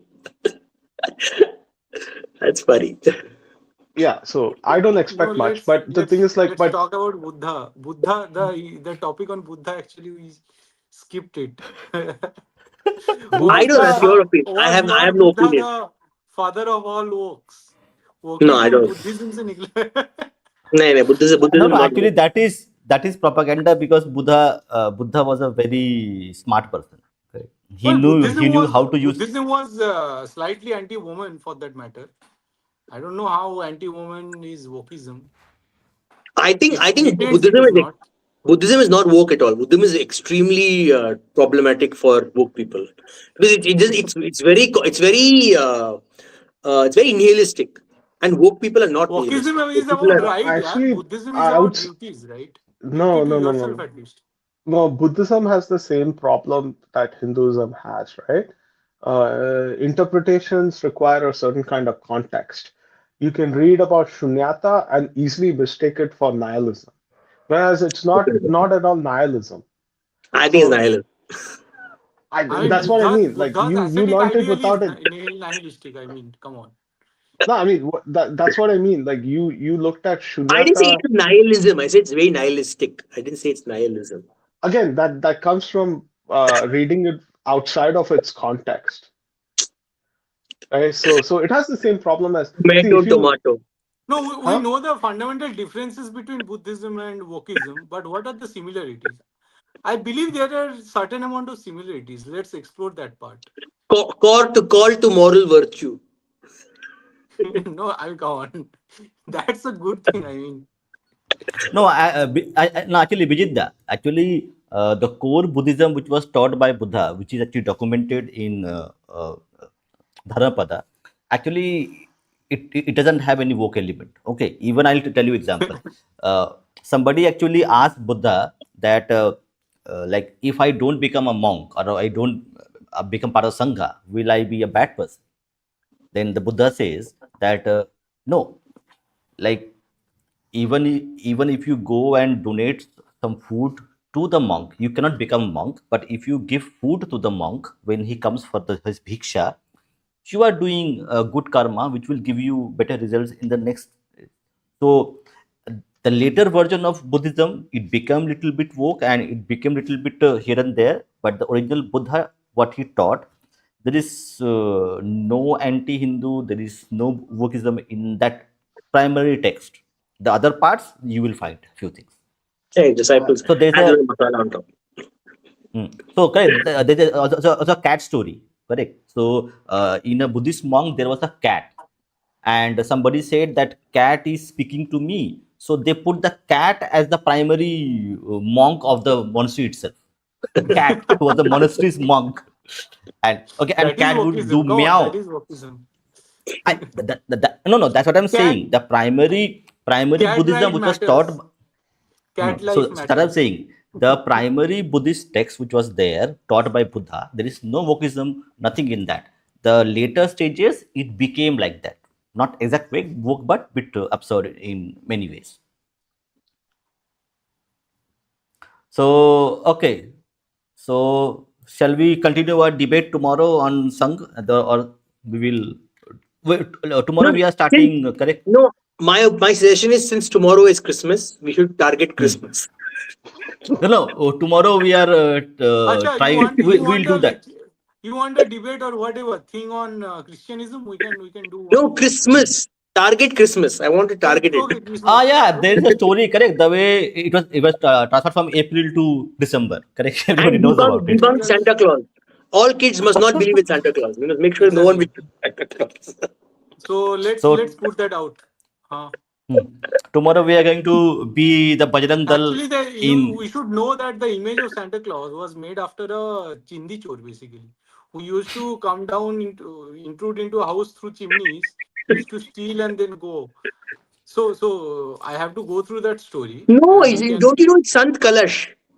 Sant Kalash is for Santa Claus came with Sant Kalash. I'm not going to be part of that, unfortunately. God identifies as monk. I'm just joking. I'm trying to end the thing on a very comic note. It's all. Decolonizing Okay. India's erotic heritage. No, Gender we must 14. do Abhishekam for we must add Abhishekam to Christmas celebration. Very important. Abhishekam They of They are the already doing it. they are already doing it, man. They We are are already doing it. What are you already doing saying? Abhishekam to Jesus, to tree, Bhai, Lord Jesus. Om the Shri cross, Yashave Abhishekam Namaha. of the cross, Abhishekam of the tree. Om And Shri everything they Yashave are doing, Namaha. man. Bhai. You know who is providing the mantras for the Lord Jesus? It is the Ramakrishna Mission who are writing mantras. Oh God, why man? Why are they I doing am this? not kidding. So they do the Yeshu Puja, na? So Hmm. they chant all these mantras. I sent it to Bhupenda, na? Bhupenda. Ah, yeah, I have it. Yeah, I have it. So here is the Yeah. mantra. Here is the Vaishali, let's mantra. answer Vaishali's question. Om madhura sarala vakye risa tattvang prakasha krasagata parisheso piso putram mritoya tamasi shaya pavitrang meri jang lokabandhum vimala paramahansam रामकृष्णम भजाम ओम यशवे नमः कि जिनकी माता मेरी और जो ईश्वर के पुत्र हैं लोक कल्याण में मधुर और सरल सेंटेंसेस में जिसने भगवत तत्व को लिखा है और उसके बाद क्रॉस में जिन्होंने अपना जीवन दान दिया है Oh वही God. पवित्र लोकबंधु यशुरूपी श्री रामकृष्ण देव को मैं भजना करता हूँ उनका पूजा करता हूँ ठीक है सो Sarva such A Dharma Vada complicated Pav. Can I just answer Vaishali's question? How is Santa Go Claus ahead, go ahead. Christian? Christians come from Jerusalem. How do you know have snow in it? No, this is basically European pagan borrowing. Festival. Yeah, so Yule is a very common European pagan festival, and when Christianity went to that region, they wanted to adapt. So what Christians do generally is they adapt local traditions into what they appropriated the tradition. So instead of, because they don't want people celebrating their own traditions, but people want to celebrate those traditions. So what they do is they will say Jesus is that person you are praying to during Yule. And then people will convert and they'll still practice Yule for next 2-3 generations. Then they will change Yule to be a Christian tradition. And so what happens is that borrowing, first of all, Saint Nicholas is a character, actual saint. He was a saint. So find a local guy who was doing nice things and canonize him, make him Saint Nicholas, and then take the local traditions of Yule and then make a fake character called Santa Claus. Santa Claus is not even a real thing. It is a corporate creation. Santa Claus. There's no person with beard and ये stuff. बोला जाता है कि actually ये Coca Cola ने create किया है Yeah, something like that. ये एक्चुअली उनका स्ट्रेटेजी था और जो सेंटा क्लॉज जो It's a उस तरह mix, का हैट पहनता है Mine, it's a mix. It's a mix of Saturnalia and Yuletide, but mainly it's Yule. Let's say make the Yuletide gay. It's basically from Yule. It comes from Yule. Saturnalia just happens to be the same time. हाँ Christian के लिए जो main festival है अगर theologically देखा जाए वो तो रिजरेक्शन मतलब क्या बोलते हैं उसे जो रीइंकार्नेशन या रिजरेक्शन होता Resurrection. वो Reincarnation. रिजरेक्शन होना चाहिए क्योंकि that is the quote and quote magic that Jesus performed right लेकिन फिर भी I find it very goofy how people believe and that this stuff. guy Saint Nicholas he was a big genocider by the way ठीक है मतलब he was a very brutal The story is he knitted socks for the kids and he gave them the socks and like that's how the gift giving thing started basically. हाँ right तो ये कल detail में चर्चा करेंगे actually इसके पीछे एक मार्केटिंग स्ट्रेटेजी भी है I was just joking, okay. I was just joking about targeting Christmas, okay. If you have a good, I don't have enough content. I have little content. I don't have that much content to it. if we want to discuss Christmas why not like there are different things. मतलब Christmas is Arey, my not a sister is natural. celebrating Christmas tomorrow night with her husband and her extra family. I hope she didn't see this video. She didn't see this video. Send Get them angry this with me. message. Send them this. Yeah, we are going to do a video and then send it to them. Oh God, no. Anyway, so most Christian festivals are basically appropriated from pagan traditions. Right. They don't have anything of their own. Okay, so we will be doing a Santa Claus stream tomorrow. Okay, and I should yeah, not suggest I will that. be I will be wearing a saffron Santa. Get a saffron cap and a saffron saffron. One more thing, why can't we need to take back our green for Mahalakshmi green? You take it back. बहुत हो गया Right. भाई. सब लोग हमारा green लेते रहते हैं. And I also say we take back Vanga Pradesh. That we have to do. There is no other option. From the river to the sea, Vanga Pradesh will be free. We need that. We need that. Hey, मैं तुम लोग को slogan दे रहा हूँ यार, please trend it. No, tomorrow I'm going Saurabh, to. Saurabh is asking No, people are already why writing about target it. someone's tradition and festivities. Sir, when they got the tradition and festivities because they target someone's tradition and festivities. Literally. But why target someone's traditions and festivities? It Okay, is not so there. Christianism and Islam are literally born out of this funda by targeting someone's tradition and festivities. They get everything. It is only through the genocide of someone else's pagan tradition and festivities that these cults, these death cults, are actually born. I mean, people may be nice, but they may be nice people. Some people may be nice people, but the fundamental how it got this stuff, you have to acknowledge that. I mean, You need to know exactly. You need to know how it all happens. Ignorance is not bliss, bhai. Ignorance is actually genocidal. this is how we lost so many generations of Hindu activism because we're like, oh, we will hurt their feelings, they'll get upset, and then we'll have a bad relationship with them. If they want to be your friends, after knowing the truth, they will be your friends. Yeah, Instead of the fact that you exposed it. And Right? and people ask like, "Are you do this thing? You hate Muslim or you hate Christian?" No, I don't hate anyone, yaar. I don't Can, hate any individual. can I ask this one But question? I have problems for the ideologies Yeah. and No, what I these have a question. ideologies are saying.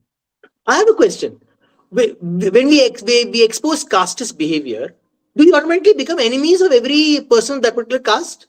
So, for example, if someone is being casteist, right? Do we become enemies of all the people who are of that caste? No, no. Exactly.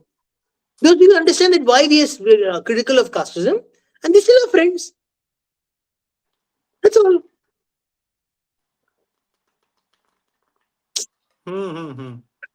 That's okay. That's the point. I From the find mountain Saurabh to is the very sea, Ajay, very Vanga tomorrow is sensitive. Pradesh will also be right. free. 25th of December, 24th and 25th is also वीर बाल दिवस. So ये वही दिन है जहाँ अपने गुरु गोविंद सिंह के 4 बच्चे को, 4 साहिबजादे को जिंदा वो दीवारों पे औरंगजेब ने चुन दिया था. औरंगजेब का जो सेनापति था, उन्होंने जिंदा चुन दिया था. मतलब so they what is it called? They walled them alive. तो हाँ, तो ये इसलिए वीर बाल दिवस भी मनाया जाता है. बट बात ये है कि वीर बाल दिवस का जो टोन है वो थोड़ा सैड है, इसलिए क्रिसमस लोग क्रिसमस छोड़ के वीर बाल दिवस मनाना नहीं चाहते. बट इसलिए शायद I think Narendra Modi tweet भी किए थे कि आज या कल, आई डोंट नो, क्योंकि 1 साल तो नरेंद्र मोदी का ट्वीट आया था अबाउट वीर बाल दिवस. एक हफ्ते के लिए करते हैं. हाँ. No, I don't agree with Saurabh. It's not hate speech. And I don't even believe that Jesus existed. So how can I speak ill of someone who didn't even exist, who didn't die? Like, I don't understand. Hate speech only matters if I hate a so person. that is the point, right? Jesus has no contemporary historical record at his time that talks about Jesus. That is the first point. Second point about the virgin birth.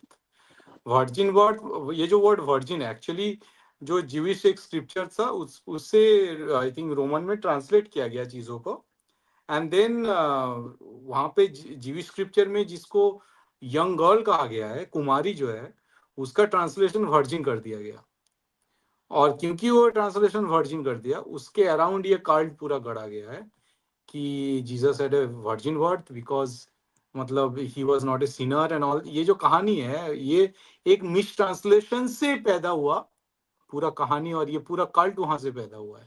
If you don't, if you're going to be afraid of tackling the two religions theology, Ghar Wapsi is never going to happen. Exactly. For them, it's a very simple Exactly. concept. I agree with They you. will just increase. They'll increase their numbers, and again, and just to pressure, they'll convert lots of people. Right. If you can't, that's my point. My problem with the Bajrang Dal and their current tactics is they don't challenge the theology. They challenge the proselytizing. No, go there and challenge the pastor there. Bloody Ask him theology, difficult exactly. questions and challenge, destroy his in front of his entire flock. You should destroy his argument. You won't And even you need know to how stop the these वो भी proselytizing. कर cults रहा है, are वो भी कर actually रहा है. afraid of that. How the cults are actually afraid of that. Yeah. कि लालन टॉप में ईश्वर है क्या नहीं, इस डिबेट पे 2 मुस्लिम को बैठाया जाता है. This is how they are afraid of their ideology. Just No, but imagine. technically it helped us. It helped us. You know why? Because now the leftists and the Islamists are fighting.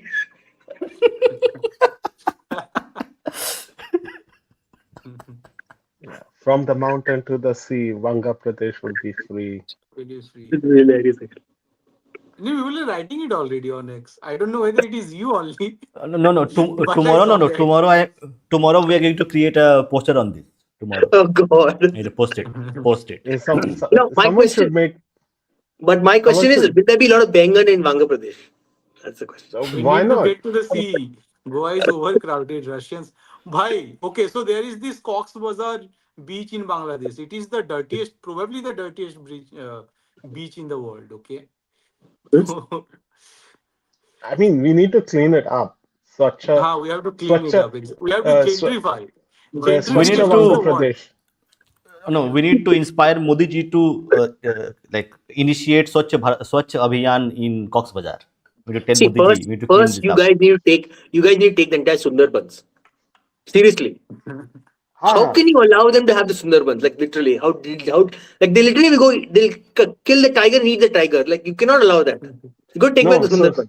So the thing is like General Shankar from Gunner Shot, right? He had Yeah. 3 different proposals. I say we should go for all 3 proposals. But his thing was like you need to have a 100-kilometer security corridor between.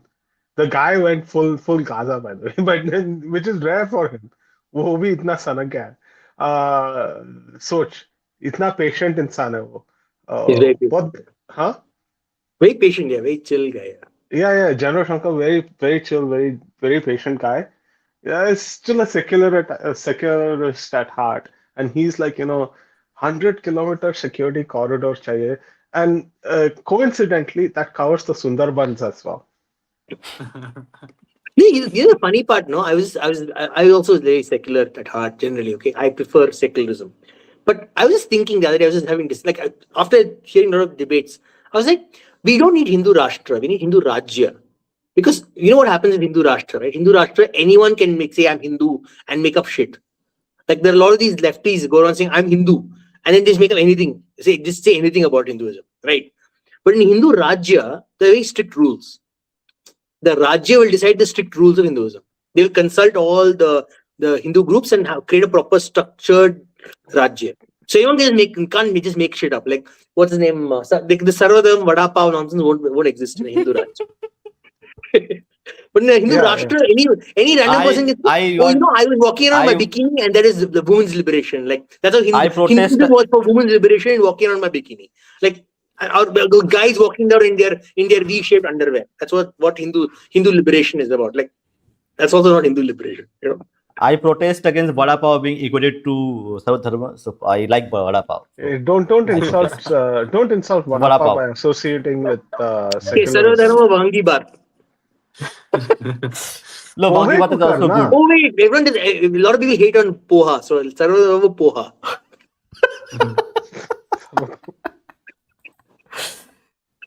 Okay, so Cox's Bazar for Trump, that is final. Bad It will idea. go to Trump.